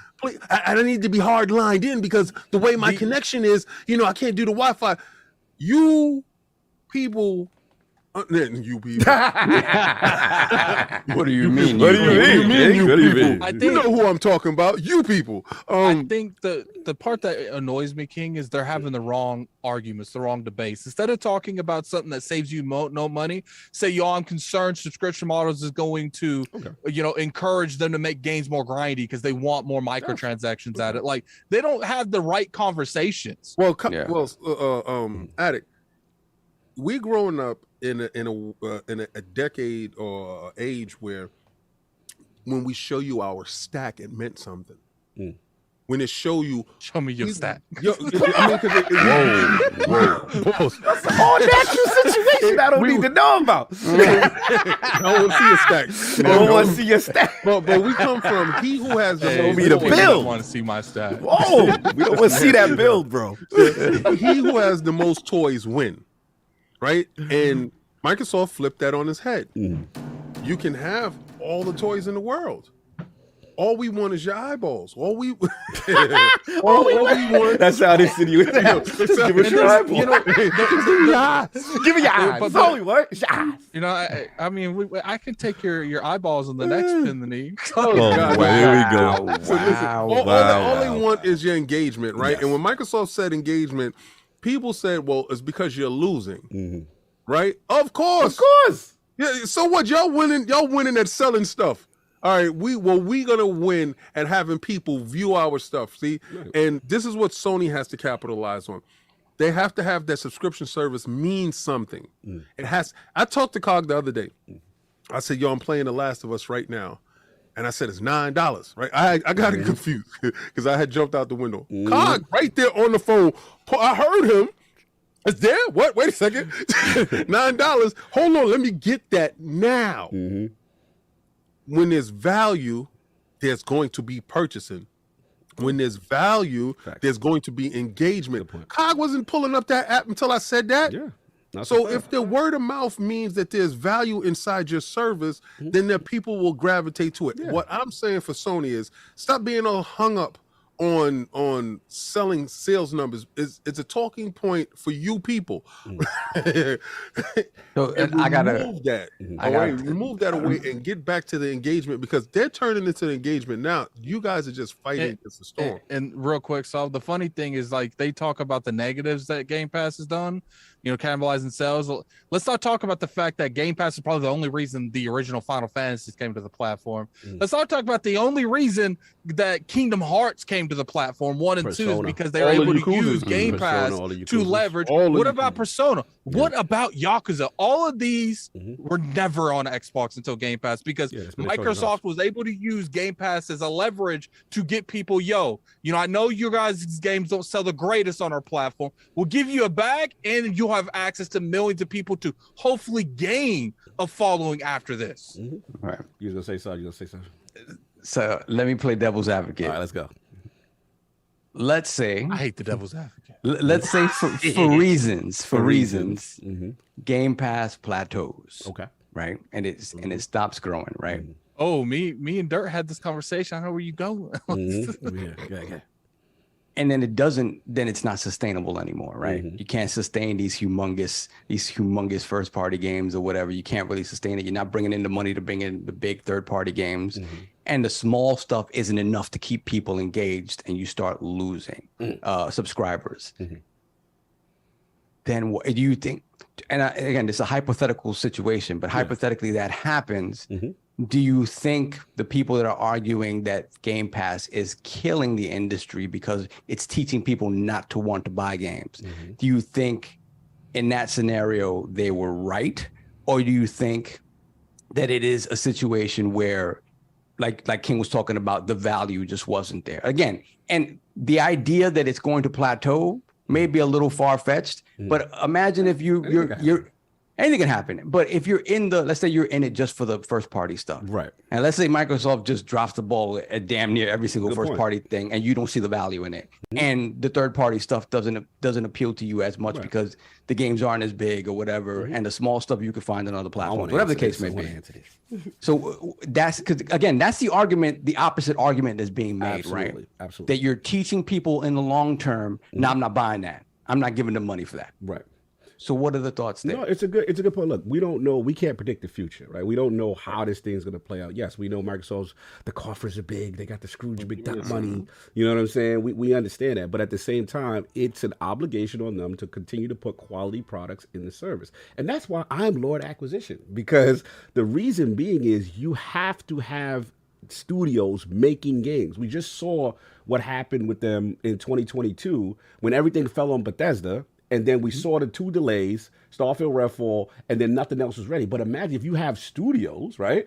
And then you have them all producing at different cadences, because newsflash, games take long to develop. I don't know where people thinking it's like the 2 to 3 year thing and where these games are taking 4 to 5 years. Exactly. They're big and there's a lot of risk. So only the best studios get games in 3 years. Exactly. We just had John Johannes. We highly advise you listen to it or interview. He said Hi-Fi Rush took 5 years. Right? So again, if you got that cadence between release and creating games, right, you're going to need studios to feed this service. And it behooves Microsoft not only to have that, to also maintain quality, right? To have quality. You see, again, when in 2021 as like an example year, if Game Pass goes according to plan, so to speak, right? You have Psychonauts 2, Microsoft Flight Simulator, you have Halo and Forza Horizon, right? It all in the same year, right? Highly rated. What was it? Metacritic of the year that year, right? Yeah. Publisher of the year. Yeah. Publisher of the year. So it goes to show you if the vision is executed correctly, right, and they have quality games in the service, you could grow the service. So that's going to be on them. All I was saying is, pretty much like, let's look at what's being offered as a consumer first. Does this provide you good value, right? B, all I care about is developers, these people who make games. We're gonna get into my topic afterwards about Firaxis, right? Firaxis makes turn-based, and it looks like right now, Midnight Suns ain't do well. I think they would love to be in a service like Game Pass. I think just theoretically, right? There's going to be certain things that it could help them. So that's why I think to your overall question, that's on Microsoft to deliver the quality, to have that content drop and that cadence, and for them to execute. And if they do that, then they will achieve their goal of generating more subscriber numbers, because that's the game they're playing, letting you play anywhere you want to play, and then in the actual subscription service. So that's what I'm at with it. Yep. So King and no, well, after reading it, and I understand that his concern was probably for the bigger people like Rockstar and stuff like that, where they have a disconnect with the consumer. He wasn't saying that that it was the Game Pass was bad. Yeah. Game Pass is a direct, how can you say it? A direct threat to the bigger guys. For the smaller guys, the upfront bag helps. Right? It helps give them exposure. It helps put them in front of the audience. It helps give them a cushion. It helps the smaller guys. In the long term, it hurts the bigger guys because they don't have the direct sale to the consumer. They don't have the direct communication to the consumer if the game is in it. So you can see why Rockstar would be resistant because they will lose that line of sight with the consumer if they put their stuff in Game Pass. He's looking at a dystopian world in the views of it's just being Game Pass, and Game Pass becomes dominant. Right. You know, with the whole conversation around the sell of the ABK. Right. Right. If Call of Duty is inside Game Pass, and it doesn't cost Microsoft anything, I think they already did their $70 billion up front, right? Which is a ton of money.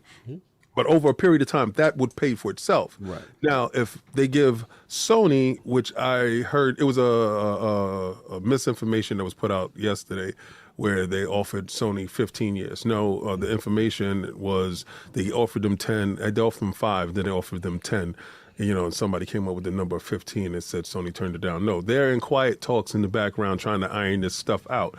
Now, them giving Call of Duty to the PlayStation platform, even if it's in PlayStation Plus, they still have to pay Microsoft.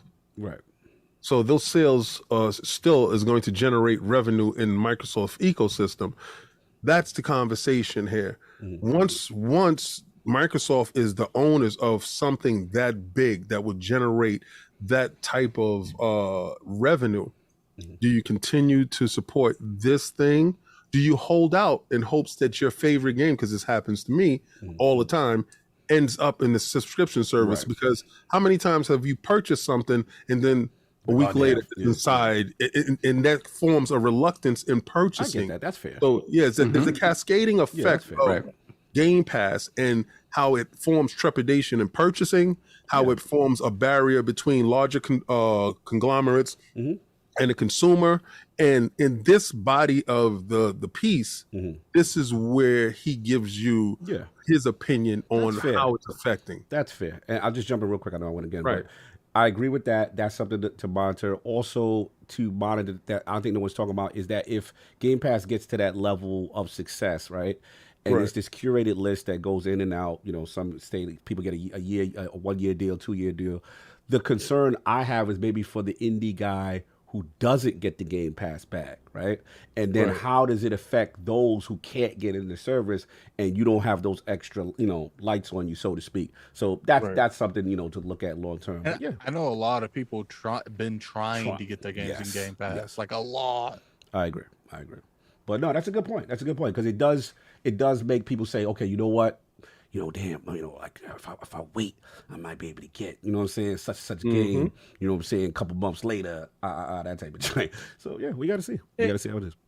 And I think at the end of the day, too, these people saying that they weren't guaranteed to buy it if it wasn't in that service or if it was in that service. Like, we don't live in a universe where we know what game would have sold well without Game Pass.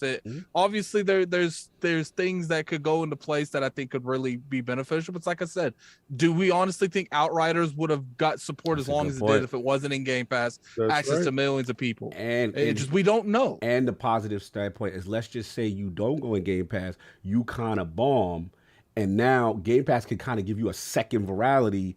You know what I'm saying? If you put it in the service later in the site, you see some devs do that, right? They won't take the Game Pass bag up front. They'll sell it, whatever. And then all of a sudden later, it'll come back and get like a second life because it's in the service. So it's all individuals, all depending on the studio. And then you got stuff like the show. Show's never been on an Xbox platform. Right. And because of Game Pass, it has access to millions of people that can actually make up for that lost time and not building a viewership or a fan base on a platform that didn't exist on for years and years. Yeah, that's a good point. That's all I got.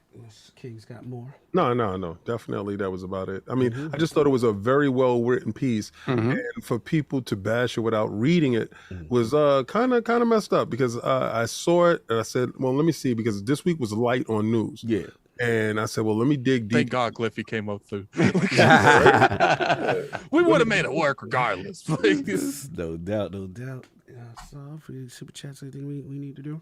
Yeah, so let's read these super chats first. We got a couple. This is hilarious. We got 3. We got the rubber knob. Member for 2 years, $5 super chat. Yes, 100% it damages sales, but does it damage overall profits? The average gamer will only buy a couple of games a year, other than COD and FIFA. Yep, that's true. No doubt. Then we have the Caucasian Negro spiritual. Oh my God. What's going on? $2 super chat. What's happening, my fellow brothers? Harambe. Yo, what's going on? God. What's going on? What's happening? Oh man. Then we have Rob the Don 202, $5 super chat. It's funny. I've never seen think pieces of how free-to-play ruined direct sales because free-to-play has a more direct impact on younger gamers and does more harm, in my opinion. Quite the name. Wow. That's interesting. What else we got, sir? That is it. So, before we move into our next topic, this is for all of you out there who feel that the Iron Lords have sold out. You're absolutely right. 100%. 100% bags. 100%. So, with that, I'm going to ask my brothers a question. What are we doing? Gentlemen, how do you feel when I say the word honey to you? You said what? What'd you say? Honey. His What's mic is so low. Yeah, No, it's it's- so low. I don't know what you're talking about. I'm speaking in my normal voice. Oh, why are you saying the word What? like that? How do you feel when I say the word honey? Shit, I don't like say how it. I you don't know. say it. I don't like I how don't you're like how you saying say it. honey. Oh, I mean, yeah. do you feel smart? You get excited when I say the word honey to you? No, I don't. I just don't appreciate you saying it like that, man. I feel like my girlfriend about to hit you up and say, "Stop spelling honey by my ass." I don't understand what you guys are really bugging out. Like this is my normal timbre, my normal voice. I just, all I'm asking you is like, what do you think about when you say, you hear honey? I'm gonna ask you to stop. I'm gonna look at you and say, please stop. The way he said honey is just different. I don't know about different. I'm the same, right? So listen, guys, get your minds out of the gutter.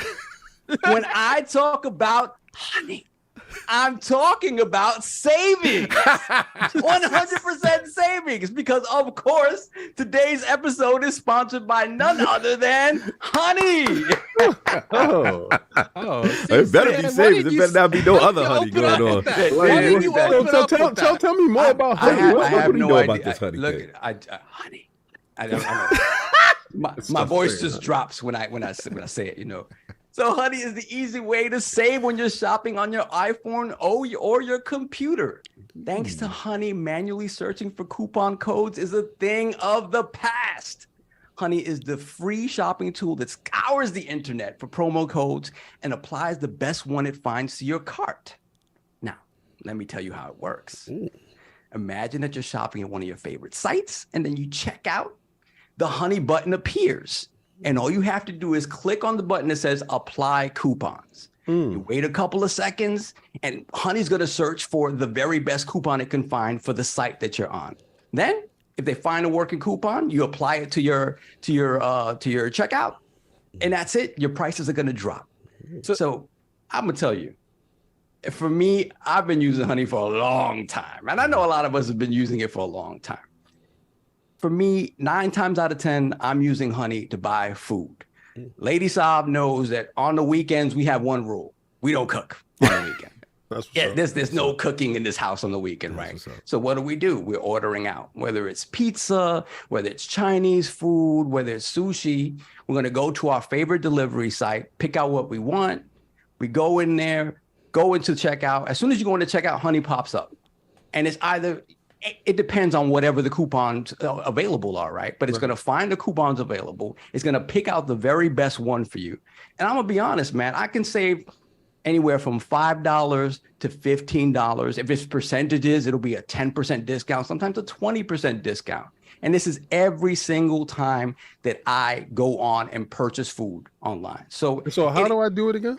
It is, you just have to go in to your browser, add it as an add-on in your browser. And what's going to happen is anytime you go to a shopping site and you put something in your checkout, it's going to tell you, hey, there is X amount of coupons available. It's going to go through all the ones to make sure it eliminates the ones that aren't available. And then from the ones that are available, if they do have valid ones, it's going to give you the best possible deal you can possibly get, right? I just downloaded it right now. There you go. I mean, it's super easy. I know a lot of people have been using it for a lot of years. I've been using it for a lot of years. So when I say that, I'm happy and proud to be endorsing this, you have no idea. So it was just that easy. That was crazy. That's it. So just to clarify, you're saying that Honey gonna search the internet and save you money for no easy for no effort. You just add it. Why ain't people downloading this then? You just have to add it to your browser, and that is it. So with all of that said, let me give you a little some details that maybe you didn't know. So Honey, it just doesn't work on your desktop, right? It's just not only for your desktop browser. If you have an iPhone, it works on your iPhone too. Same thing. You know, Safari could be a little funny, whatever. You just install it on Safari and then you're saving on the go as well. So it doesn't really matter where you are. You can save no matter what. So what can I say, right? If you don't already have Honey, you're straight up missing out. You're straight up missing out. And then by getting it, you're going to do yourself a solid, and you're going to be doing your favorite podcast a solid and support us. So do that. How do you get down with this? You go to get PayPal Honey for free, right? And it's PayPal Honey now, because you know PayPal put the ring on it a long time. That's what I got. PayPal Honey, and put that ring on it for free at joinhoney.com/ironlords. I repeat, that is joinhoney.com/ironlords. Do we got that link for the chat? Yeah, The link, drop that in the chat. Yeah. And to be honest with you guys, like all skit stuff apart, like, man, you save money doing nothing. So with that, I finish off with Honey. I'm gonna have to ask you to stop. I'm gonna have to ask you to stop that part, but you have to give me that link. Gonna have to put that link in the chat. Not to mention, games aren't cheap, man. So you save in other areas of your life. You can buy more games. Exactly. Oh, so you have a new fan of Honey. I'm boy. sure I do. Oh, boy. I do. Oh boy. Yeah, someone's really excited about this. We'll read that later. I don't want read that later. But yeah, let's get the link in there. You know what I'm saying? Let's get the link. Attic, would you mind doing that? Because I just copy that set of time and we put that in there because we gotta save some money with the Lords. You know what I'm saying? Let's see these super chats in here. We just got a couple. It's hilarious. I'm gonna need Solve to talk like that more often. What's up? We got let me play with King's joystick. Yo, it's £2 super chat. Let me press that GP button, Kingy Boo. Kingy Boo. Kingy Boo. I don't even know. General purpose button. What's up? What's going on? See, now you gotta make me pour water in my The phone. only thing I'll say is if anyone tries to make that kind of account for me, my girlfriend fights. So she can't fight to win. Get it. Make sure you make an addict. Play with Addict's joystick. Get it and play with his joystick. Then we got CWU, $2 super chat. Get that honey. Oh, mom. Man, sorry. Can't do the Full Metal Jacket here, bro. Yeah, sorry. Right, so I'm at joinhoney.com. Okay. You don't want so how do I sign up for the savings? Okay, that's how we do it. See, I got the PayPal one. I just did that joint just straight through my phone. Straight though. Okay, cool. I'm doing it for the browser. Because I pay for stuff a lot with PayPal anyway, so it don't matter. Exactly. Then we have let's play with each other's joysticks. $5 super chat. His cousin is bothering me.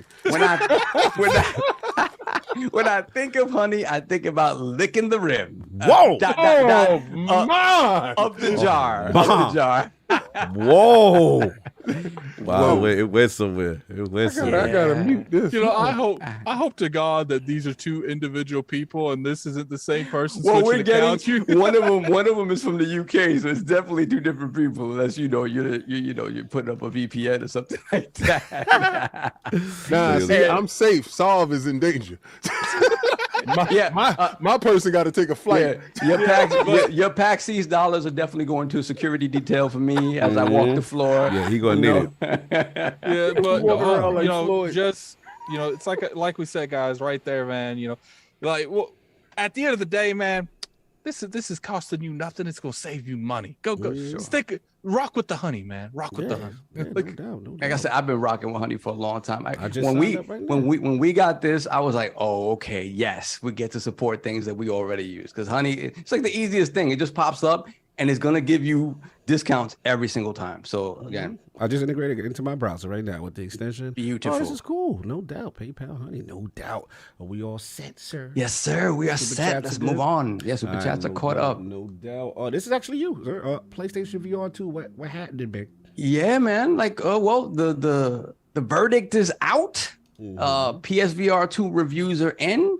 Initial reviews for the first batch of games are also in, and for the most part, it's kind of overwhelmingly positive. I think in terms of the tech, most people feel that the tech is really good. I saw some early sort of comparisons in the week before actually the review started coming out, and they were saying that there were games running at a steadier clip on PSVR than on PC with a 3090 Ti. Yep. So I was like, okay, there is really something to, a bespoke sort of closed ecosystem and being the focus and work on that particular thing and kind of optimizing it as much as possible. So again, I checked my order. Mine is en route already. It's shipped. So maybe I will get it, maybe a day early. Maybe I'll get it tomorrow.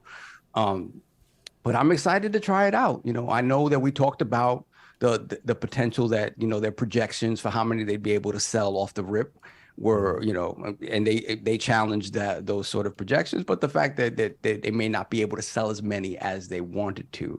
And had they sort of passed the point where VR as a tech that could be as big as people expected it to be, are we sort of past that point? But I will say this, I've been really impressed with what everybody's had to say about it tech-wise. The last thing you want is to buy something brand new and for it to be behind the 8 ball already, right? And be this sort of this thing that is not at the cusp of where the tech should be. So I'm excited that it's up there, right? And I'm also, what I'm worried about, and I think we all discussed this, is just the fact that, apart from, Call of the Mountain and maybe one or two other things, there isn't a lot in that launch lineup that I haven't played elsewhere, that I don't know that the extra fidelity is necessarily going to make, that big of a difference.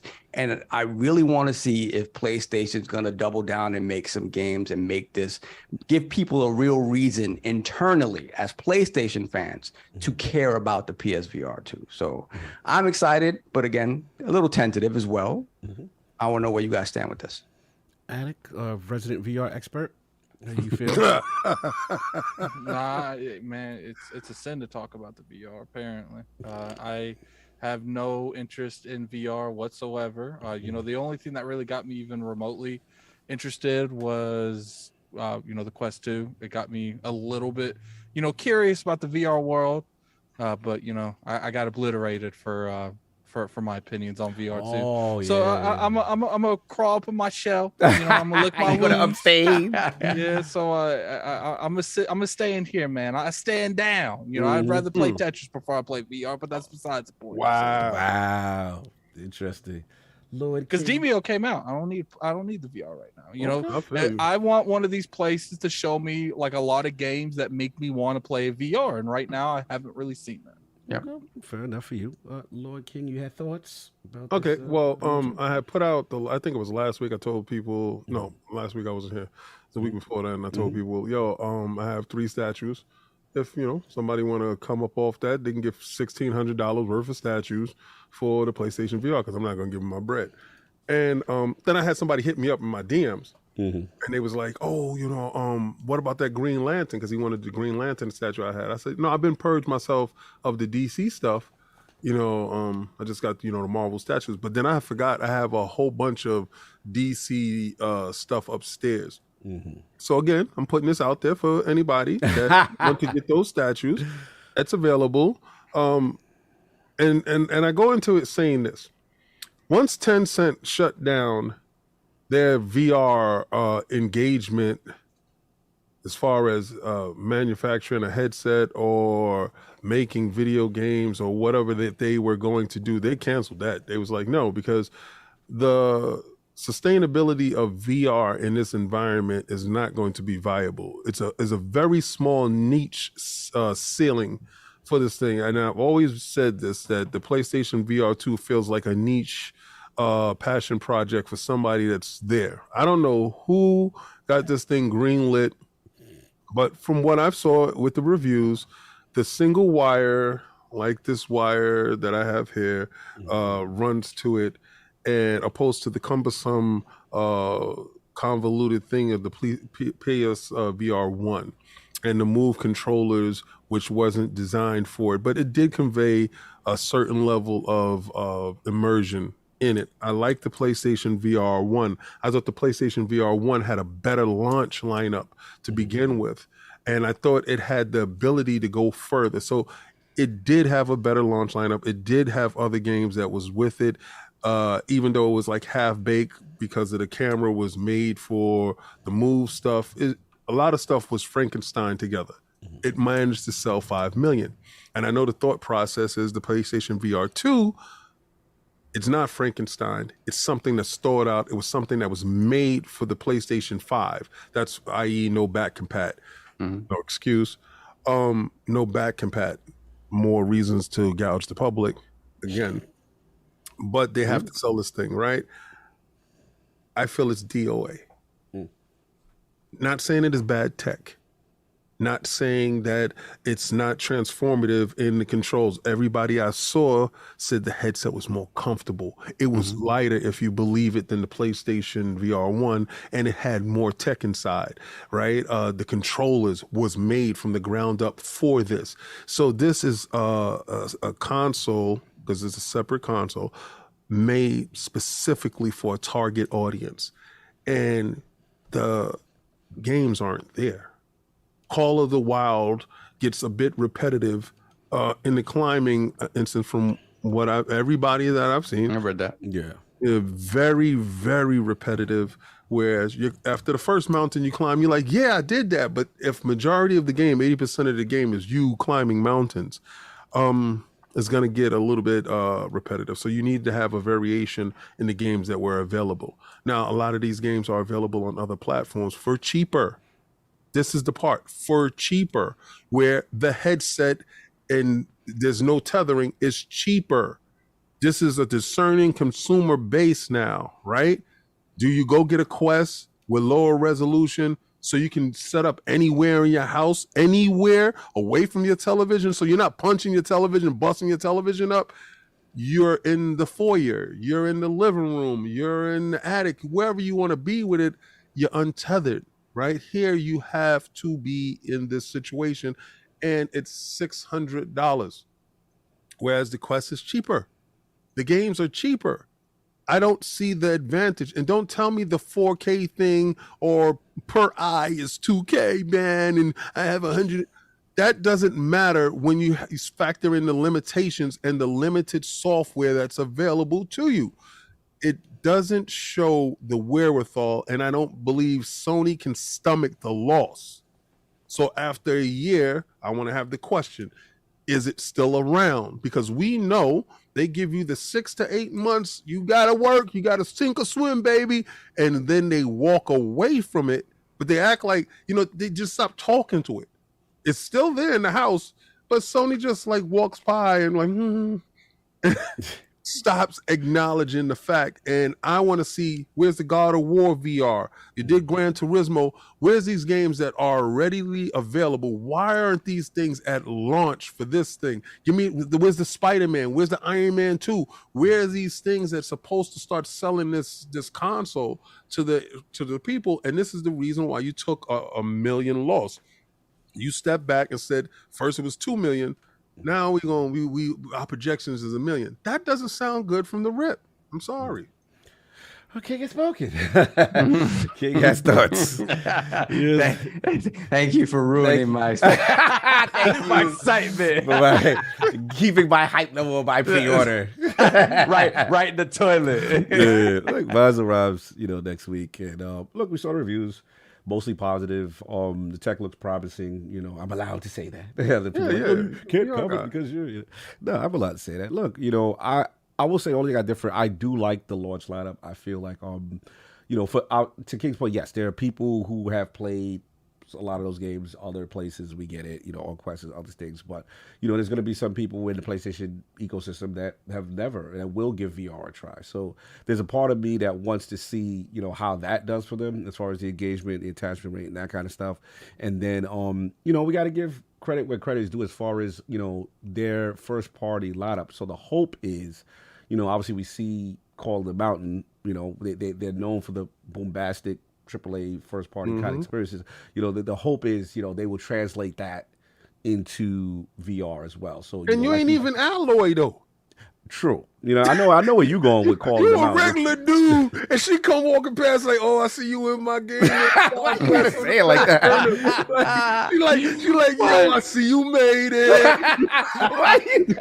you came to the big show.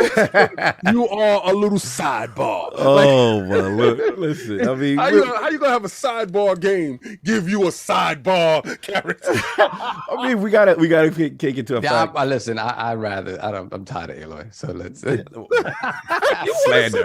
Slander. Look, you know what I'm saying? Look, we got to see how that plays out into the overall canon and all that. So maybe that's what decision there. But I do want to see if they leverage these huge IPs that they have. I want to throw an axe in God of War. The Ghost of Tsushima's, you know what I'm saying? Last of Us, there's a lot of. Oh, you don't want that last? Hey! You don't want that Last of Us? Hey, no, because they're gonna see that's in round 2. No, go remix 1 and put it in. Look, we got to see. We got to see if they leverage it in that. So that's where I'm at. The only thing I will say is the best people to give you games, I will say for VR, is a console manufacturer because they understand how important games are. Yeah, it'll be good to see them in the space to see what obviously they don't understand how important games are because they ain't give you no damn games. You messy. They said, here, take this passion project junk that we got. You are messy. They didn't even put the main character. That's like playing Kratos, playing God of War, and you an ogre. Like, play the ogre side quest in VR. How can you tell me how much you don't really respect your product? Not even having the main character in.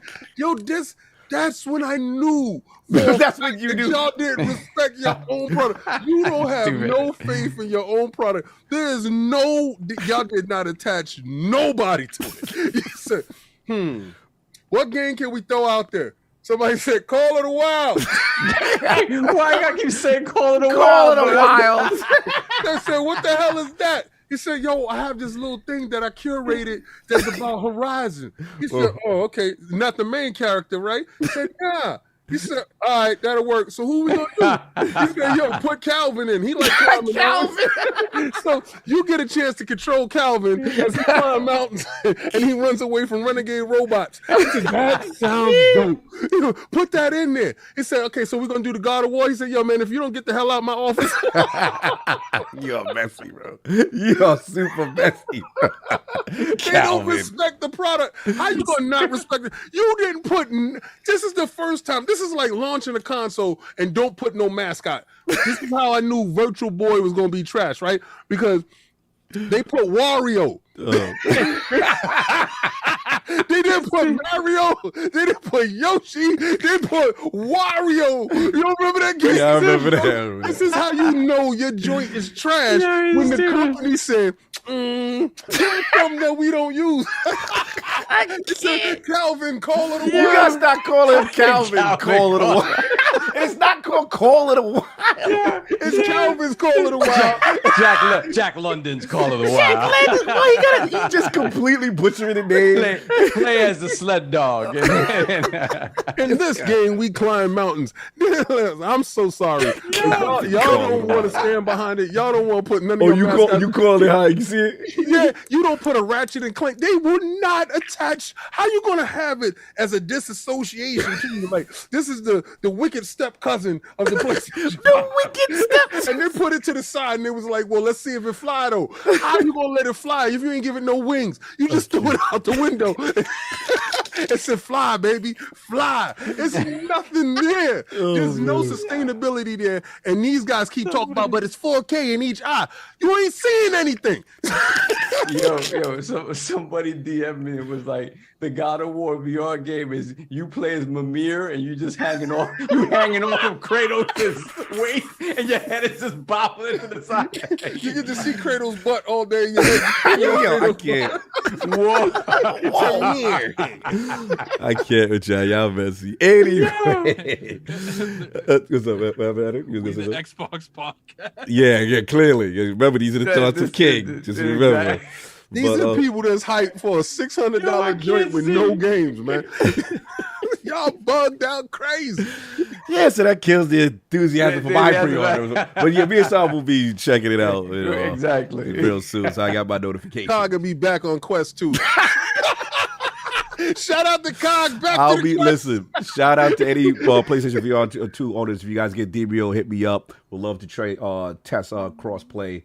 With That's what he's doing. He's gonna laugh at you. I'm gonna laugh at this. Cock is gonna laugh at you. He's gonna laugh.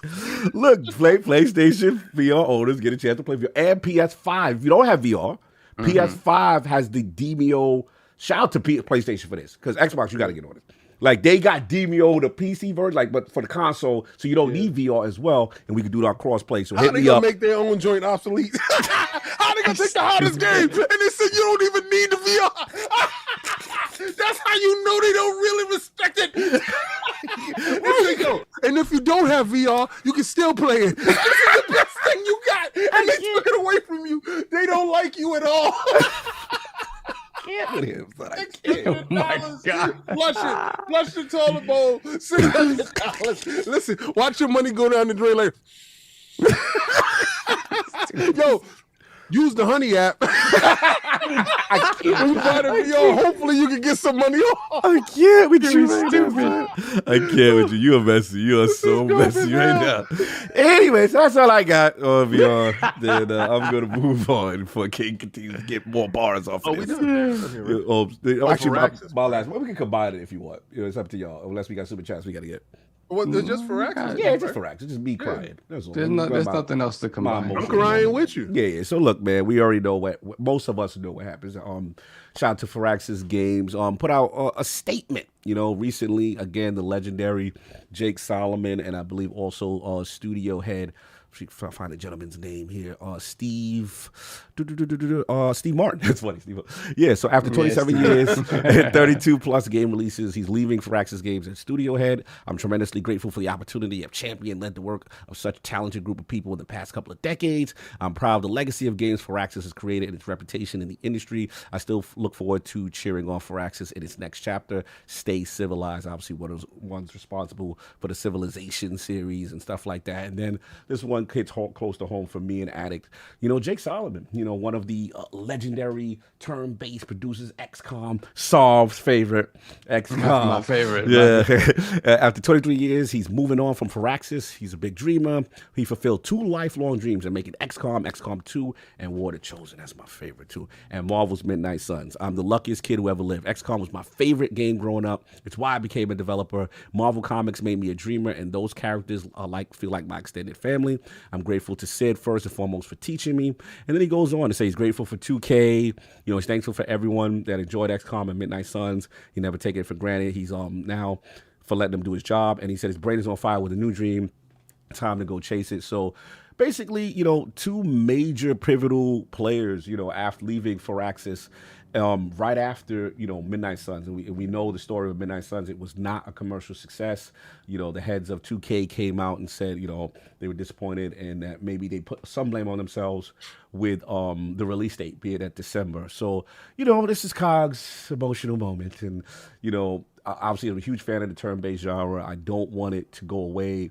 My concern was that, you know, they didn't do XCOM 3. They got the Marvel bag. It's a big IP. They put it out. It didn't do well. It's already now on sale, discounted, and it's already a trial demos available. So I just wanted to, you know, bring it to the realm. You know, one, do we think the turn-based genre is in serious trouble? Because as much as I love it, right, we have to admit there's guys like Solve. There's guys like, you know, King sometimes, like, or whoever, who just is like, look, I love these type of games. I mean, I don't like these type of games. I like Marvel the characters, but I may never play them in that, you know, mode. And then the second thing is like, and I'm just kind of thinking like, do you think it behooves Firaxis or turn-based or RTS guys to kind of try to get a Game Pass bag so that maybe you get the virality of being in a service like that to kind of stick around, because maybe the genre is just not hitting. We know it's hitting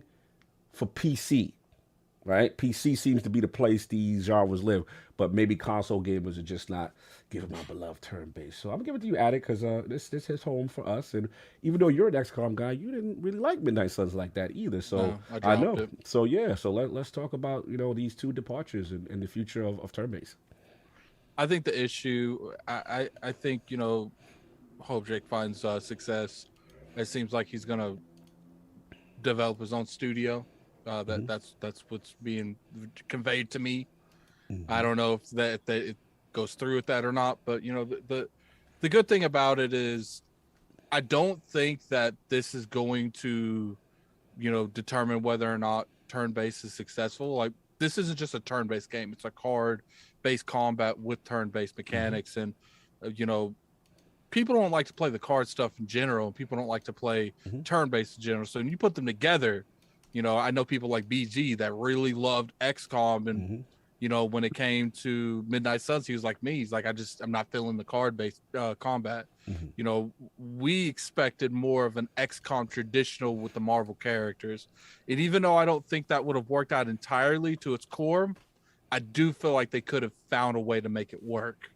You know, I hope that you know, they make XCOM 3, and I hope, you know, turn-based still go, because you see games like Fire Emblem do well, you know, Mario Rabbids so pretty good. So I don't think that the genre is dead. I feel like, you know, they need an IP behind Rabbids. Rabbids 2 flopped. Oh, Rabbids 2 flopped? Yeah. It flopped? Yeah, I was shocked. Rabbids 2. That's why I'm bringing this up. I'm just scared, y'all. Like, this is my favorite Rabbids 2, I mean, yeah. With a Mario license, they flopped. I wanted to play that game. I guess dropping it around the time that it is. Yeah, you I can't think do that. it might go up. Sales might pick up when Zelda comes out, right? Because a lot of people like myself are sitting on the background waiting for Zelda or something like that, something really big to pull you right back into the to the ecosystem. I know other people have Pokemon and stuff like that, and I think that's very specific. I do want to play that game, and knowing how Nintendo don't ever put games on sale, and don't ever wish for it to go on sale, I know it's not going to happen. So I'll probably get in then. But yeah, that sucks. I thought that thing would have sold, because I know the first one was such a great thing. The problem is that genre is niche, and I think that people like Firaxis have cracked the barrier in some way, shape, or form, because both XCOMs did well. So it's just like, look, like you need a platform like an XCOM, you need an audience like XCOM, and I truly believe that a lot of XCOM people just looked at that, you know, Midnight Suns is like, that just doesn't look like something I'd vibe with. Oh man! And you know, when you isolate the community that built you by doing something so drastic, I think at that point you're tossing a coin, hoping that you get the best possible outcome. And unfortunately, it didn't look like they got the outcome that would have been better for them. No doubt. Solve your favorite genre, turn-based. No, but I don't hate it like I used to. See, that was a very particular thing. He's just sitting in the background like, damn it. You know, I used to. You just gotta understand when I'd come over, I'm like, all right, we're gonna get this Halo on, we got this wrestling on, or Tekken. We playing XCOM. Yeah, we playing XCOM.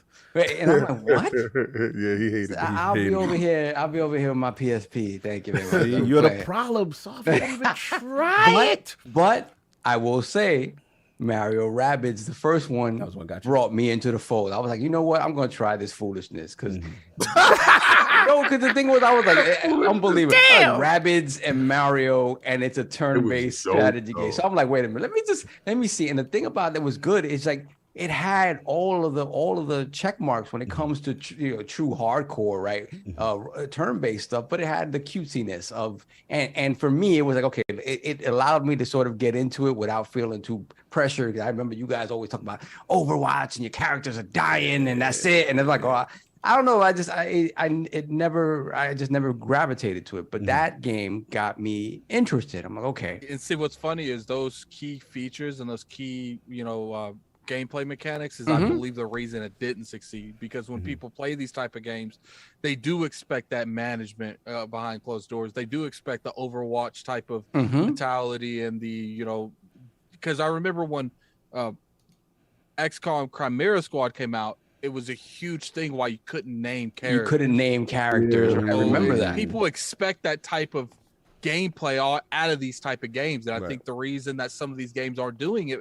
aren't succeeding, it's because obviously if you use a Marvel IP, characters aren't going to die like that. So there's ain't doing that. I do want to push back on one aspect of what y'all said. I'll give it right back to you in the sense of remember, like, even the best, the ones we consider the best, like shout out to my man One Bad Mother, he mentioned XCOM 2 War of the Chosen. Like, I remember the ports to console would take like a year before it would come over. Like, it's almost like they were not confident that the bag could be secured, or maybe they had the metrics to say, hey, when you put it on console, it ain't really doing the numbers like that. And then let's be honest, Chimera Squad never even came to console still. So there's got to be some trepidation with bringing these games to console. And I'm just worried that the genres, it might be. This genre has always been on PC. At this point, if you want to play this genre, you might get some that leak through the cracks, but the majority of them are on PC. And if you want to really play this brand, like the Met games, there's a lot of other games. It's not XCOM that do very well on PC.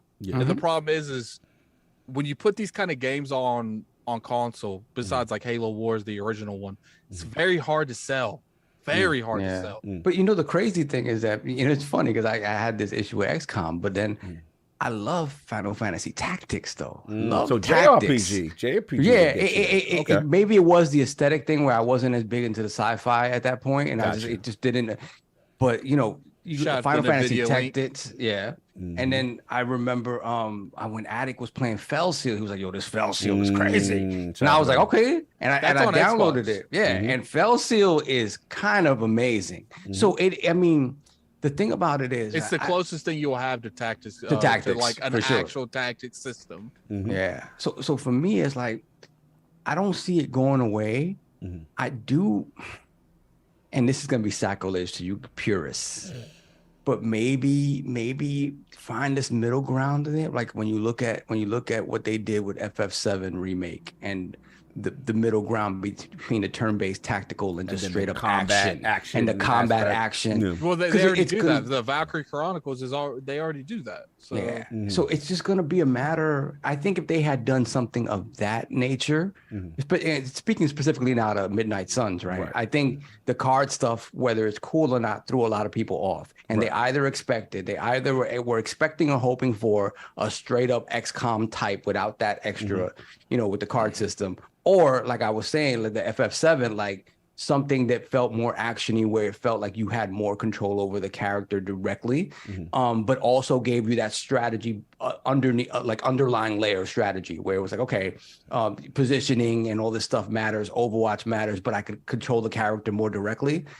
When you think about how you want to, the fact of the matter is, when you think about Marvel properties and comic book properties, a lot of people just when they hear that, they think about a third-person action game because it's like, okay, I want to be able to inhabit this hero and play them and control them and feel like I am that hero. Absolutely. And I remember, not to cut you, but I remember that was the feeling when John Wick Hex got announced. And people were like, oh, John Wick game. Turn-based, I'm good. I'm good. Right. And it was awesome, but it was also that thing. It's like, damn, like, you didn't give me the action game with John Wick where it slows down and I can murder and do all this hot stuff. The closest thing to John Wick is Sifu. Yes. Coming soon, without the guns, right? Yeah, Xbox fan, y'all better support that. I'm be mad at y'all. So I don't think. What do you think about the Josh Sawyer departure? You mean Jake Solomon? Josh Sawyer. Sorry, don't Jake you Solomon, say about Infinity now? That's 2 heart attacks in a week. Wrong, buddy. Wrong studio. No, Solomon. I'm gonna be real. I think because he hasn't really made a bad game. He hasn't. Think about it. Listen, that man is made the soundtrack to the streets as far as I'm concerned. Like he's a legend, and he took. I want to give what's his name, my man? I think his name Julian Gallup, the OG that made XCOM, right? Don't get me wrong, I want to respect him. He now has Phoenix Point. He's a legend. But when Solomon came, like he's the Nas to the Rakim. Like he done took it turn-based. When War the Trojan came out, those XCOMs is god tier. Like the edge story, base level, every full package, right? When I see him leave, studio head leave. It's just cause I have no inside information. To me, that is you're being blamed for the lack of the success. Someone's head's got I get it. I have no I could be wrong. But the way I internalize it is like it's like when the 343 situation, right? Somebody got to pay. We this is somebody's dream. We had these projections for this Marvel license, right? We expected big numbers. It didn't hit. Now studio head, because I feel it convenient to be like, oh, by the way, guys, don't worry, new Civilization game's coming, which is the big coming, right? Yeah, that's to offset the panic in the building. And I think this is just my cog opinion. I could be wrong. That dudes are being the bigger man and be like, okay, we're stepping down. Yeah, you know what I'm saying? But the studio head and Solomon leave at the same time to me is a red flag.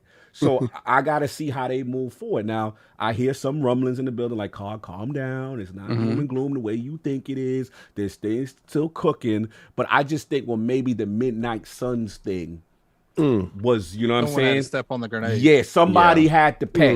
And I feel my man taking somebody had to eat that. Yeah, that's just how I feel. But I could be wrong.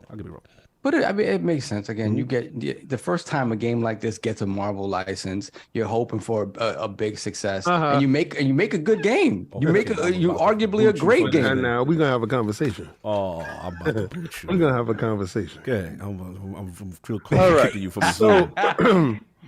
All right, so we know, it didn't look visually like how it should have. Okay. I think some of the designs on the characters could have been a little bit different.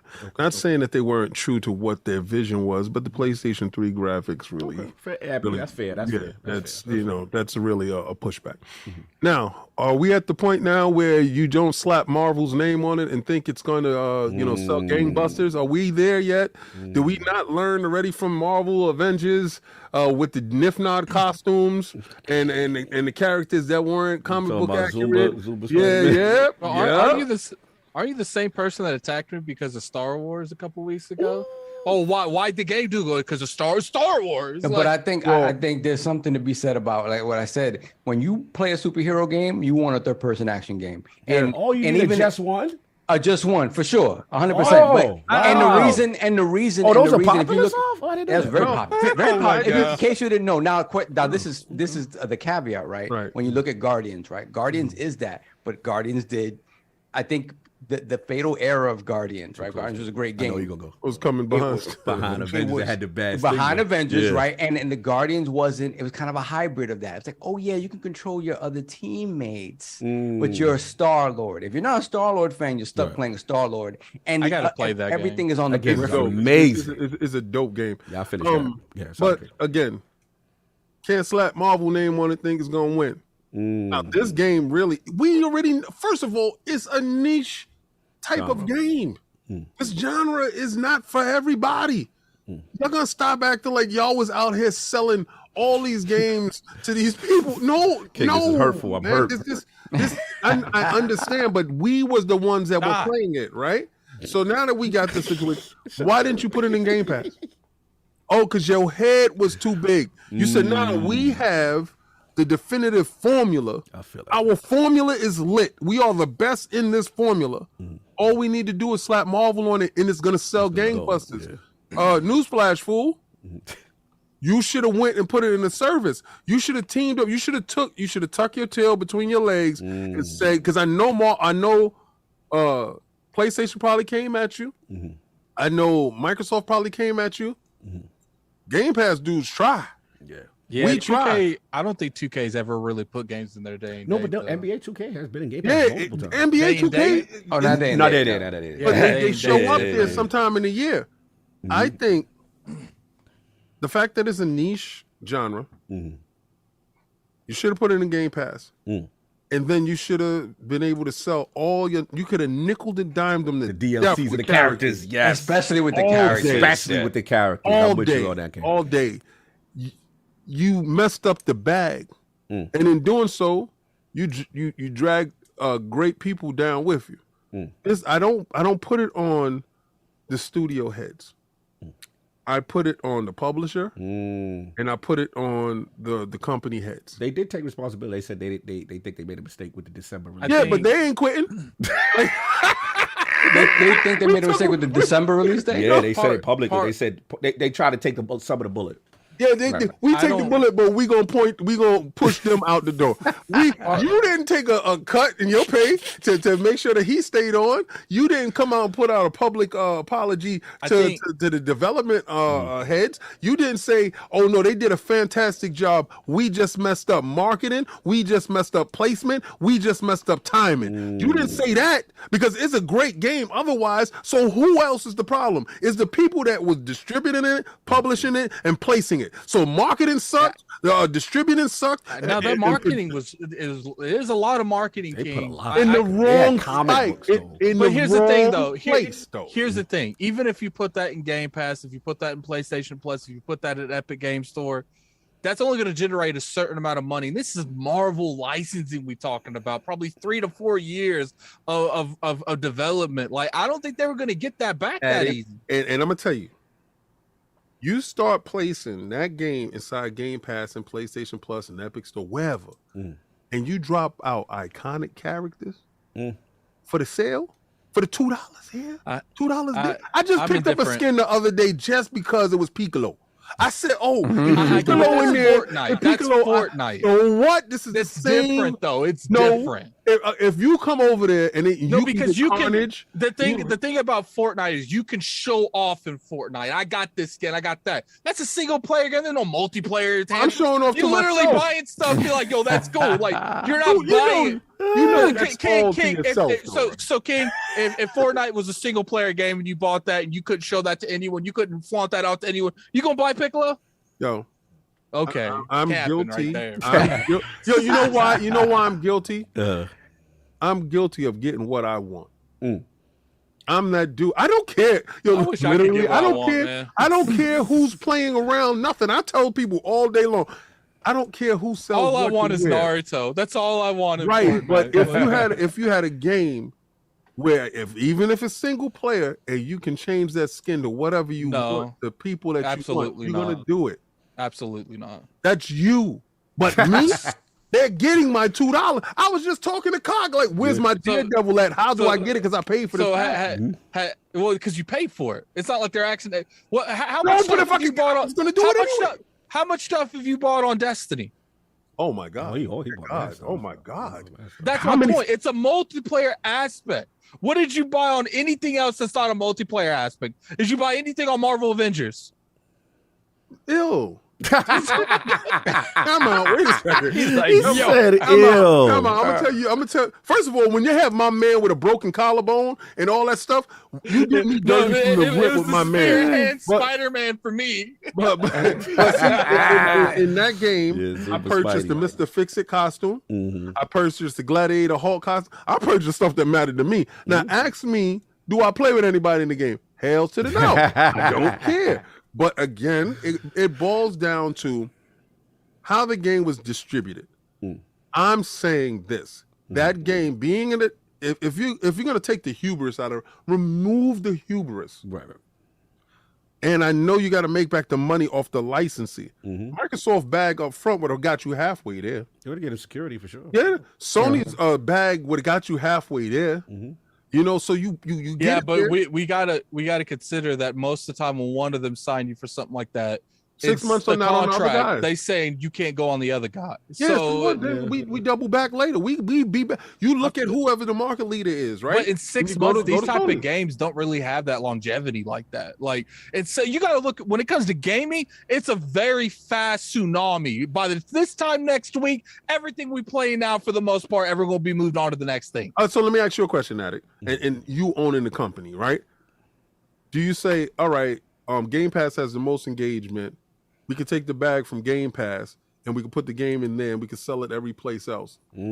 Or you say, to hell with all of that, to hell with the security. Let's just put this game out there and let's go get it because you know we got the best product. I can't like speak on like, you know, if I was in that scenario, I would be a different person entirely.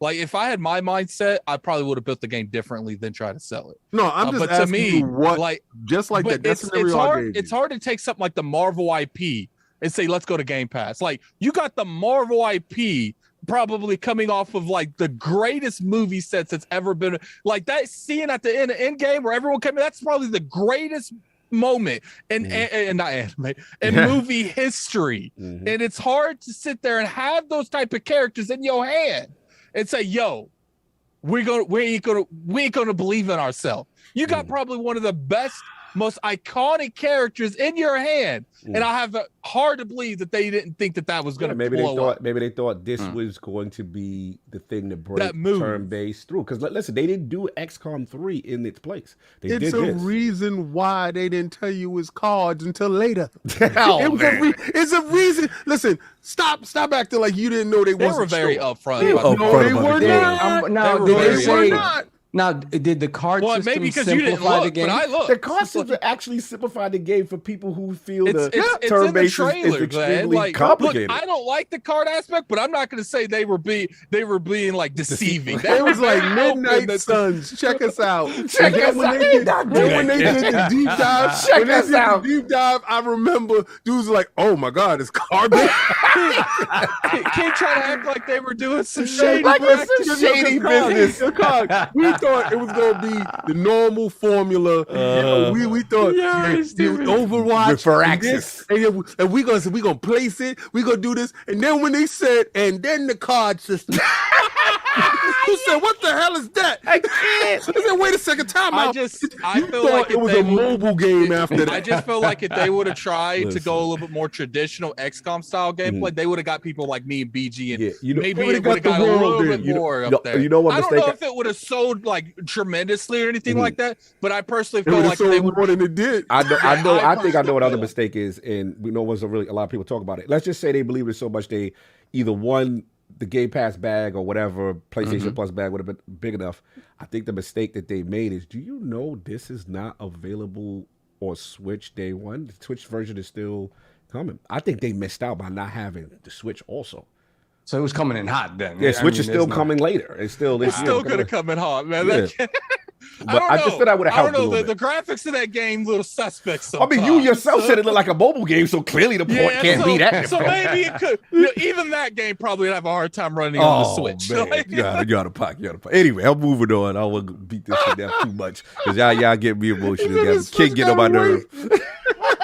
No, it's just that I think that the game would have did fantastic inside a Game Pass environment, being that it's a niche game. These guys was too high on a hog with the fact that they had the Marvel license, and they was like, yo, we got the best formula. We're going to put some Marvel characters. We're going to sprinkle that in there. And, I know the card system. They threw that out there. And dudes is like, I'm not feeling it. I'm going to be real with you guys. We got 5 minutes to close. Yeah, we got to go look. So, look, Midnight Suns is lit. Go play it. It's a free demo out right now on PlayStation and Xbox and Steam. Go check it out. Go try it. See what it is. And I agree with King that, look, PlayStation 3 2K, humble yourself if possible. put it in Game Pass or one of them Yeah, services. they do get it when the back, price drop, right? and repackage it with DLC. Jake Salman, I see you, brother. Do your thing. I'm looking to see what you got cooking. We need Come you on the show, man. You Come can on tell the us show. how I they, want how you they to talk. screwed you over. Yeah. Don't do that. Because you gave a great product and they screwed you over, and they All right, talking Paul, like it's your fault. Time. Let's keep going. Time on him. So anyway, let's get the super chats. Get up out of here. Let's go. Yeah, we don't got too many. We got, let me see. Argitani member for 1 year, $5. I can see the negotiations with security. We need you to protect Saab's joystick from Yes. let's play with each other's joystick. Yeah, it needs to be protected. We gonna put a chastity belt on him. I can't.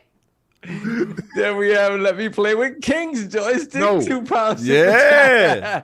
Lighter, comfortable, and better tech inside, like King. Oh, Hey, whoa, yo. hey, Yeah, Have you I'm a noticed? little bit Have you more noticed? heavier. Have you noticed Black Attic and White Cog? He's been MIA for a while. Yeah. No, we good. Then we have let me play. No.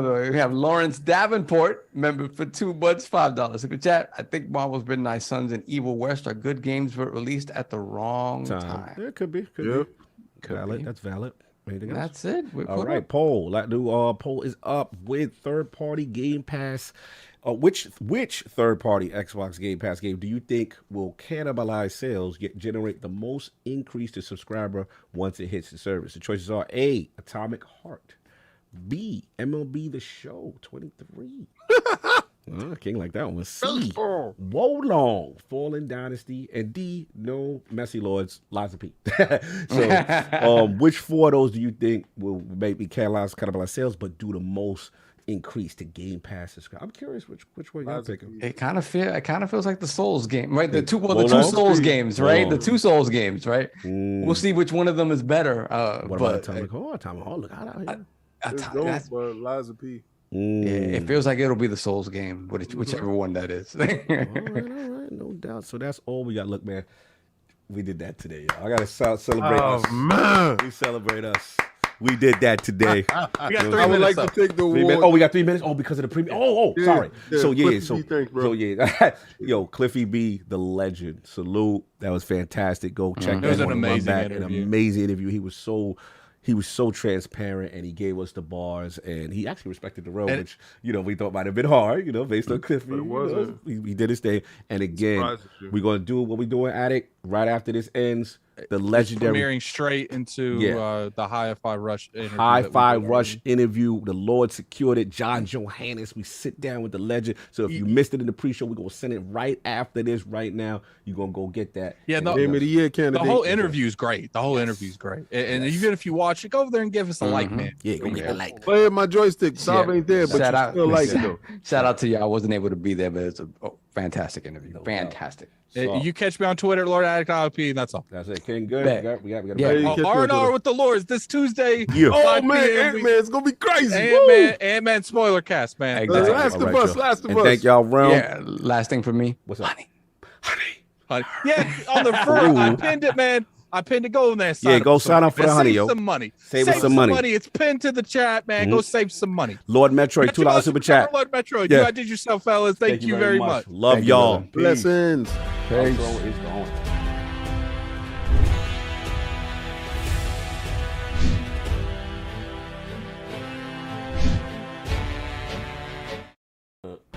Tom. Tom. Ready? Yes. Tom 909. Hurry. $2 super chat. Serious one this time. Fire show last. Thank you, brother. Thank you. Peace. Good night. Peace.